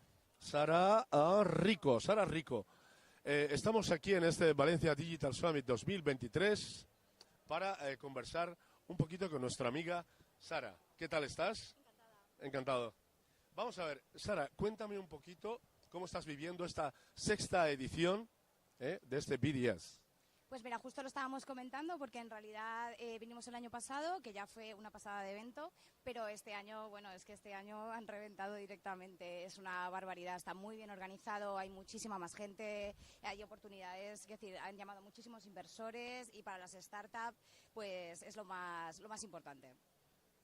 Muy bien, Sara, cuéntanos un poquito ahora de cómo podríamos contribuir para realizar una construcción de un futuro mejor basándonos en la ciencia y la innovación de las nuevas tecnologías. ¿Cómo podríamos contribuir a ello?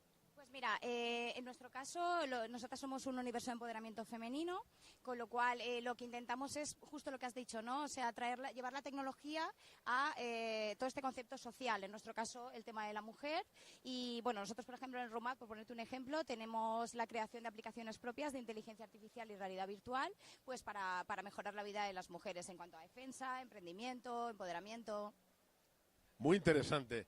Hemos estado conversando en una conversación muy corta, pero muy interesante, con Sara Rico, CEO y fundadora de la startup InReset.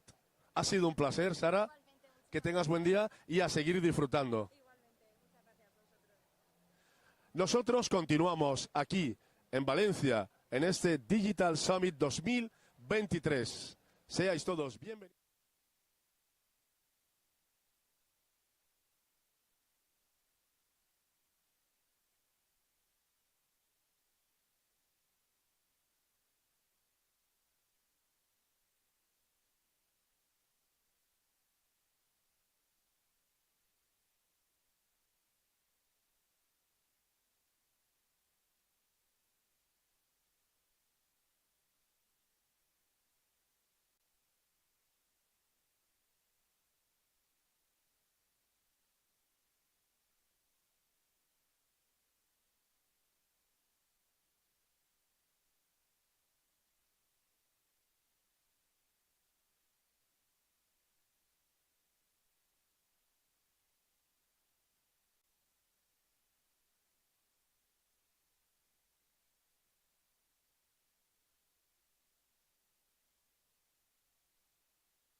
Buenas tardes, estamos aquí en Valencia, en el BDS, uno de los grandes eventos dedicados y enfocados a la tecnología y la innovación. En este caso estamos conversando con Adrià Aguado. ¿Qué tal? Bienvenido, Adrià Aguado, CEO de Milbo Mobility, una startup en proceso de crecimiento, ¿correcto? Eso es. Actualmente tenemos ya la aplicación disponible en la que unificamos todo el transporte de Valencia, tanto transporte público como privado, motos, bicicletas o coches, y el objetivo es expandirnos a otras ciudades de España para replicar el modelo. Muy bien. Cuéntanos, Adrià, ¿cómo está siendo tu experiencia en esta sexta edición del BDS? La verdad es que es un orgullo ver la evolución del Valencia Digital Summit. Esta edición creo que supera a las anteriores y era complicado porque llevo viniendo 2021 después del COVID con todo el trabajo y creo que cada edición se supera y este año para mí la mejor de las últimas. Muy bien. Oye, Adrià, cuéntame algo. ¿Cómo podríamos contribuir a construir una sociedad o algo que esté muy enfocado a la tecnología y a la innovación, a un futuro mejor?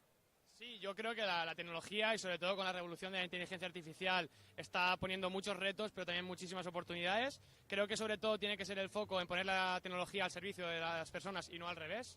Y creo que en ese campo nosotros, por ejemplo, en el mundo de la movilidad estamos trabajando mucho para que todo sea mucho más sencillo de cara al usuario y al ciudadano de poder acceder a la movilidad sostenible a través de una tecnología fácil e intuitiva. Muy bien, muchísimas gracias por tu colaboración y por esta conversación muy entretenida y sobre todo muy interesante. Hemos estado con Adrià Aguado, CEO de Milbo Mobility. Muchas gracias, que tengas un buen día y a disfrutar. Estamos aquí en el BDS 2023 en esta maravillosa ciudad, Valencia.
Buenas tardes y seáis todos bienvenidos, y en este caso le damos la bienvenida a Natalia Vega.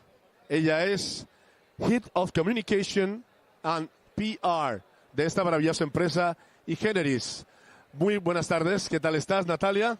Un gusto, muy bien, gracias. Muy bien. Oye, una pregunta. ¿Cómo está siendo tu experiencia en esta sexta edición del Valencia Digital Summit, del BDS?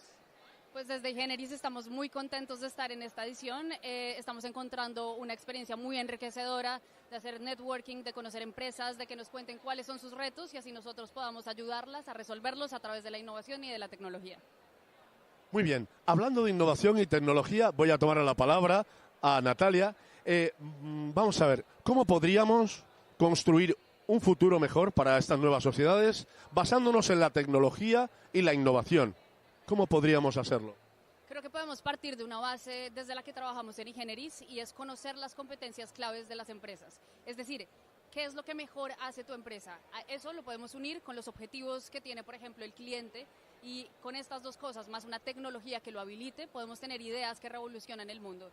En Igeneris decimos que nosotros damos vida a ideas que evolucionan el mundo de forma responsable y eso es lo que queremos fomentar que muchísimas empresas hagan. Muy bien. Pues ha sido un placer conversar contigo, señorita Natalia Vega, Igeneris, y nada, desearte que sigas disfrutando de esta maravillosa ciudad, ¿correcto? Y nada, un placer. BDS, Valencia Digital Summit 2023. Gracias a Igeneris, gracias Natalia. Nos vemos.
Good afternoon, everybody. Welcome for the wonderful city of Valencia. We'll be here with Alana. Hi. Hi, Alana. Nice to meet you. Okay, Alana, tell me one thing. It's simple. How is your experience in this sixth edition of the BDS in Valencia? It's been absolutely wonderful. We've met so many bright, innovative entrepreneurs. We're trying to expand our business in Europe, and it has just been so helpful. We've noticed there are a lot of students too, which is great. They're the lifeblood of innovation, and we're so happy to have been able to meet everyone. Good, good, Elena. It's a good pleasure talking about with you and enjoy this city. This is both AA, okay? This is startup. BDS 2023 in Valencia City and Elena. Thanks. Bye-bye. Sí,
Muy buenas tardes, ¿qué tal estás? Marta Soler, ella es la CBO, Business Development de la empresa, el startup Innovat.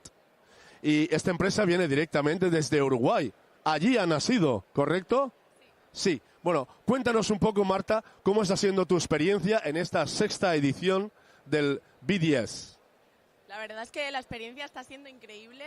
¿Lo cojo? Ah, vale, la experiencia está siendo increíble. Es la primera vez que participamos y estamos encantados. No pensábamos ni que iba a tener como toda la afluencia que estamos teniendo, todos los contactos que estamos haciendo, tanto con potenciales clientes, con posibles proveedores. O sea, maravillosa, la experiencia maravillosa.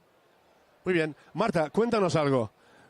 Con este eslogan me he inspirado para preguntarte cómo podríamos construir un futuro mejor para estas nuevas sociedades basándonos en las nuevas tecnologías y en la innovación, ya que el propio nombre de la empresa también lo dice. Pues la verdad es que la inversión en tecnología es necesaria. Lo estamos viendo cómo Valencia se está convirtiendo en un hub tecnológico, cómo España se está posicionando dentro del ecosistema emprendedor y tecnológico también a nivel europeo. Y al final atraer talento, atraer inversores, atraer empresas y que se mueva todo esto para impulsar la ciudad a nivel tecnológico y también todo el desarrollo urbano que está teniendo, como la Valencia Capital Mundial del Diseño, todo lo que se está contribuyendo a la ciudad. Es increíble, yo creo que vamos por el buen camino. No sé qué piensas tú. Claro que sí, hablando de la ciudad, como bien has dicho, voy a tomarte la palabra, porque casualmente, curiosamente, es el tercer año consecutivo que esta ciudad es nombrada una de las mejores ciudades del mundo para vivir y para emprendedores, sobre todo para el tema de la tecnología y el enfoque que está teniendo empresarial, a nivel empresarial, esta ciudad. ¿Te gusta esa ciudad? Amo Valencia, me encanta. Creo que, sin lugar a dudas, tiene más que merecido ese primer puesto como mejor ciudad del mundo para vivir. La calidad de vida es extraordinaria. La cantidad de oportunidades que se está generando con todo este movimiento y esta venida de inversores es maravillosa. Y sin lugar a dudas yo lo recomiendo la ciudad para vivir, para venir de vacaciones, para invertir. Sin lugar a dudas hay mucho talento y la calidad de vida es inmejorable. O sea que no sé si tienes más preguntas, yo estoy aquí para responderte todas las que quieras.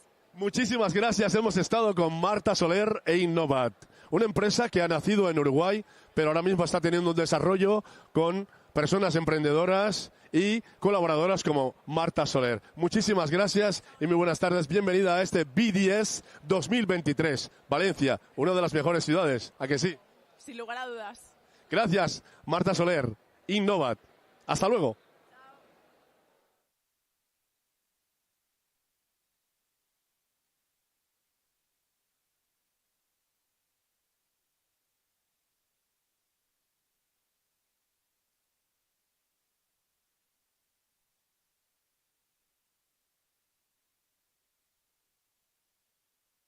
Ajá, sí, G,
Muy buenas tardes, seáis todas bienvenidas y bienvenidos. Estamos compartiendo un ratito con Alejandra Zamudio. ¿Qué tal estás, Alejandra? Muy bien, ella está en el sector de la organización del INMTA, que es la startup, ¿correcto? realmente es una organización que impulsa a la innovación, la tecnología y el emprendimiento en México. Una pregunta, Alejandra. ¿Cómo está siendo tu experiencia en esta 6ª edición del BDS? Nuestra experiencia en el Valencia Digital Summit es una extraordinaria. La verdad es que vemos una enorme oportunidad de poder conectar con diferentes actores de los ecosistemas, en este caso el europeo. Y Valencia ha sido una ciudad extraordinaria al momento de recibirnos. Muy bien. Cuéntanos un poquito cómo podríamos construir un futuro mejor a nivel tecnológico y en la innovación para las nuevas generaciones que vienen a continuación detrás de nosotros. ¿Cómo podríamos realizar, qué tipo de trabajo podríamos realizar para fomentar la innovación y la tecnología? Claro, mira, yo creo que una forma de lograrlo es a través de hacernos cargo todos de las cuestiones que son relevantes precisamente a todas las comunidades. No ser apáticos, estar compartiendo cuáles son las problemáticas que existen para que cada vez más startups, organizaciones puedan ponerse en acción y desarrollar estas soluciones tecnológicas, innovadoras, disruptivas, que impulsen el desarrollo de las comunidades. Muy bien, muchísimas gracias. Hemos compartido un ratito con la señorita Alejandra Zamudio, organización. Muchísimas gracias. Y seguimos en este BDS 2023. No te lo pierdas. Alejandra Zamudio. Muchas gracias. Chao.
Buenas tardes y bienvenidas y bienvenidos. Bienvenido, señor Javier Carrión, a este BDS 2023, una de las ciudades más encantadoras, Valencia. Bueno, Javier, cuéntanos un poco cómo está haciendo tu experiencia en esta 6ª edición del BDS. Pues la verdad que muy contento, muy sorprendido también cómo está evolucionando después de todas las ediciones. Se nota un ecosistema mucho más trabajado, muchas más empresas, mucha más tecnología, mucha más innovación que nunca, yo creo, y al final el networking que se está generando aquí dentro, yo creo que está superando con creces cualquier otra edición anterior. Muy bien. Cuéntanos un poco, Javier, tú que estás ya metido, pero de lleno en el mundo de la tecnología y los videojuegos. Cuéntanos un poco cómo podríamos construir un futuro mejor para las nuevas generaciones basándonos en el desarrollo de la tecnología y la innovación. Yo creo que lo que hay que hacer es que la tecnología entre en cada sector de la industria. Cualquier sector es fundamental incorporar tecnología, te da una serie de datos, te da estadísticas y te permite al final ahorro de costes, ahorro de contaminación, ahorro de todo tipo de recursos que ahora mismo se malgastan seguramente por falta de tecnología. Y yo creo que lo principal es eso, es una colaboración entera en todo tipo de industria, incorporando tecnología en cada paso que se va creciendo. Muy bien, pues hemos conversado en esta tarde de jueves, en el BDS 2023, con Javier Carrión Viana, CEO de Encom Game. Ha sido un placer, Javier. Y nada, a disfrutar de esta maravillosa ciudad y que todo vaya bien. Deseamos éxitos. Muy bien. Muchísimas gracias y continuamos en este BDS 2023 en Valencia City. Bye.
Muy buenas tardes, bienvenidos a este BDS, el super evento en la ciudad de Valencia 2023. Y hoy queremos conversar con estos caballeros que son los dueños CEO, Business Development and CEO de Solution Outside the Box. ¿Qué tal el señor Ramiro Ortega? ¿Cómo está usted? ¿Qué tal, David? ¿Qué tal, Martín? ¿Cómo estamos? Bien. Bueno, Ramiro, tengo entendido que esta empresa nace en Argentina, pero estáis desarrollando la startup, la empresa como tal, en Valencia. Bueno, vamos a la primera pregunta. ¿Cómo está siendo tu experiencia en esta sexta edición del BDS? La experiencia es excelente. Nosotros el año pasado participamos, pero no con una stand, sino como attendees. Venimos viajando con mucha frecuencia de Argentina para España y bueno, ahora decidimos ya quedarnos. Estamos aquí en Valencia, la verdad excelente, la gente, las facilidades, muy agradecido y con mucha expectativa. Muy bien. Muchísimas gracias. Vamos a conversar ahora, querido amigo Ramiro Ortega, vamos a conversar con David García y en este caso tengo una pregunta para ti. David, cuéntanos un poco cómo podríamos contribuir al futuro de las nuevas generaciones a través de la tecnología y la innovación. Pues yo creo que la manera que más de verdad llegaría a las nuevas generaciones a traer toda esta nueva tecnología, pero también a estos procesos que se presentan, es a través de contar qué es lo que nos ha ido mal. Es decir, lo que nos ha ido bien lo sabemos todos, pero qué es lo que nos ha hecho llegar hasta ese punto, dónde nos hemos equivocado. Emprender es muy difícil, contarlo no lo cuenta tanta gente, así que yo creo que motivar un tipo de ciertos eventos donde se cuente esas experiencias un poco peores, pero que te han llegado a llegar donde estás hoy, creo que sería la manera correcta también para llegar a esas nuevas generaciones y que no tengan los mismos fallos. Creo que sería una manera interesante al menos de pensarlo. Muchísimas gracias, David García. Muy interesante su testimonio. Y ahora conversamos con Martín Campora. ¿Qué tal estás? Bueno, Martín nos viene también desde Argentina. Y bueno, ya que vienes desde La Pampa, Argentina, Rosario, Mar del Plata, Córdoba, vienes de una ciudad muy lejana, has hecho muchos kilómetros y quiero hacerte una pregunta comprometedora. Valencia, esta ciudad, ha sido por tercer año consecutivo una de las ciudades más interesantes y sobre todo más importantes para vivir, desarrollar empresas como la vuestra por tercer año consecutivo. ¿Te gusta la ciudad? Me encanta la ciudad. O sea, la verdad que es una ciudad que tiene de todo, hasta nos hace acordar un poco a la nuestra. Se nota que el espíritu de las startups vive acá. Hay mucho espacio para desarrollarse. Y bueno, esperemos que podamos hacer base y que nos vaya muy bien ahí. El señor Ramiro, David y Martín, os deseamos muchísimo éxito y seáis bienvenidos a esta maravillosa ciudad. Éxito con vuestros proyectos y nos vemos en este BDS 2023 Valencia, desde Argentina, fusionado con España, Solution Outside the Box. Bye.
Ya está.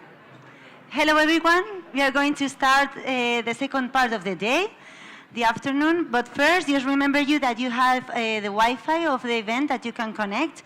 You can scan the QR code of the budget, and also remember you that you can use the hashtag, the official hashtag VDS 2023, and share all your comments, photos, videos, whatever you want.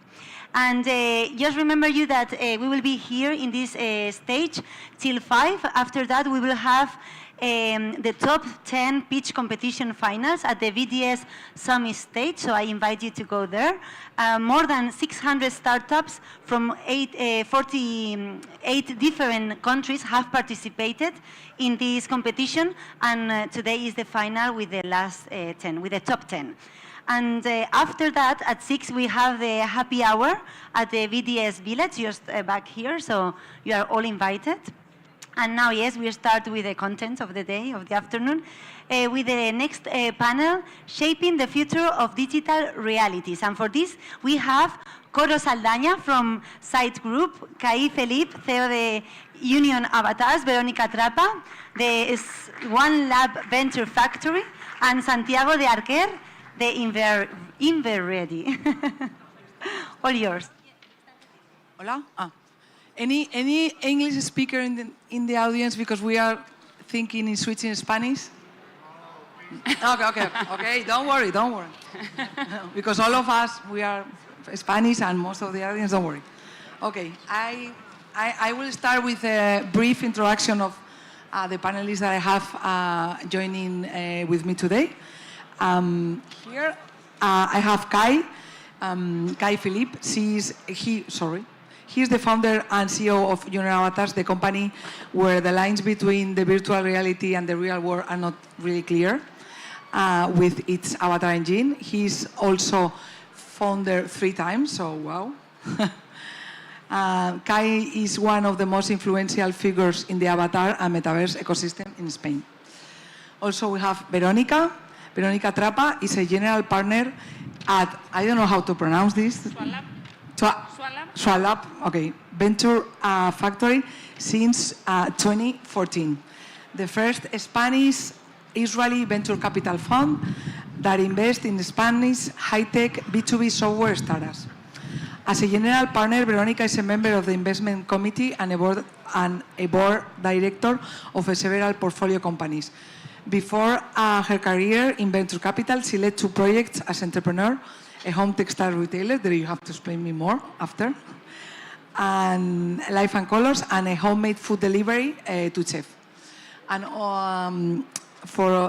the last one panel we have here today, we have Santi de Arquer.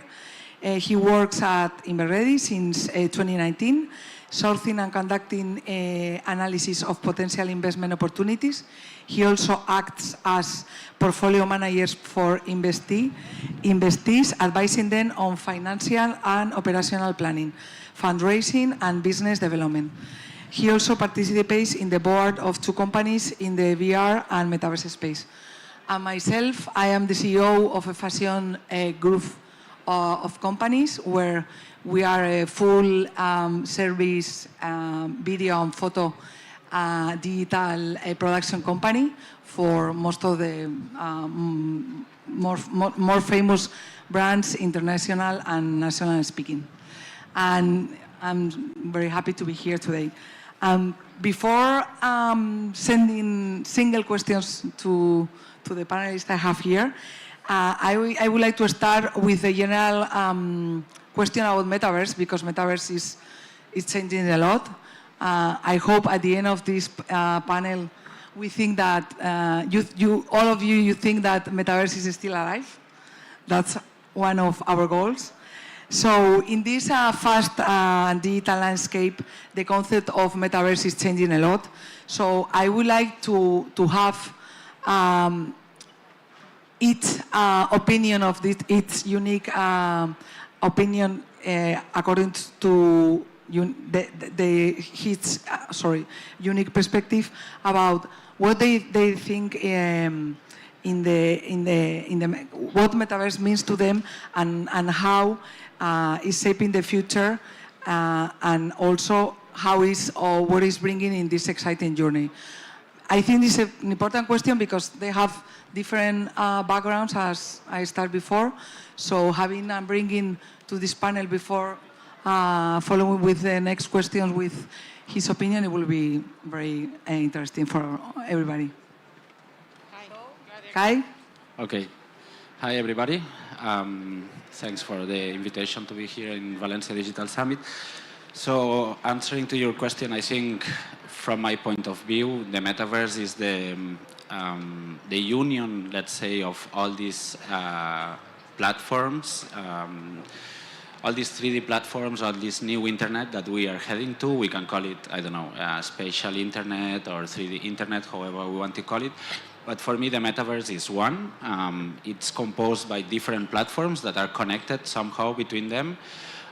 It can include any 3D virtual space like social networks, video games with identity systems to move across them, payment systems that can be on-chain, off-chain. But I would say that is the sum of all these platforms, and it's more like a concept. No, it's like internet. It is a concept itself. So for me, metaverse is maybe the connection of all these platforms in one. Yeah, in fact... Why you say no?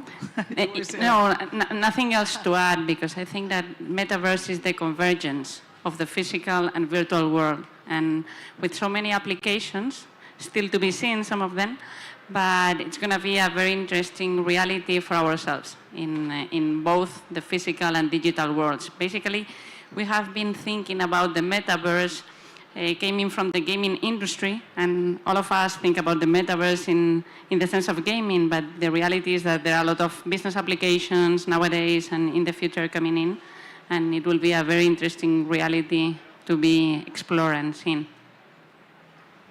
Yeah, well, for me, I'm an engineer, no? So I am used to define things with frameworks, and for me, I have a framework to describe the metaverse. For me, it is a virtual environment where people interact, which has 4 main attributes. The first one would be that it is somehow immersive, no? So it's like hard to distinguish from the real world. The second one is it is interactive, so people can interact between them and also with the very same environment. No? You can somehow leave trace, no, in the environment, and everyone can see it. Then it also is real time. No? It's very important. No? And finally, it's massive in the sense that it shouldn't be constrained to a certain amount of people, but it should be limitless, no, in terms of people. And as an investor, I envision it as like a playground, no, on which build new businesses, which will have, we think, a huge size, no, a huge market size. I'm coming from the fashion industry, as I said, and one of the most use cases are coming from the fashion industry, or at least for my industry, has many use cases in the metaverse. Both of you were talking about, or were mentioning gaming as something where everything starts. So I would like to hear from you, Veronica and Santi, beyond gaming, what do you think, which are the digital realities in most use today? I mean, we all know that there are certain industries, especially the industrial world, the healthcare world, also like the education world, where like the mixture of virtual reality, augmented reality, and the mixture of both, the combination on physical and digital collaboration or virtual collaboration in an immersive way, as you were saying, very collaborative, it's having a lot of use cases right now, in the sense of training, in safety environments for the industrial world, like doing simulations, playing like IoT with robots, with people, for, I don't know, for nuclear centrals, for construction companies, for, I don't know, electricity companies. There are like many use cases in the industrial world, also for training in the healthcare, like numerous use cases in the sense of training nurses, training doctors, simulate operations, simulates way of doing things in a very costly, efficient way. Instead of having a real surgery, you can like simulate and play with the same environment, with the virtual reality of it. And I mean, it makes a lot of sense. Also in education, you can, and in the business world, I mean, so many corporates are right now trying to approach people in the way of collaborating all together in a workspace. So I think that is beyond beyond like the gaming industry into the real world. I mean, that this makes sense a lot. Yes, I totally agree with you. Yes, because I think that beyond gaming, there are many potential use cases for the metaverse. It's true that many of them, I think that they are still to come because there is like a technology gap. Some of them require technology that it's not yet in the market. But many of them, I mean, we are seeing many real use cases. I think you mentioned all that the ones that I'm aware of them. Maybe fashion, you didn't. Fashion. You were missing that one. But yeah, for example, in training, we are seeing a lot of use cases, especially for trainings in matters of that are dangerous, no, or critical. In fact, we have one company in our portfolio that does just like that. And yeah, and also collaboration in enterprise. I think it's a very common use case at the moment. But as I said, I think that there are many more to come, more in healthcare, in real estate, in leisure, no, and social gatherings and so on. Do you want to add anything? I mean, No. Well, I totally agree. I think also what we are seeing on the enterprise world is a lot of like training of new hirings and like trying to cut the cost on logistics and also for the time of the people, so they don't have to be out of home for a long time. They can just join a virtual space, either with virtual reality or just a 3D platform. But when it comes to collaboration, when it comes to training of new hirings, summits like what we are seeing now, what we are attending now, but in virtual world, I think especially, maybe I think we will see more traction when it comes to this enterprise and corporate use, probably before social platforms, like differentiating it from the gaming that is pretty big right now. But yeah, that's what I would say. So something for me it's a big concern in the metaverse, and I would like also to bring here, is talking about the concerns about the potential ethical concerns. What do you think about that, or what is your opinion about that? Well, I think regulations are always a little bit slower than the advancements on technology. So probably we will see some regulations coming up at some point.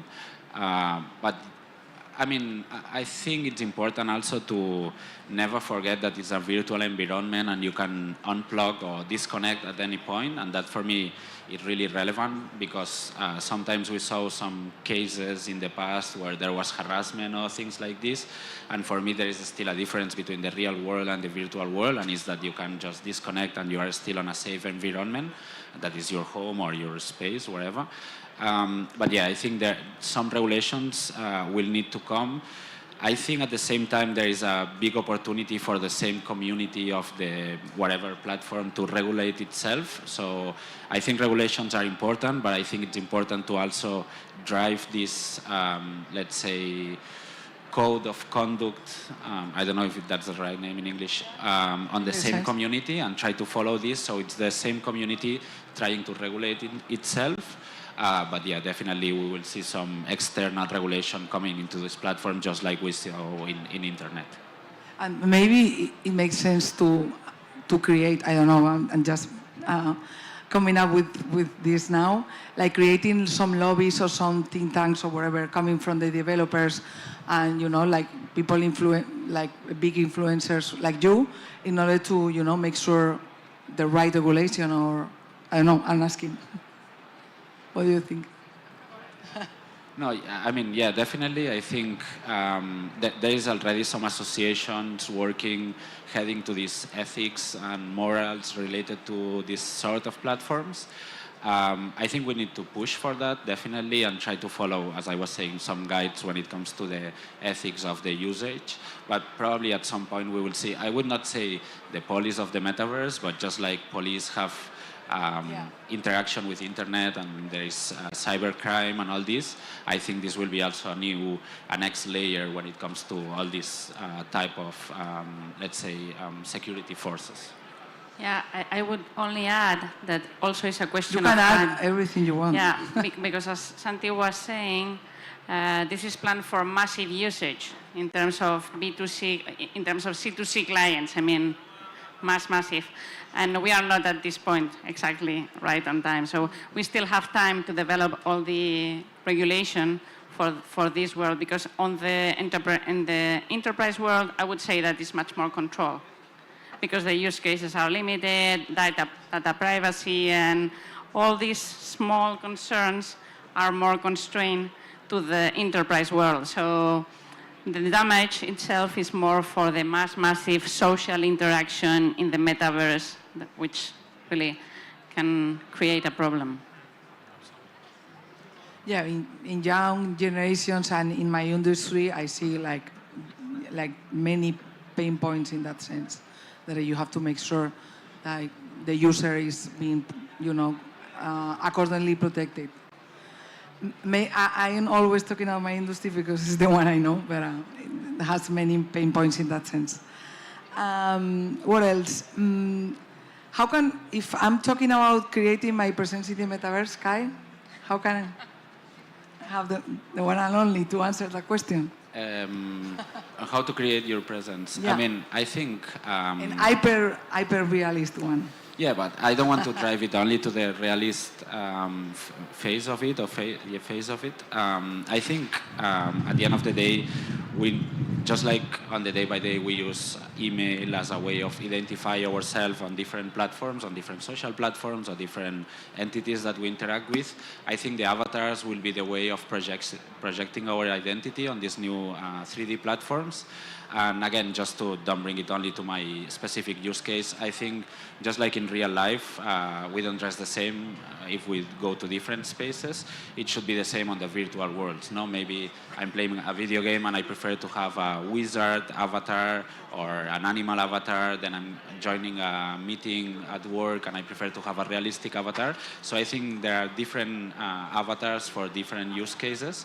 And I think one important part is same way we have thousands of different platforms that we can join, we should be able to express in 1,000 different ways based on the platform that we want to join. No? So based on the mood, based on what you are acting or what's the action that you are doing, you should be able to change your visual representation of your identity. I was asking about hyper-realistic because it's the one representing me most. That's why. And may I ask one question to Kai? And then keeping my to place. me, and I know that this is we can switch for linking realities, because I mean what they are doing is really amazing. How do you see this digital identity moving forward different platforms? Because if the metaverse is one single universe, then how we move into different platforms having different identities? I How do you think manage? there is still missing, I mean, we at least as a company, we are part of different forums or groups that are trying to establish some standards, some protocols heading this way to this famous interoperability. Right now there is no interoperability between virtual worlds, no? So you have a lot of isolated platforms that doesn't talk between them. I think we are heading, but it will take long time probably until we have some sort of protocol, just like we have web HTTP or this sort of protocols that allow the communication between the different platforms, and then you would be able to have one identity that you can move across different platforms. Bringing it to my specific use case, right now you can jump from one platform to the other with the same identity if they are connected to us or to our competitors. No, at the end of the day, each one choose a solution, and then moving across the different platforms that are using this specific solution is possible. But as soon as you want to move out, then there is no more interoperability. But I think there will be some sort of protocols. I mean, I know NVIDIA, for example, and Meta are pushing quite hard on this direction to have some sort of open standards that everybody can build on top of it. And then I think it will be the goal, no? Or the way to go. So we would have like an ID, yeah. a metaverse ID. Is that the point? Or the passport, I don't know. Digital passport.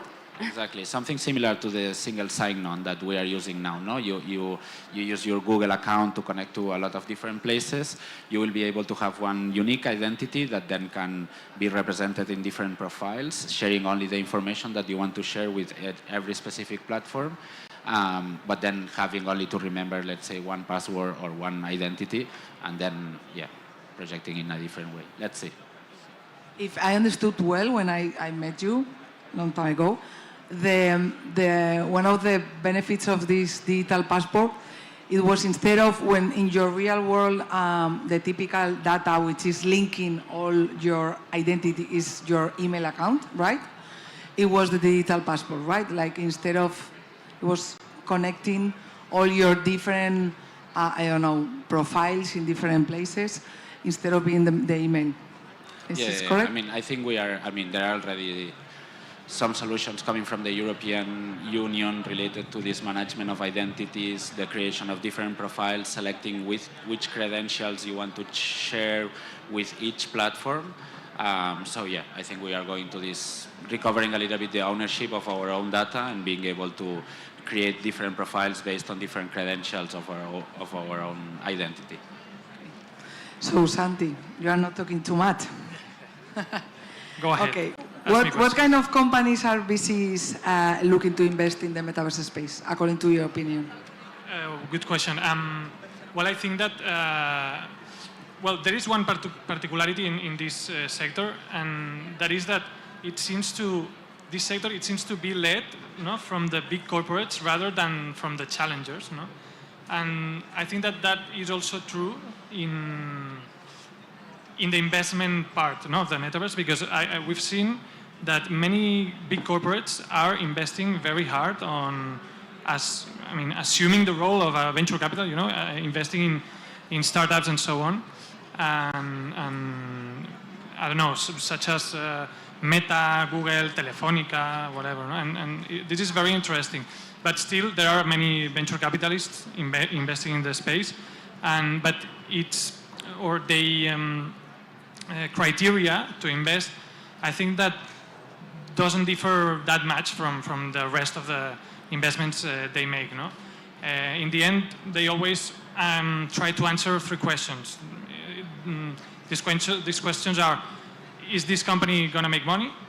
Is there a market for this product? And is this company going to be able to succeed, to launch this product? And in this particular case, I think that when they assess the first question, they will pay important attention to the. They will look for companies that can be profitable in the near term, and that drives the attention, I think, to more B2B models, because since it is a movement led by big players, the best way to get money quickly is to sell to them. So I think that they will be investing more in B2B plays. And as for the market, I think that they will pay attention on whether the product is available for the mass market, because some applications need specific technologies that are not available to the mass market. And since in the metaverse there are a lot of social applications, it is important to have this critical mass. And finally, to answer the third question, that is this company going to make it? They also will pay attention to the technology that the company needs, again, because sometimes we find companies that are trying to build an application or a use case without the appropriate technology. Sometimes they are trying to create beyond the state of the art. Sometimes founders, you are very you make overestimations a bit sometimes, and so they will be very critical on that. They will pay a lot of attention on that. But still, I think that many VCs, as we do, see a lot of potential in this market, but it will take time to have a major market on which to invest hard. So do you think? Sorry. Just one thing to add is like the Davids of the world versus the Goliaths of the world, in the sense of like Meta or Google, I don't know, of so many very big guys like investing very hard money in the sector. You are always thinking really the technology of Kai could be like at the same level of those guys that are investing like so much amount of money. So it's difficult really to discern, but really think that always incumbents will be defeated by startups. So this is also our belief. But you have the open innovation, like the startups can defeat, some challenge, and if they need more size, they have the big corporates to be integrated sometimes. They can join forces with the open innovation framework. Yeah. Totally. Yeah. So, Veronica, do you think that can business benefit from the metaverse today? Today. Do you think that can business benefit from the metaverse today? Yeah. As I was mentioning, I think that there are many industries. And if so, how? Yeah, there are, as we were mentioning before, I think that many industries are really having very interesting use cases for themselves in terms of cutting costs, exploring ways of doing things in close, safe environments instead of like playing hard. I don't know, if you need to simulate a fire on an oil platform, then you cannot like play it. I mean, you either need to simulate it in a way that people can enter and really solve the problem. And this is like, you cannot afford to have a real situation. You need to simulate it in a very efficient way. So in these industries that we were mentioning, nowadays, and with the available technology, that is not sometimes the best one, but we are like moving there more strongly, already they are benefiting for it. Same happens in the health tech world. I mean, you can make a surgery, you can perform a surgery, or you can train a student doctor how to perform a surgery instead of doing it with, I don't know how to say cadaver, sorry, with someone dead. You can play it with a real environment where the people looks like a real person still alive. And so it's a very different, very immersive and very realistic way of performing tasks that other ways cannot be afforded, not because of the physical or the safety regulations or also on the impact on the sustainability. There are things that you cannot like have a chemical industry like pouring, I don't know, chemicals into the sea. I mean, this is not allowed. So you can only like make simulations in a virtual world where people can fix and take decisions and solve problems. So yeah, there are a lot of applications right now. Great to hear. So as the last one question, because we are almost over, do you think that, who is answering this question, metaverse will be mainstream? or what is the challenge? Yeah. You say when or? No, if you think it will be mainstream. For me, yeah. I mean, I didn't ask when, because when is too much. I'm too much convinced asking. of it. It was an easy question. I think it might be later than we think, but sooner than we think at the same time. So wow. I think, what was that? It's a little bit of a contradiction. A question coming from someone living in Galicia. I think we will see a lot of implementations in a short time. I think until it really gets mainstream and everybody is into it, it can still take a while. Okay. I totally agree. The proof is that the Apple Vision headset, how much does it cost? I mean, it's unaffordable for many of, it's not something massive for the moment. Yeah, and still, like, I mean, there are technical challenges in terms of latency, in terms of speed. I mean, to be massive, I mean, we are so used right now that everything takes milliseconds to happen, otherwise we get nervous. That if you play into immersive experience and then you don't get like the reality of the real world that happens in milliseconds, then probably you can like drop out. So it's not worthy the effort. So still there are like challenges that in business cases can be affordable, in the real life for massive and social interactions, eventually not. Yeah, totally agree. But we will see the metaverse. So I have to leave it here because we are running out of time. Many thanks to Valencia Digital Summit for having us here. It was a great experience. I hope you enjoy. And I hope you leave this panel thinking that metaverse is still super alive. Thank you, Cora. Thank you. Thank you, Cora. Thank you very much. And now we are going to move to our next panel. Yeah, like this, for it's okay. A few months ago, Brian Chesky, the founder of Airbnb, made a statement at a conference. He announced his intention to eliminate the product management role. Imagine the reaction at the industry and inside the companies. Is product management alive, going to disappear? This is what we are going to discuss in our next panel. For this, we have José Ramón Pérez Águeda, CTO of Mercadona, Blanca Aguirre, Lead Product Manager, Lucas Adrián, Principal Product Manager at Eventbrite, and Laura García, Director of Product Manager at Cover Wallets. So all yours, José Ramón.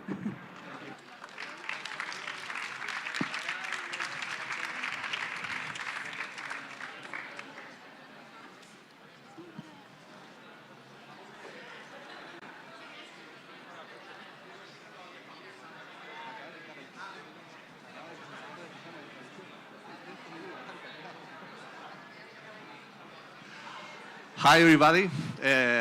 Thank you very much for attending to this panel today. As the presenter was saying, once again, we had noise about the role of product management. People is again saying, what is this about? Do you really need product managers at our companies? So we think that this is a very good conversation. It's always important to make questions about if our role and our work makes sense at the companies we are working on. And we have very experienced professionals today with a lot of experience, a lot of years of experience working on product management to figure out if actually at 2023 it still makes sense having product managers or not at our companies. And I think that it will be a good idea to start understanding what is a product manager, because most of the times we find the same name, product managers, but a lot of different roles and a lot of different tasks in different companies. Not always the role is understood in the same way in different companies. So maybe it's a good idea, if you are okay, to figure out what is doing a product manager at your companies in a daily basis. For example, Blanca. My name is Blanca, and I'm a lead product manager at Inditex now for 2.5 years now. But I've been, before working for Tiga and Minside and other companies, also as a product manager or something that was kind of a product manager because still was beginning this role or this name that now makes so much noise. Now, answering to your question, Jose, for me, a product manager at my company is someone like, it's like an intelligent manager of information. It has like the view, the point of view of the high view with all the dependencies and integrations that make sense for a product to go on. And for them, the main goal is to set the vision of the product and to fight for them. And actually, it is fighting for it because our environment is pretty cruel, and we have many, many initiatives and projects that may interfere in this path that the product management sets. So actually they need to fight for it and to do the value of make the value of the product really a valuable thing for everyone in the company and for them to understand why it is so important to go that way. So that would be pretty much a product manager there. What about you, Lucas? Okay, Lucas, Principal Product Manager at Eventbrite, ticketing platform. So, previous to Eventbrite, I was working for Telefonica, and previous to 20 was a social network. I see a lot of people here that is super young, so maybe you don't know about it, but it was amazing. So, for me, a product manager, or at least what we do at Eventbrite, is a person who is the final responsible for a specific product or for a specific area of scope, okay? So we work super close with design, we work super close with engineering, but also we work super close with the rest of the stakeholders of the company, such as marketing, sales, support, legal, finance, and all of them. So a product manager aims to have impact in the business and in the user. So a product manager at Eventbrite tries to connect all the dots and try to get all the business information and all the user needs in order to become them a specific product that is going to impact on users and is going to solve a specific problem or is going to solve a specific opportunity. Okay? So the idea of a product manager at Eventbrite is so different because every single product manager is different. Same as the person that all the people that we are here, product managers are so different. So it depends a lot on the kind of company that you are working on, the kind of team that you are working on, and on the time of main goals that you have. But in the end, it's a person who defines the strategy, who defines the vision, who defines the goals, and is trying to ensure that all the team is aligned with this person, and is trying to ensure and gain the trust for them. Because a product manager is not a people manager, it's a people leader. So you need to gain the trust of the people based on the information that you are giving to them, the different insights, the metrics that you have, the business strategy that your company has, and the main problems from the users. Laura? Okay, so hello everyone. I'm Laura Garcia. I work at Cover Wallet. Previous to that, I was working also in Cabify, well, in the micromobility area of Cabify. And before that, I worked for another startup, Clarity AI, and previously at Telefonica, so a lot of places and different responsibilities, everything related to product in different ways. And in terms of what a product manager do or does in Cover Wallet, and I want to also think about being a bit challenging with what we've been discussing, what a product manager does. So definitely strategy, vision, that's the goal, or like the role, what the role has to do. Before, like some time ago, we used to have what we called the unicorn PMs at Cover Wallet. So they were solving anything and everything, and that was really tough, I would say. You may think as a product role, something like that sometimes. This is the person that solves whenever that's something that needs to happen, or the person that defines a solution when something is urgent. I think this is not anymore what we need to get out of the product managers, to be honest. If you need that, maybe you need a different role. That's maybe why it's been under discussion as well. So people understand it as a different thing depending on how used they are on working with product and with digital products. And that's, to me, that's one of the reasons why there's such a big discussion, right? Now, for us, for Cover Wallet, what a product manager does is defining or understanding a problem deeply in detail. So yeah, problems kind of high level, we all know they exist, and we may understand an opportunity as in a sentence or as in a paragraph. We need each product manager to own the problem, understand the problem, and be a maker. And when I say a maker, it's not someone that executes and like delivers, it's someone that creates, which is completely different from executing, right? And it's not someone that operates, so whenever you have a product, make it like business as usual.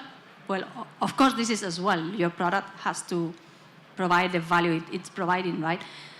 But you need to think about it more like longer term and how you can increase the value you provide over time. It's not just operating your product. It's like making it grow as if it were your children, let's say, right? They grow with you. That's more or less it.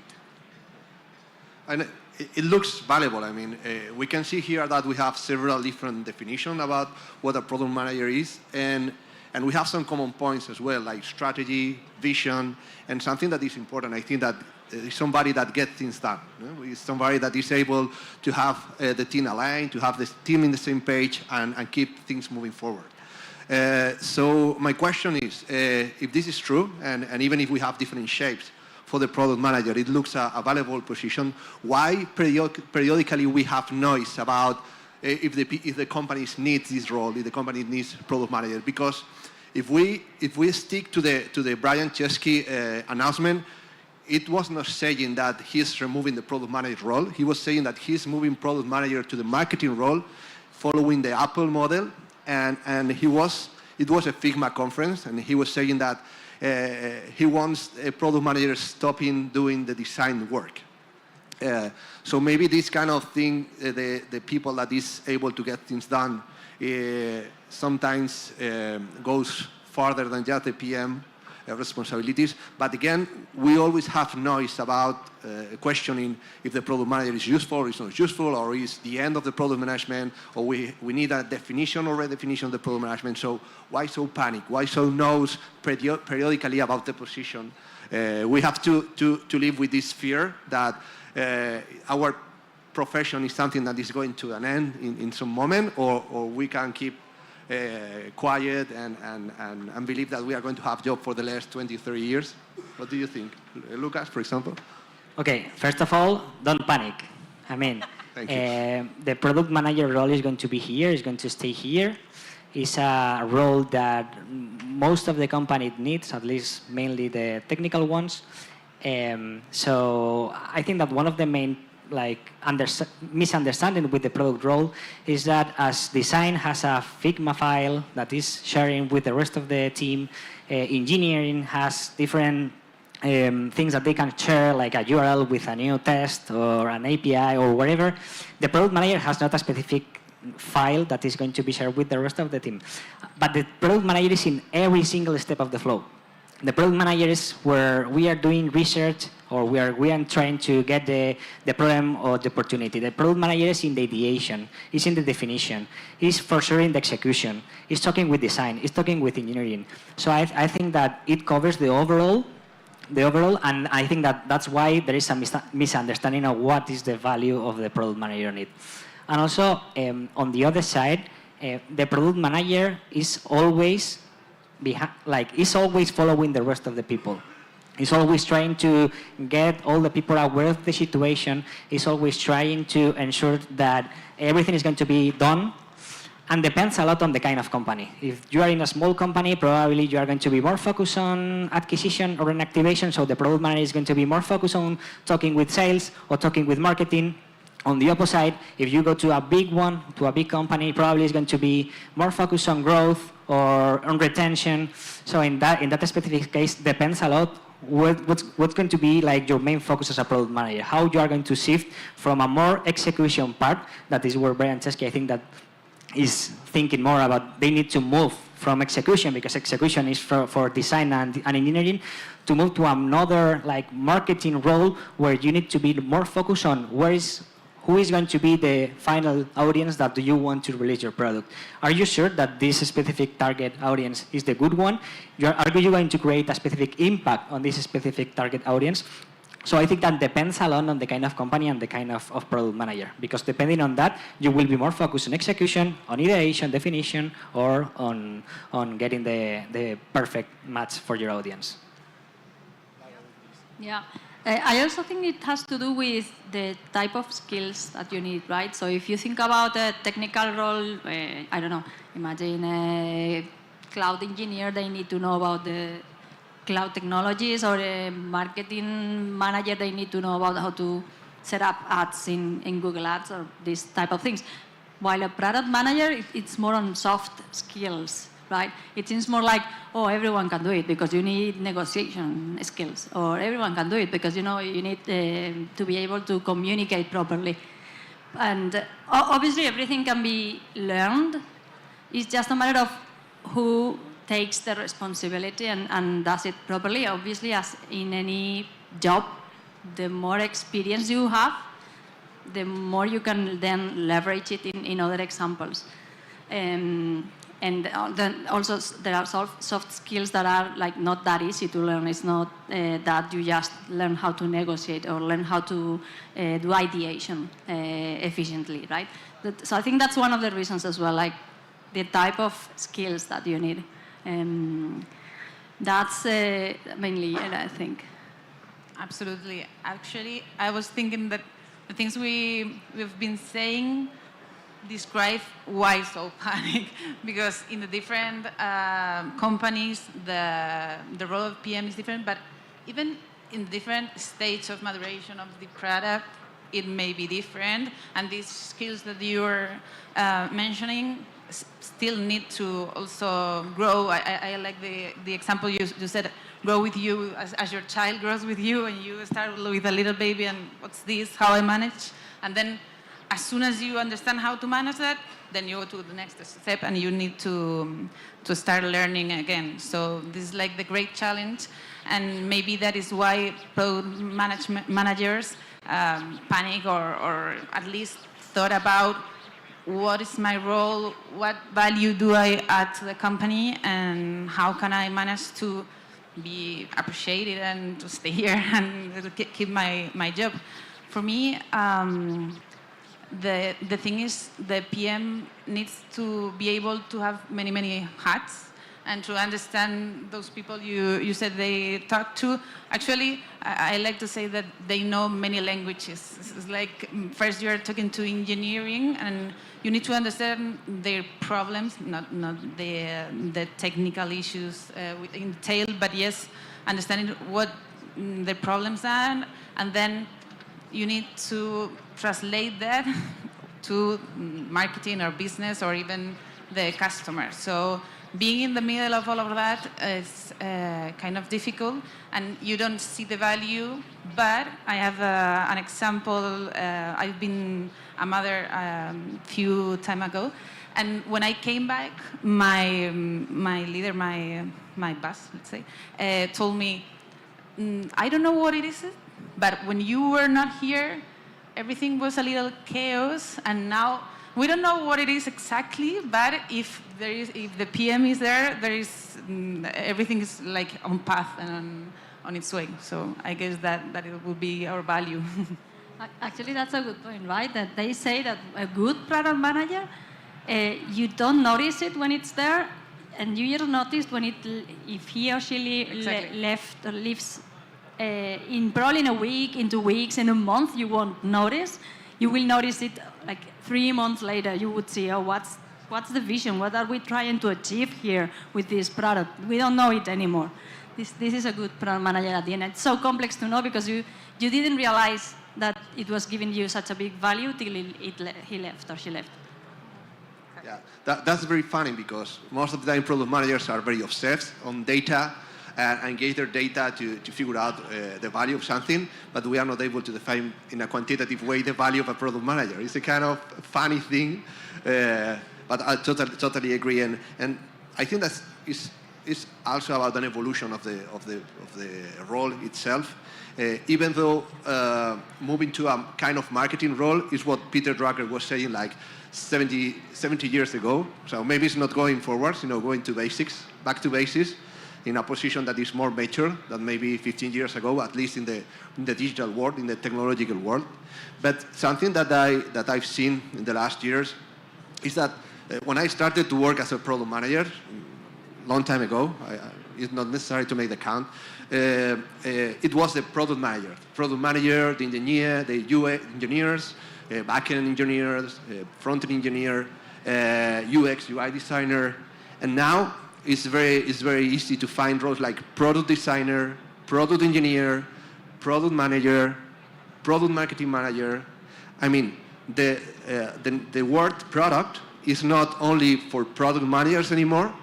It's almost to define different roles in a product-oriented organization. So how do you think that this change or this generalization of the product standpoint impact in what is product management nowadays? Okay, so I think that having that product mindset is a must today for any company. Because when you all have the same goal, the same final goal, we are going to be all on the same page. So that new mindset of product engineering, product design, product data, is something super crucial in order to ensure that we work together in the same team and for solving the same problem.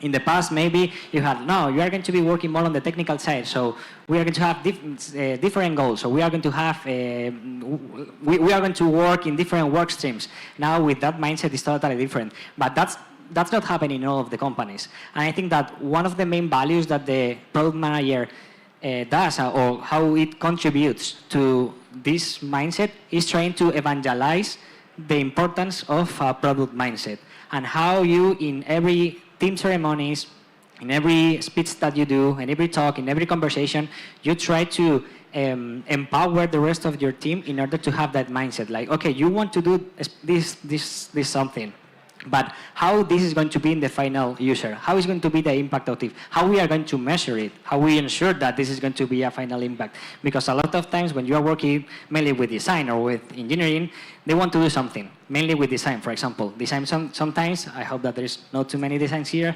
but when you work with design, they want to use all the creativity, and that's great, okay? But from the creativity until getting things done or trying to solve a problem, there is a huge gap. Okay, so trying to put that mindset, okay, this is something super important. Like your new design is great, but let's ensure that we are going to cover a specific problem, that we are going to solve something, and that this is going to have impact. And when we release it, we are going to be able to follow this new experience in order to say, okay, yes, we have released this, but let's see if we are solving or not that problem. Because sometimes it's like, okay, I've done this, I released this, and I don't want to know nothing else about this. Okay, so it's very important to know how you are going to keep tracking this new improvement that you have done. And that is when you have that mindset, like we all work for the same product in order to ensure that we are going to have a huge impact in the user. Yeah, that's a good one. How a product manager provides value. There's also a couple of things I think in my head at least. One is laser focus, so making sure that we focus really on what matters. And I can see, well, I can think of examples in my past experience on times when there were no product managers or maybe not experienced product managers, and then getting requests or like information from many different areas and trying to solve it all and not being super focused on what was the end goal. And that was a mess. Not that the people were not working, they were doing a lot of work. It's more like on like getting to the point where you want to go long term, not just on the day-to-day activities. That's one of the things, laser focus. And the other one, which is super important, is prioritization. And you can call it product manager, you can call it like whatever, like business manager, whatever you want to call it, but you need someone to prioritize because, and that happens in everyone's life, right? You have to prioritize in your life. It's the same in the product's life. You have to prioritize what's relevant, what you think is going to be relevant. And something that I think the product manager brings to the table, or should bring to the table, is long-term vision, right? So I'm prioritizing this, not because it's bringing money or efficiency today, but because I think that it's going to scale over time and it's going to be even bigger in the mid-term or long-term. And when I think about examples on places or areas, like in my current company, sometimes we've had areas with no PMs, and what I see is this like it gets more complex for these areas to really think long term. So either they get like a lot of very short term requirements and they do things for the today but not for the future, or they don't prioritize and it's like a little bit of a mess around. So those are like the two things I think that the product manager brings. And adding one more thing to your point, I think that it's super important. One of the main values that the product manager has is giving context, explaining the why. In order to have you designing the best design ever, you need to have enough context in order to ensure that your design is going to have impact in the good way. So it's so important for product managers to give context, to explain the why to the rest of the team, because in the end, for sure that the product manager is a decision maker, but the decision is being made by the whole team. It's not only the PM who decide this or this. It's the whole team, engineering, design, and product, who need to make that decision as a whole. Really good 2 points. Just a little thing to add. For me, I love how you explained it. It was only just one other thing that the word product means to me, which is let's do things quick. And I don't mean do it bad and do it as fast as we can, but be sure that we release as fast as we can to prove that we had several hypotheses that are good or not, but just try to make things even bad, but quicker. So we will be able to build fast and build better, I think. If you, each little step that you take, it's better if you do it small and if you release it faster. So for me, that thing that you said that now everything is product something, for me is that mindset about not doing a 2-year project that you visualize in the future, but when you arrive 2 years later, nothing is the same. But the other way around, no? Doing little steps to make it better. That is for me. Great insight. We are almost done here, but we still own an answer to the audience about, so is PM dead, actually? What do you think? We kill the PM? And then we use ChatGPT for the GPM role, then maybe.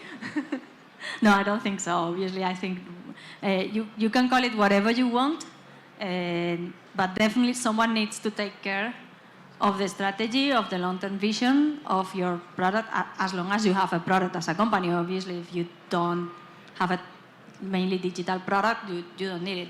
And this is something we haven't mentioned, but sometimes you don't need a product manager. Maybe you need another role. But in those where you really have a product, there's someone that has to take care of this long-term strategy, someone that has to deeply understand the problems and making sure that something happens to start, like to solve it or to validate different potential solutions. You call it product manager, you call it product owner, you call it whatever you want, but you need this role, definitely. Yeah, for me, for sure, it is not that. Product manager, like the main thing for a product manager is take ownership about the things he does, or he or she does. So having that responsibility or having that ownership is super critical to ensure that the end-to-end of something is going well. So this person who connects the market needs with the user needs, this is something that the product manager does. Connecting the business strategy with the execution or the product development is where the product manager is. Is this person who needs to be take care about what is need from the business or from the company right now, what is the kind of metrics that we need to move as a company, such as acquisition, retention, growth, wherever, and let's ensure that we can do that. It's a person who is multitasking, is going to be working with everybody. Now, if it depends, like if probably most of you have worked with a product manager, but it's a person that's always everywhere. So that's something that is going to continue happening. That's a role that is going to continue living. Probably in the future, our name is totally different and we moved from product manager to a different one, but this kind of role is super necessary to each company because demonstrates the value and add a specific value for the company. In fact, I always say that the product manager is a value creator. You create value from the rest of the people. You do that the work of the rest of the people is going to be visible for the rest of the company and for the users, and that's something very important. Last minute is yours. Totally agree. Yes. Actually, I think the panic, or at least the thinking about it, it's healthy and it's necessary even for us as PMs to just stop and rethink, what am I doing? Why am I doing that? What's the value I wanted to add? But I don't think it is that, because as Lucas said, there are some tasks that need to be done, and this availability to have the big picture and to help everyone being aligned and working in the same direction needs to be in a person. So it is needed. But I think it is good to think about it and make a challenge about what it is and what's the name, or even maybe some of the tasks that a people manager do can be done by another person. But still this big picture thing and giving them the way to go is necessary, absolutely. Great. Thank you. It looks like we are still alive, I hope for so many years. So thank you very much for your time, guys. Thank you. Thank you very much. Long time to you. And now we are going to move on to our next panel. While you change, some people leave, others stay. We are going to delve into the difficulties, the strategies, and the experiences that 3 top startups have had in their latest round closing negotiations. They are Krypton, Forvenues, and Recobo. 3 different sectors, but they have many things in common when it comes to raising money. So for this, we have Luz Adel from Draper V1 as the as the moderator, and with her we have Jorge Soriano, CEO of Krypton, Alberto Centeno, CEO of Forvenues, and Mónica Rodriguez, which I think she's here or not yet. Mónica, okay, well, she will arrive, but it's Mónica Rodriguez from Recobo. So all yours, Luz.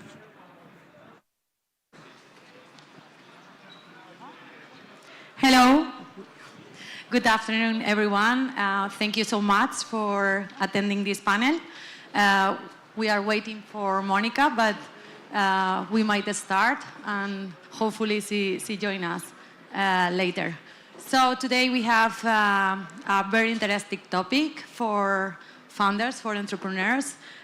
We are going to focus on fundraising, not only from the basics, especially when downturns happen, when the market is not open for fundraising. So with me, we have 2 of our portfolio companies. So my name is Luz Adel. I'm part of Draper V1. For those who might not know us, we are a venture capital firm based in Spain. In fact, we are based here in Valencia. For me, one of the best cities to build and scale your business. And we are part of the Draper Venture Network. This is a global alliance, more than 20 firms around the globe. We do share investment opportunities, best practices. And we started in 2010, so we have more than 100 companies. We are investing in early stage companies, especially B2B business models.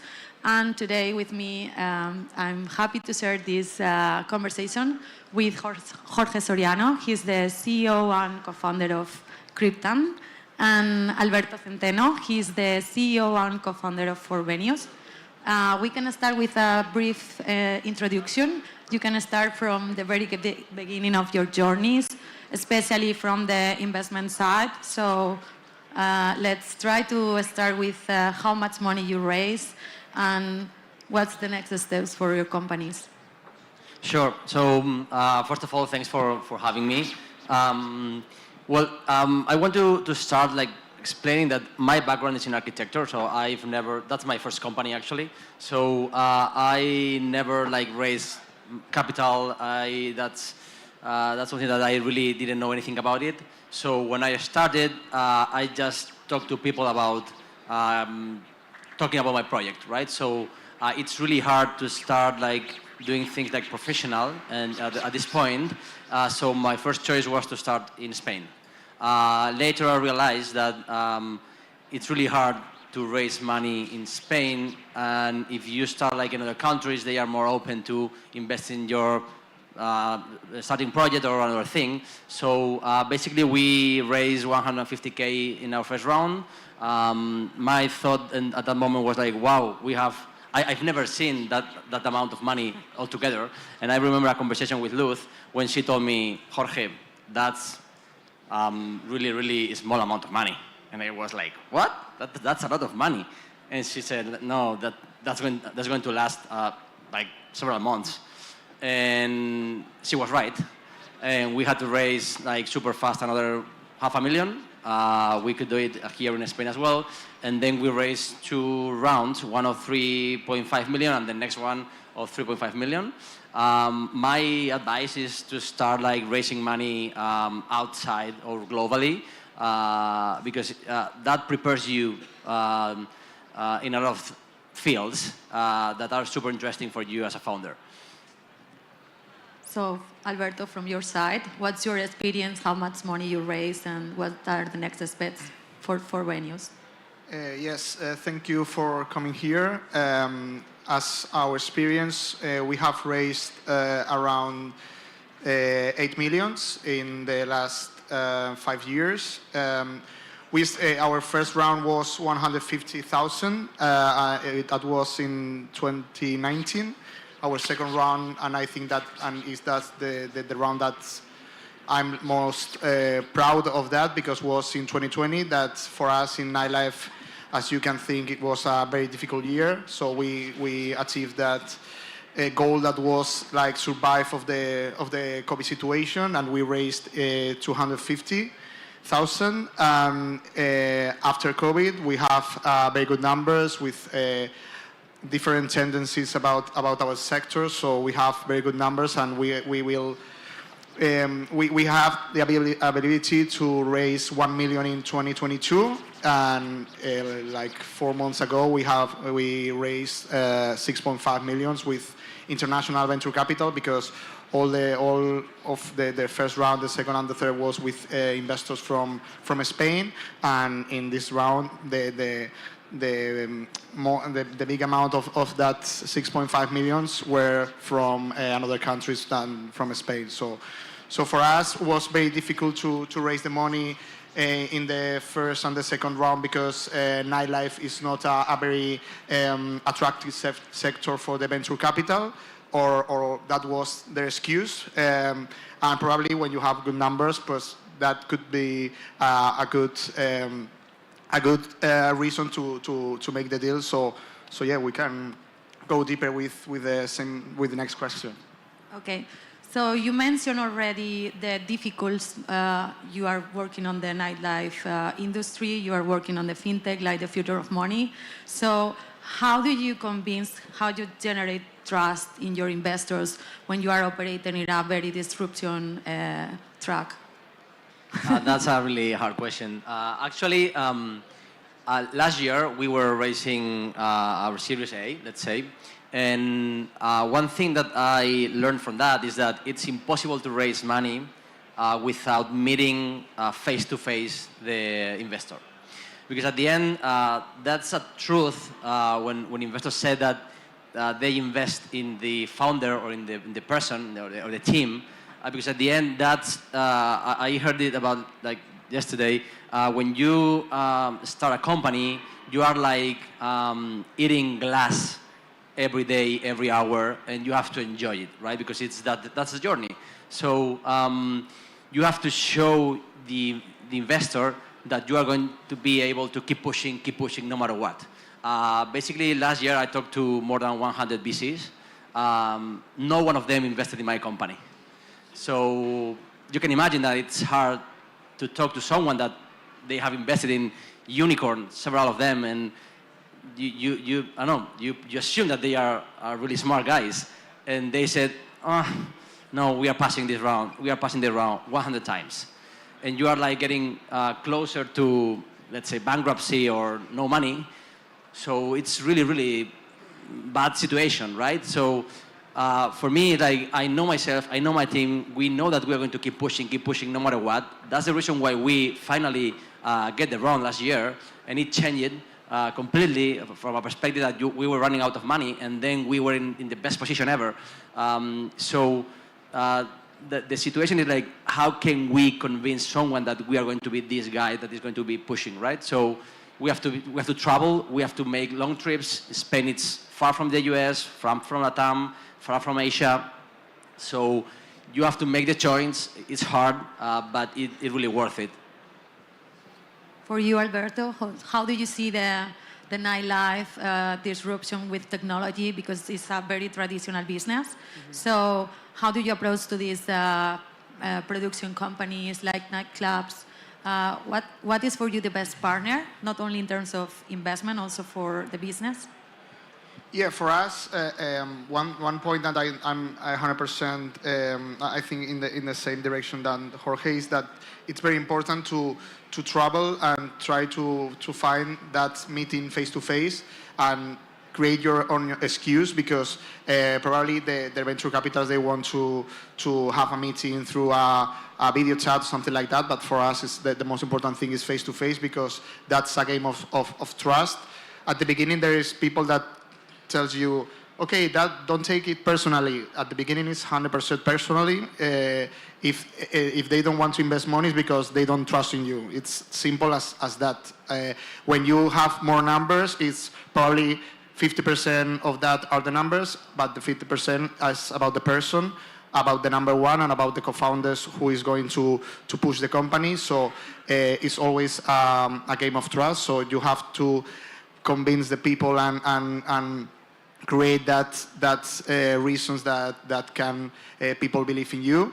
So in terms of our partners, for us it's very difficult because the venture capitals are not related with the nightlife industry. The first question that I always I had at the beginning of our first rounds was, oh, what about the cash? What about the cash? What about el dinero negro in Spanish? But every time that question, that for me is every meeting is the same. So I think that in the meeting that you have with venture capitals, in the case that you have different options, it's an interview that venture capital is doing to you, but it's an interview that you are doing with the venture capital. Because if I'm talking with a venture capital that he's making questions that for me are not related with my company, or I feel that they don't understand my company, if I don't have any options, I will take that. But if I have a lot of options, I'm not going to take that. So for us, in our last round, that we have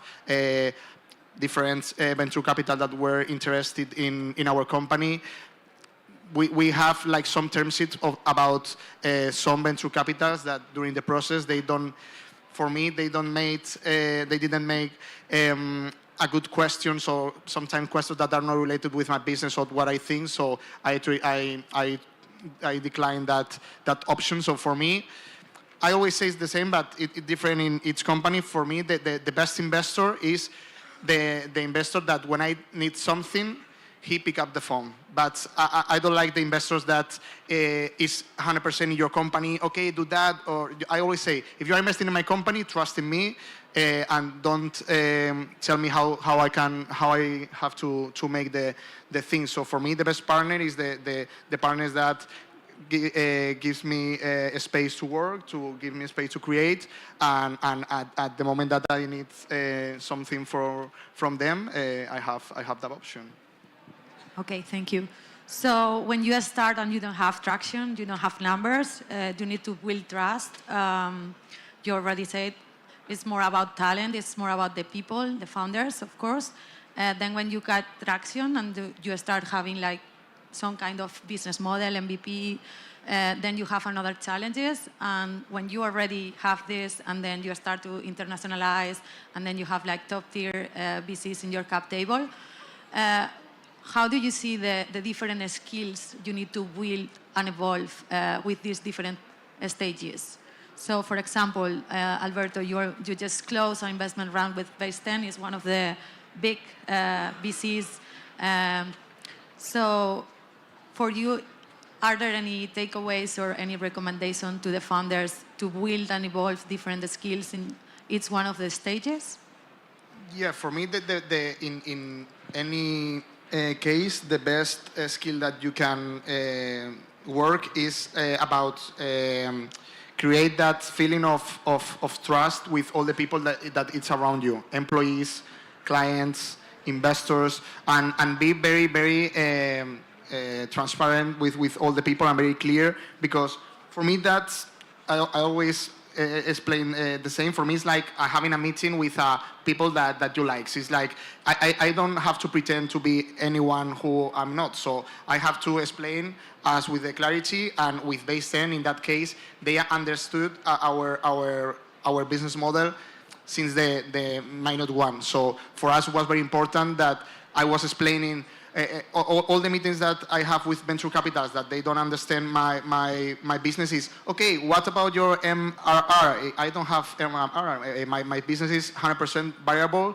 so I'm not looking in that. So when I explained my first time with Base 10 my business model, Adeyemi, that he's the general partner of and the founder of Base 10, he told me, okay, look, in 2019, I wrote an article for Forbes that explained how to build a vertical SaaS with all the business model in variable. So, okay, that's a guy that understands and trusts in my business model, and he's not asking about, okay, what is your fixed price and what your MRR, your ARR is not. That is not for me. So for me was that thing. And in about the skills, I think that as a CEO or as a founder of a company, you have to develop that skills that allows you to grow with the company. Because for me, a very difficult moment was when we grew from 10 to 40. I had days that I arrived to the office and I say, okay, I don't have any work because I have a financial, a head of financial, a head of marketing. So what's my work right now? So at that moment you have to say, okay, what's the main task that I can do to grow faster the company? So I always say that at the beginning I was like a people that I was in all the troubles. Okay, sales. Okay, I go with that meeting. Product. Okay, I go to that meeting too. Right now, it's like you have to learn to be more strategic, and sometimes I have that feeling that I want to go to a business meeting and I make it, but you have to understand that the time that you have, it's like more valuable, because one day I was talking with Raquel from Draper V1, and she asked me, okay, and what you doing? No, I was looking about the hours of the employees, the productivity and that, and she told me, that's not your work. That's a work from anyone from HR or from someone from HR or something like that. So you have to build your skill to grow your business and to develop that trust in your company from all the stakeholders. Okay. So Jorge, for you, I guess, well, I know it was more difficult because for the past 2-3 years, we have experienced a slowdown in investment. And this is not a challenge only in terms of convince venture capitals to invest in crypto. It's also to generate trust in the crypto during the crypto winter. So any takeaways to generate trust when you are building a new industry in terms of crypto winter? Well, I can talk about my case or my experience. As Alberto said, like every company, it's different, right? So I remember when we finally closed the round in late June of 2023, some of my friends that were also raising money told me, what did you change to raise money? And I said, I just continue doing the same of the last 12 months or 20 months, right? So it's about keep pushing, no matter what, keep pushing, keep pushing. There's a lot of money out there, a lot. So you just have to be patient and to find someone that is going to put the money on you.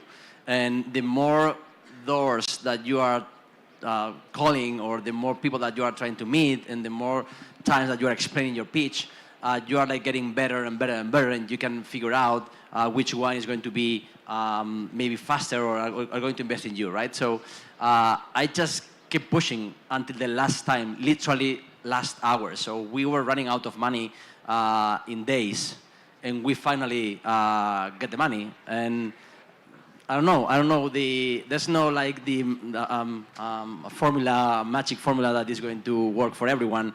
I think that you have to believe in what you are doing. You have to have those investors or those partners that are trusting in you and helping you, because it's really, really hard. I mean, I talk to Luz and I tell, you can imagine that, but you will never feel that.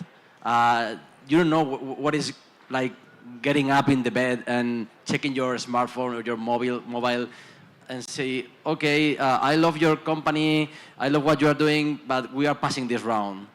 Another time. So it's really, really hard. So at the end, it's about being patient, keep pushing, trusting what you are doing, and if you fail, that's also fine. That's something that we are not get used to basically in Spain. In the US, it's completely different, and it's good to fail because you learn a lot of things. And honestly, if I start my company back again right now, I think that I will change like almost everything.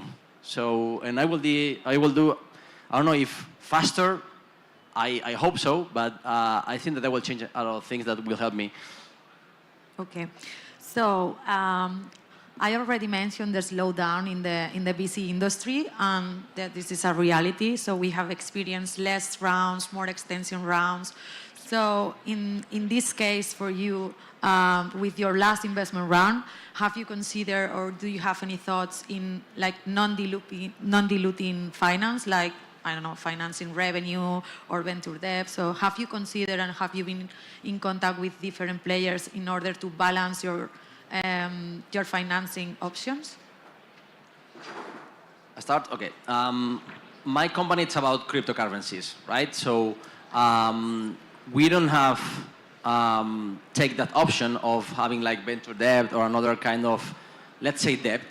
And we have two other paths, like creating a token. I don't know how familiarized are you with tokens, but we could launch a token and raise a lot of money. We don't dilute ourselves, but that's, in my opinion, that can compromise our brand and will make some people rich. We can raise a lot of money, but then a lot of people is going to lose money because all of them are going to speculate.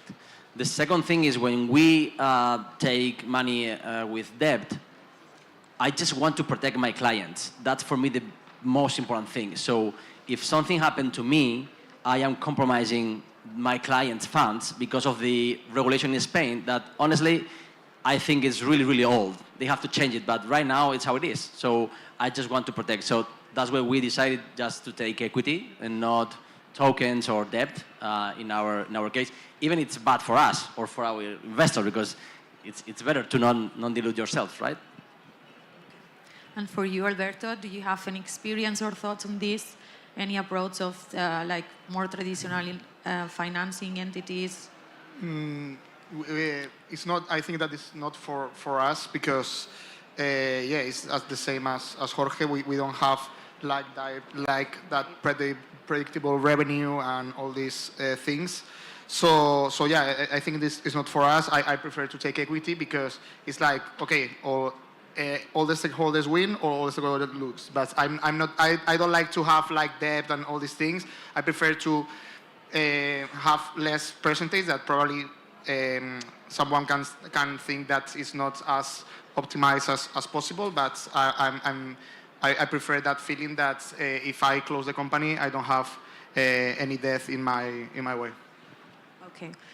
And in terms of like the quality of the relations with your investors, because you are generating a long-term relation, so do you have any specific experience or thoughts or recommendations for like hands-on investor and hands-off investors? You already mentioned, Alberto, that you prefer the kind of investor that they are always available if you need anything, just to some introduction to corporates, to investors, to maybe to open a new market. But do you have any experience like, I'm not doing this, or I truly recommend this in order to build your cap table?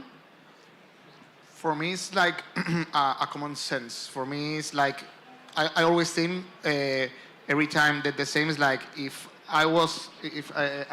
an investor, what information I would like to have from my company, so from the companies that I have in portfolio. So for me, it's like I try to be as clear as possible at the good times, at the bad times.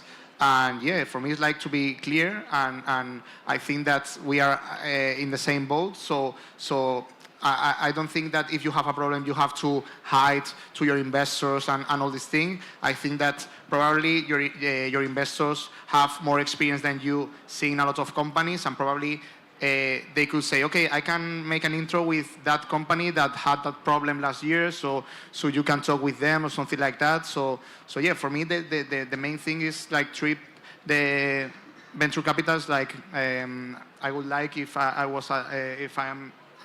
am at that position, and always be transparent, always be clear. And there is sometimes that in our last round, we had for one hand the lucky situation that we have compromised more money that we need.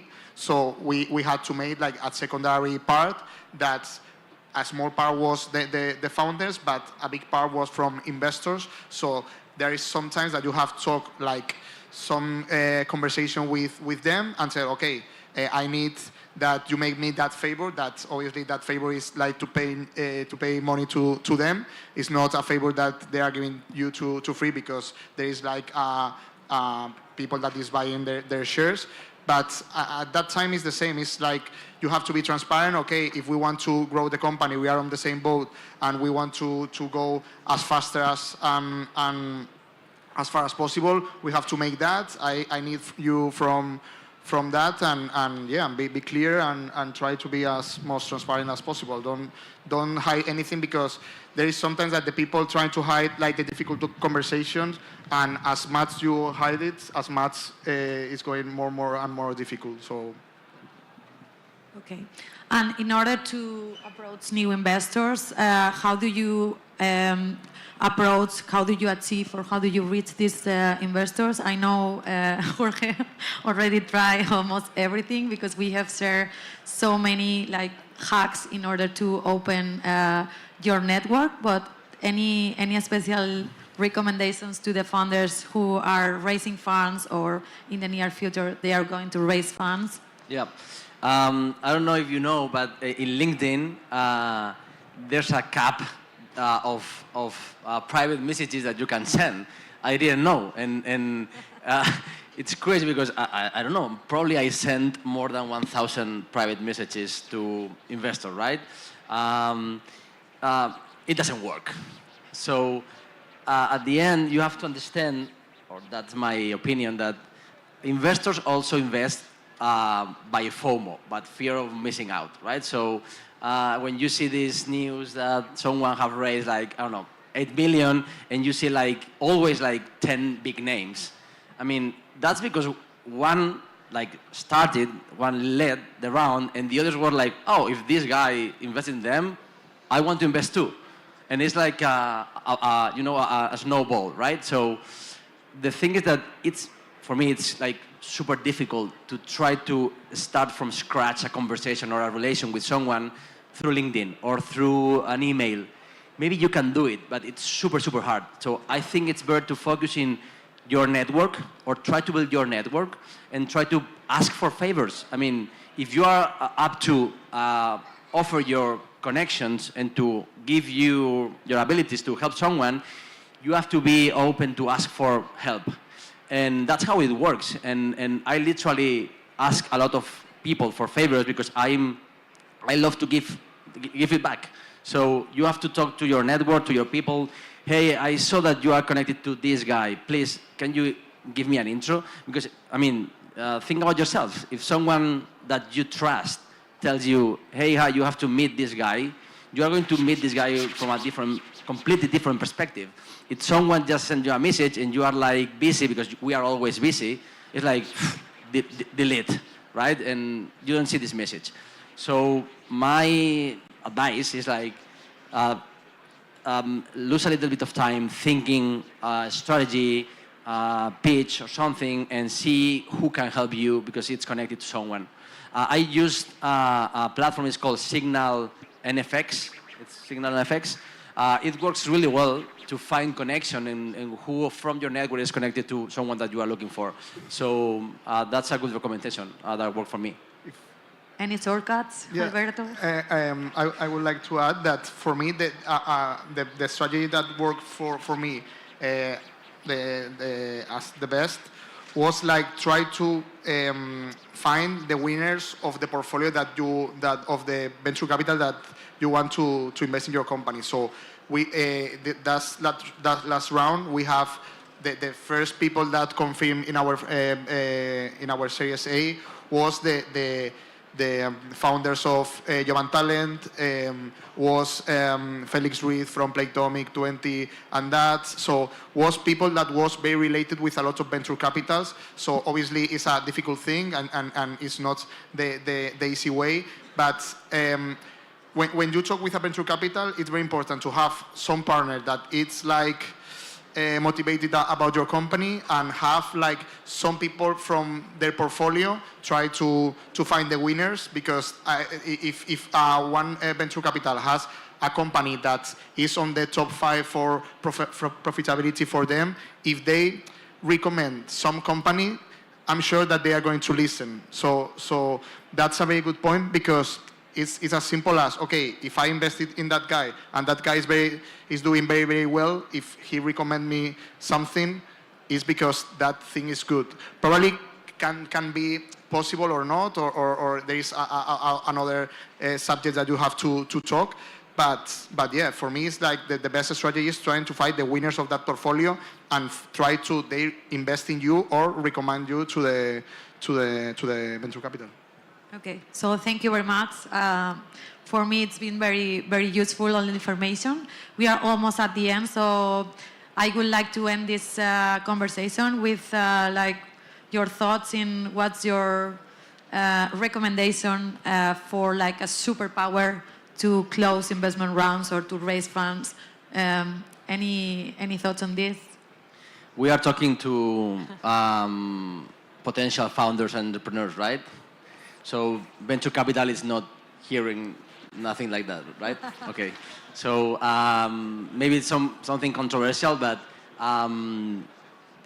you have to think that for a venture capital at the end, you are a number.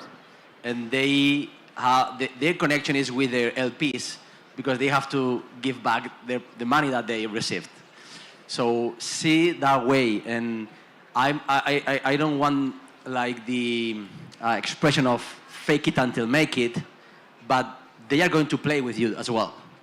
Sometimes to get information from you, sometimes to, I don't know, take advantage of your knowledge. So see that way, don't get too emotional with that. See that a lot of people is going to tell you no, that's completely normal. The weird thing is that you get a yes, like in the first 10 conversation. And it's a game, it's a long game. And just enjoy the game, because if you understand it and you like feel that's normal, it's going to change completely the way that you are going to approach those VCs. For me, in my case, I would like to say that the market is always open, always. There is always money in the market.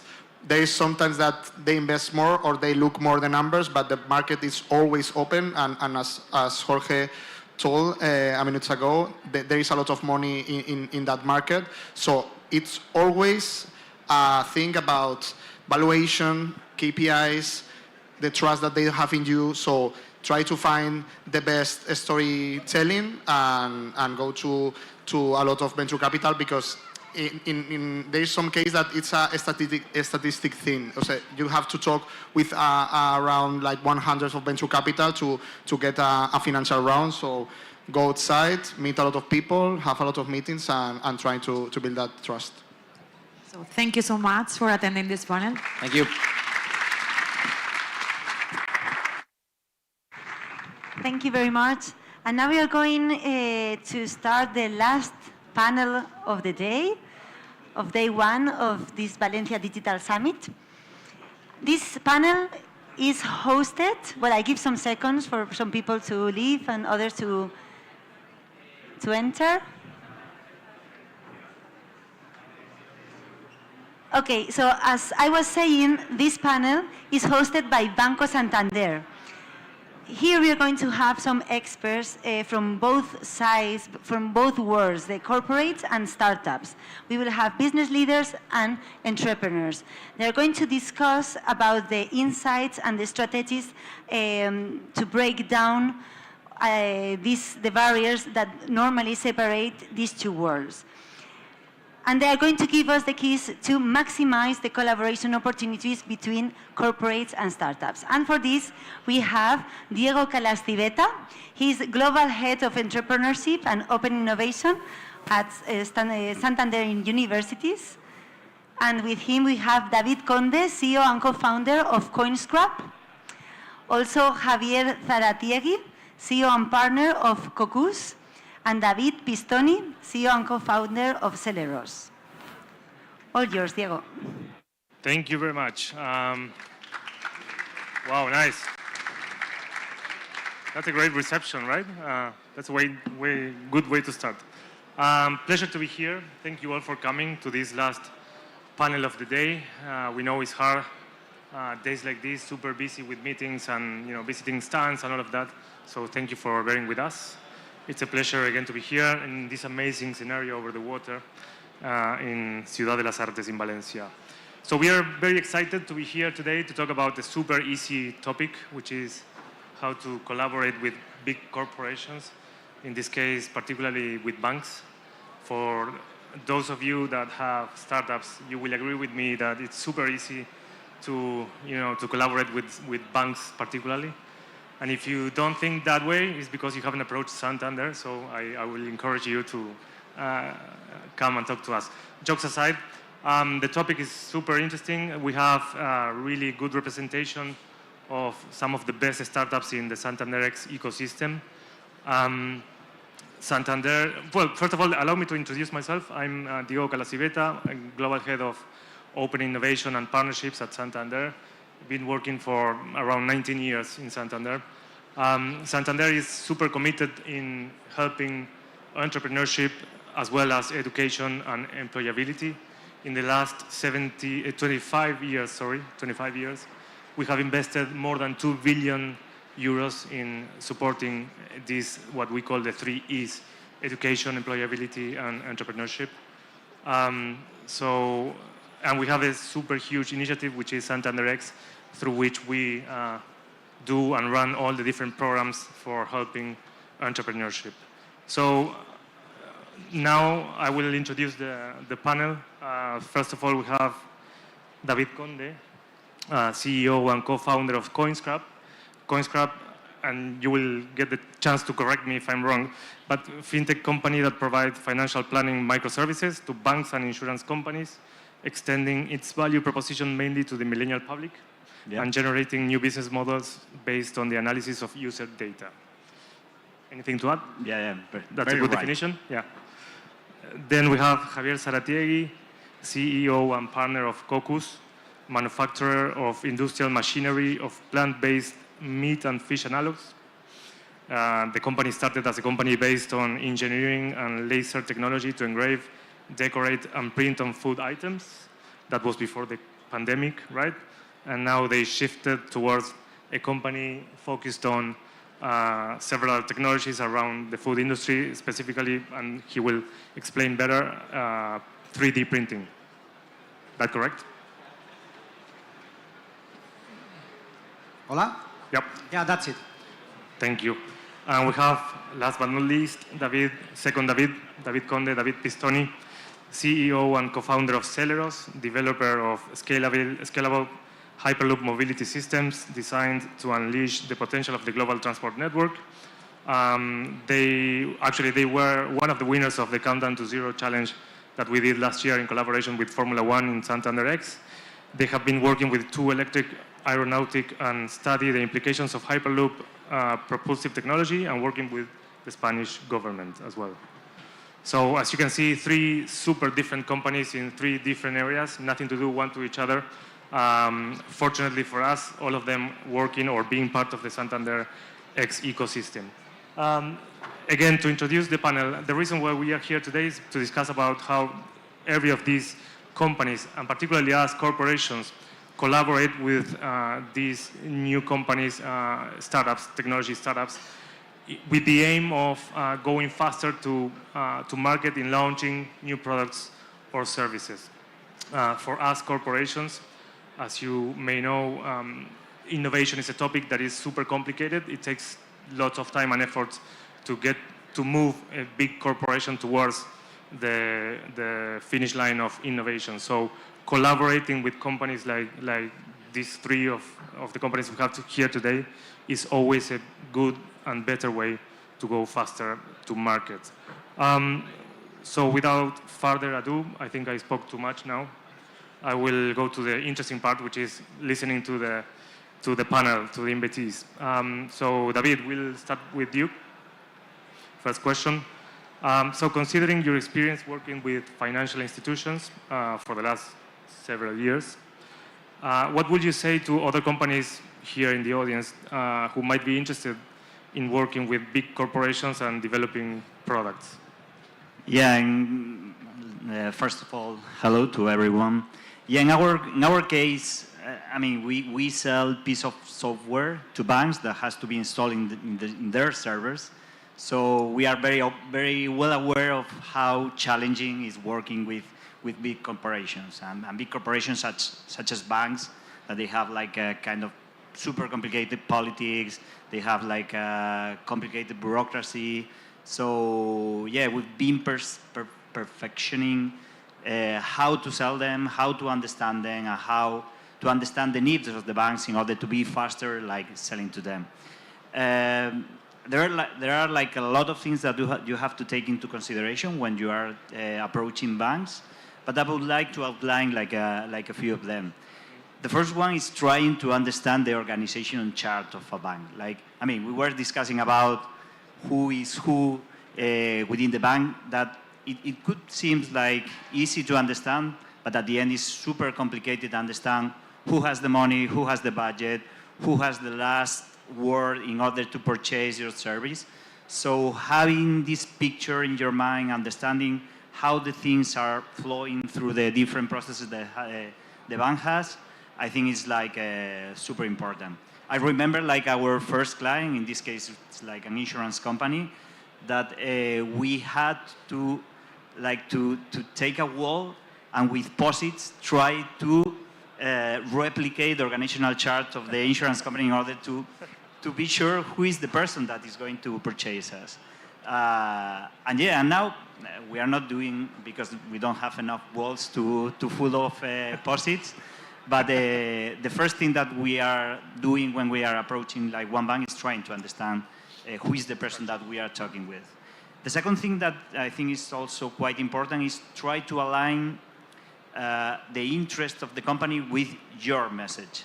I mean, one company is able to pay you as much as the size of the pain that you are solving for them. So if you are, for example, I'm sorry because I'm talking about banks because it's the domain that we have the expertise, but if you are talking with a bank that is focused on deposits, or if they are focused on credit, so you know that the main driver of their decisions is try to keep growing that business. And if you have like a portfolio of products and you know that one of them could fit in the main target of the bank, that's the moment that you have to use that point and to outline how good you are in trying to do that. And also not to align with the company, also align with the people that you are talking, the person, the single person that is going to make the decision. Because it's quite common that this guy that you are talking with, he has or she has their main goals, the main interests within the bank. For example, if you are talking with one innovation guy, you know that the main target could be like make proof of concept or pilots. So you have to take that in mind and try to help him to get his goals or her goals. So not just align like your target with the main goals of the bank, but also try to align your product with the person that you are selling with. And the last point that I would like to outline is using almost all big corporates, they have like these kind of organizations such as Santander X. I mean, these are organizations within the corporates that are helping companies like us to get the right person to talk with. So using Santander X or using this kind of internal acceleration process that, I mean, your goal is to put in contact startups with people that make decisions. So using this kind of services, for us at least, it helps us a lot to reach to the right guy like faster than you have to go through LinkedIn and try to get to the right person and so on. And yeah, I would say that in my case, I mean, there are a lot of things I could be talking about how challenging it is, but that's the three things that I would like to outline. Thank you, David. By the way, I love the idea of building the structure of the bank in Post-its in a wall, because I will tend to think that by the time you get the right structure, the structure has already changed, probably in the bank, right? So that is super complex, right? And I understand that. So what would you say, David, following on that, what would you say out of these three topics that you mentioned is the most important or the most relevant, if you have to choose one of them? Yeah, I would think it is like a combination of the three of them, because, and that's another thing that is quite important, because now that we have like a sales team, and for example, we are like having a look to the whole portfolio of banks in Spain or the country, and they say, hey, I don't know, like Banco Sabadell, for example. No, but they say no. But who say no? Because there is like a lot of people, there is like a lot of departments that, I mean, Banco Sabadell or wherever bank is like a company, but there are like different departments that they have different goals. So I think the key for success is having a combination of these all points, trying to learn for every interaction with the bank. And yeah, but I would not, I could not like choose one of them, because I think to be successful you have to combine every of them. Super clear. Thank you, David. Let's go now to the other David, David Pistoni. So considering your experience working with private and public companies, would you agree with what David has just said? Did you have to face any different challenges? What's your experience on that? Thank you for the question. First of all, it's a pleasure to be in Valencia as a Valencian company, at home with everyone here. So thank you for the invitation as well. In our case, we work with both sides, public, private. There are some differences, but also a lot of similarities in terms of, for example, what we said about finding the right person, and sometimes that's the key.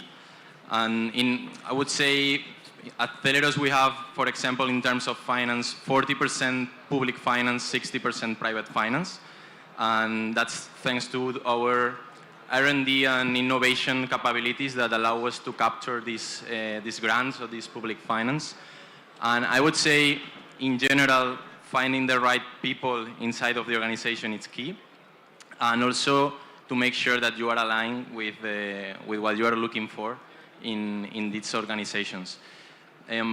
Probably in the public side, for example, you have to understand the timing, both in the speed and that they are thinking each 4 years. So if you want something long term, you have to structure it in a way that they can understand it. This is also important.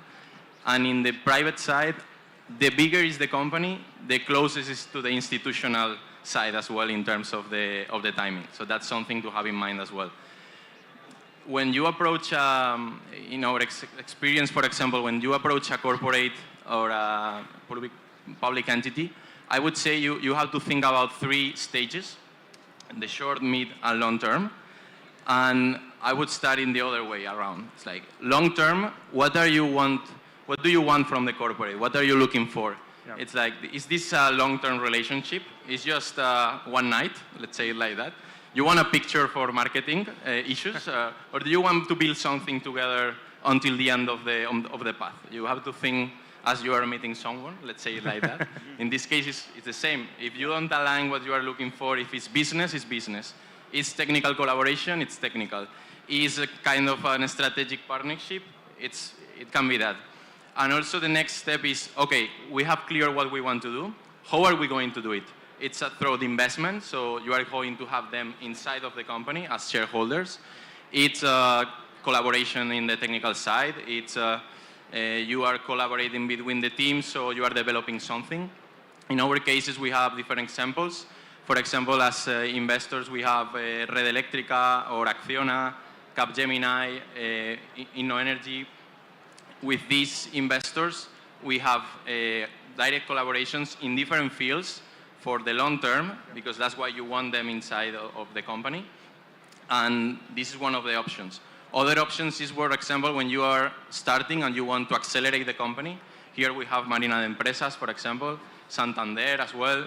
There are different programs that can launch you to the next level and teach you how to build this company when you are starting and you don't have the tools. So that's very important as well.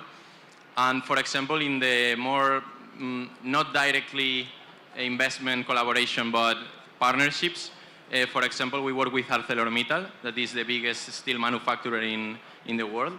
With them, we collaborate technically. They didn't invest, but the IP that we generate, the steels are for them, the vehicle components are for us. No? So we share the parts that we are concerned about in the market. They want Hyperloop to be a reality, and they want to sell the steel for Hyperloop. And we care about the vehicle, but we don't want to sell steel because we don't have steel. So it's easy to agree on that. And for example, now with the Port of Valencia, we are also collaborating with them. They have some needs logistically, internally. They want also to improve the sustainability of how they manage the cargo internally. And the same happens in different ports around. And with our technology, we are designing these solutions to decarbonize the possibilities of the ports. Yep. And then in the short term, when you have clear where do you want to go and how, first advice will be good lawyers, so you can review the documentation and you don't have surprises. That's important. And try to be as fast as possible finding the red flags, finding if you are aligned or not.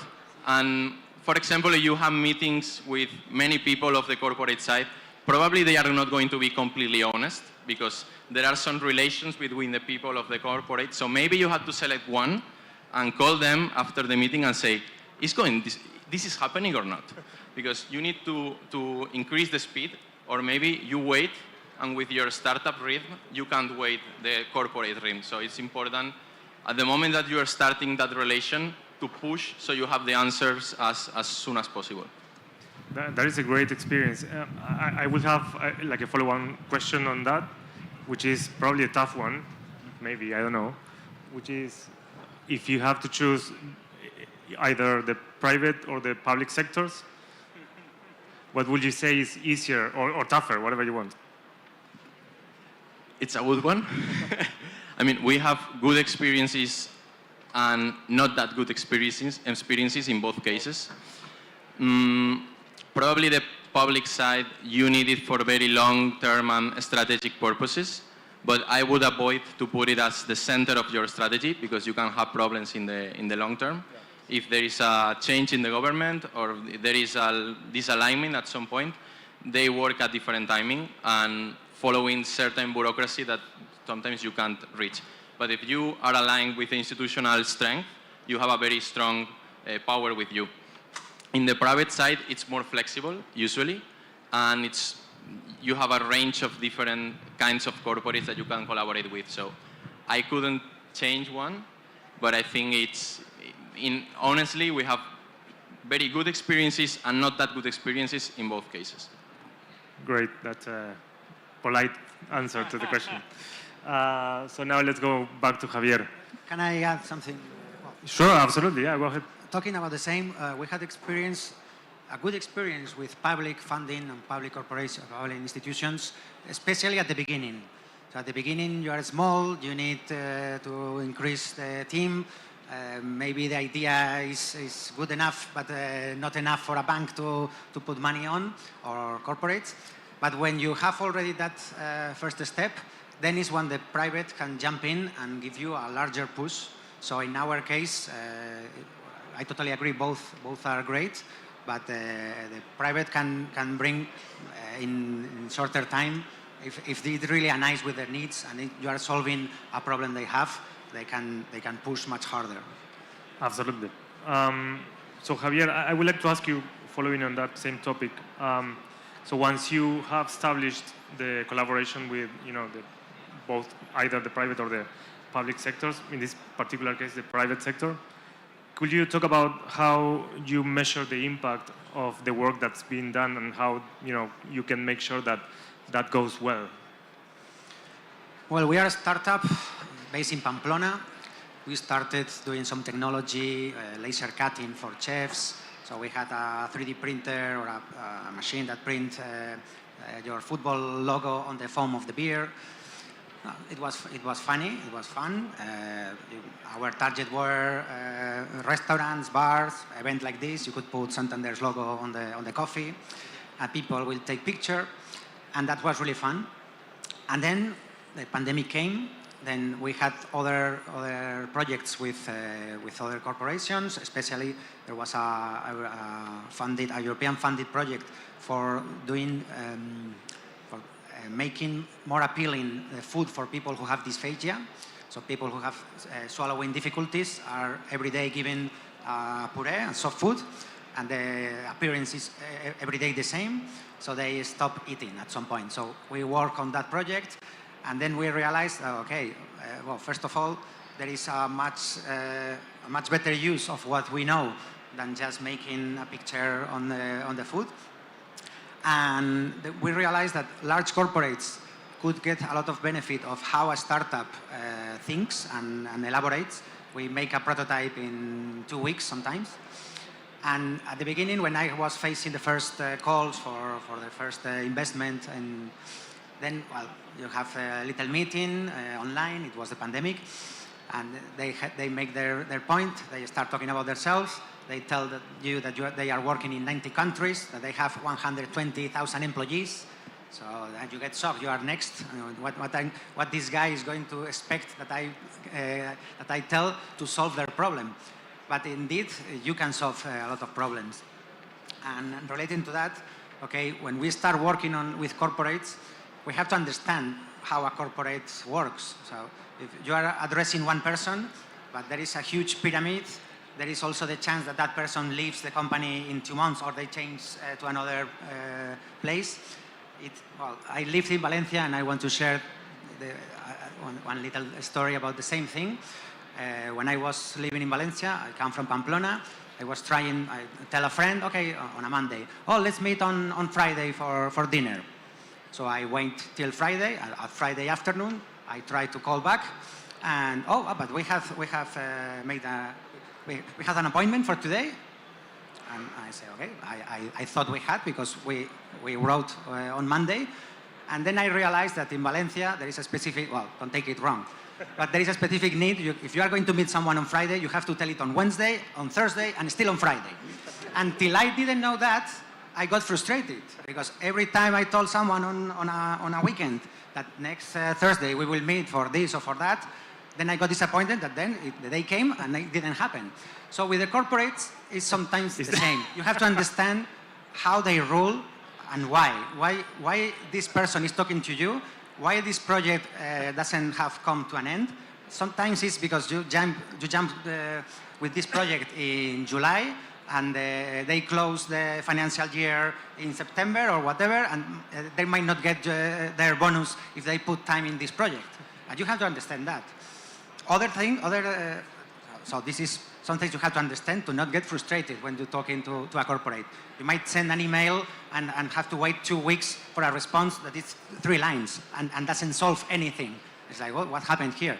So sometimes it's just the person you address the email to.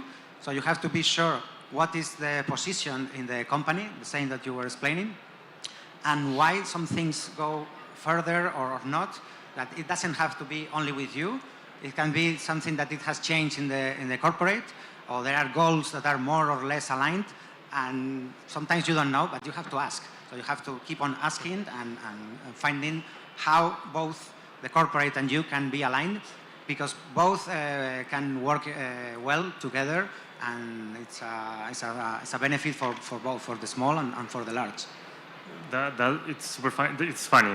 That reminds me the classical comment you say when you end an effective relationship, like, it's not you, it's me, right? So I think you three raised a topic, which is a super important topic for us as open innovation leaders in Santander, which is the single point of contact, right? So how complex the structures of corporations are, and how, you know, the many times they change in time, and how complex it is to bear with that, right? So I would like to ask you, whom in your cases, in your experiences, are the main contact points in corporates, and who are the people that you address to first? Let me share an example. Me personally, and I think this happens to probably most of us in the room, through LinkedIn, I receive tons of messages a week from startups that want to connect with Santander. And it's super, super difficult to, you know, to be able to respond to every single message and to give an answer to every one of them. And I can understand how frustrating that could be for them, for the one that is behind the message, writing and seeing no answer or delayed answers from, in this case, from me or from any other person in the corporation. No? So I would like to understand from your perspective two things. Who is your main counterpart, mainly? And second is, how do you manage frustration? Maybe you can start. Yeah, in our case, it changes, right? Because, I mean, we have like 3 or 4 departments that they can buy our product. So it depends a lot how is the first approach to the bank. Sometimes it's innovation, sometimes it's IT, sometimes it's marketing. But I think it's more, I mean, it's important who is the person that you are addressing. As I said, what are the main goals of that person? But I think it is more with the personality of who are you addressing. You know that this thing that they call like the champion. Find your champion within the company. Because if you find your champion, I mean, you have like a lot of things, like the things are going to be like a lot of easier. Because what this champion is going to do is the guy that is going to help you to move your project with the different stakeholders. Because, I mean, selling to a bank is not a thing of one person, it's a thing of legal, IT, security. So you need like someone that could help you to sell your project like internally. So yeah, having like the departments that typically can buy you is important, but try to identify who could be like this champion for you. I think it's as much as important as the first one. Thank you. David, do you want to? Yeah, from my side, I also want to comment because I saw very, very interesting the comparison between a corporate and a Valencian person. And I think in the same way that in Valencia you have many plans to do and you have to choose very good, so sometimes it's difficult to choose. The corporates have many startups also to choose. So you have to remind them as well. And what I mean is you have to have in mind that there are many players and you need the corporates, but they also need you, but you have to differentiate yourself. So I think it was a good comparison in Valencia. I take it. I do agree. Now I understand why the investors from Valencia, they are not coming to my appointment, because I have just one contact with them. Remind them, to push I need like a few reminders to them. So, guys, if you had the chance to go back in time, because your companies now, the 3 companies of yours, got sufficient traction, right? So if you had the chance to go back in time to the times where you were starting to open these roads for collaboration with corporations, what would you do differently? What would you change? What would you say to yourselves 3, 4, 5 years back in time? Hey, don't do this, do that. Don't do this way, do it that way. Javier, maybe you. Well, in our case, it has been quite an example of how you can start with one idea and do and scale up another completely different. So be able and be open to different people's ideas and opinions on what you are doing. Probably you have been the last 2 years working on something, and someone comes from the outside, stays with you and with your business plan 20 minutes and tells you terrible things. You are not going to get nothing with this, and you get frustrated because you have put a lot of effort. But sometimes you have to open your eyes and ears and be ready to do changes. And sometimes it can be dramatically up to down change, like in hours. So we stopped doing things for printing on the beer, and we started using the technologies we were developing for making feed and meat analogs out of plant-based alternative proteins. And that's the company we raised in the last years, and we have grown to 20 people, and that's another story than at the beginning. So, okay, it was a combination of who you address to, and be ready to change if maybe they are right. David, if you had the chance to go back in time and change something in the way you approached corporations for the first time, would you do anything differently? Yeah. In my case, what I would try to do is try to put in the shoes of the... Because sometimes, maybe you have like one message for me, Diego, from 2017 and you didn't answer me. And my thinking... Sorry for that. No, I'm joking. You answer me. No, but the first thing that you think is like, oh, this guy is not answering me, what is happening? And you have to put in the shoes of the other or try to think what is happening. Sometimes it happens the same with the bank. You are trying to move your product within the different phases or stages of the bank, and you think, it's not moving. And in my case, what I try to do is to send like reminder. And sometimes what you have to do is try to think what is the problem, what is happening, and try to get like some research from different sources in order to be more productive and not to get like frustrated at the... I mean, if I could ask something for our relation for the bank, I would like to have like a dashboard where the structure. With a clear dashboard where we can see in which phase, which is the main problem that we have within the bank, and then we could approach it. But I mean, it's not the case. So what I would do is try to gather more research before to try to do things that it makes no sense. Thank you, and I think that's great. The clock tells me that we run out of time. Unfortunately, we could talk about this for hours, I guess. 30 minutes probably is not enough. So as we wrap up, let's reflect on just a few takeaways. One is that, and I think you will agree with me, being supported by corporations or public sectors gives you long-term vision, and on the side of the corporation, it gives access to, faster access to going to market with new products or services. So the confidence and the credibility that this type of partnerships gives you is always relevant. There are many opportunities to scale the products or services working with big corporations, and the importance of getting super clear vision and knowing perfectly well whom are you talking to at every point in time, what the structure is, who is responsible for what, and who is the decision maker, right? You mentioned this at the beginning. And finally, I think Valencians are different. That's the other takeaway. Thank you very much for listening. It's been a pleasure. Thank you guys for coming and joining with us. Thank you. Thank you.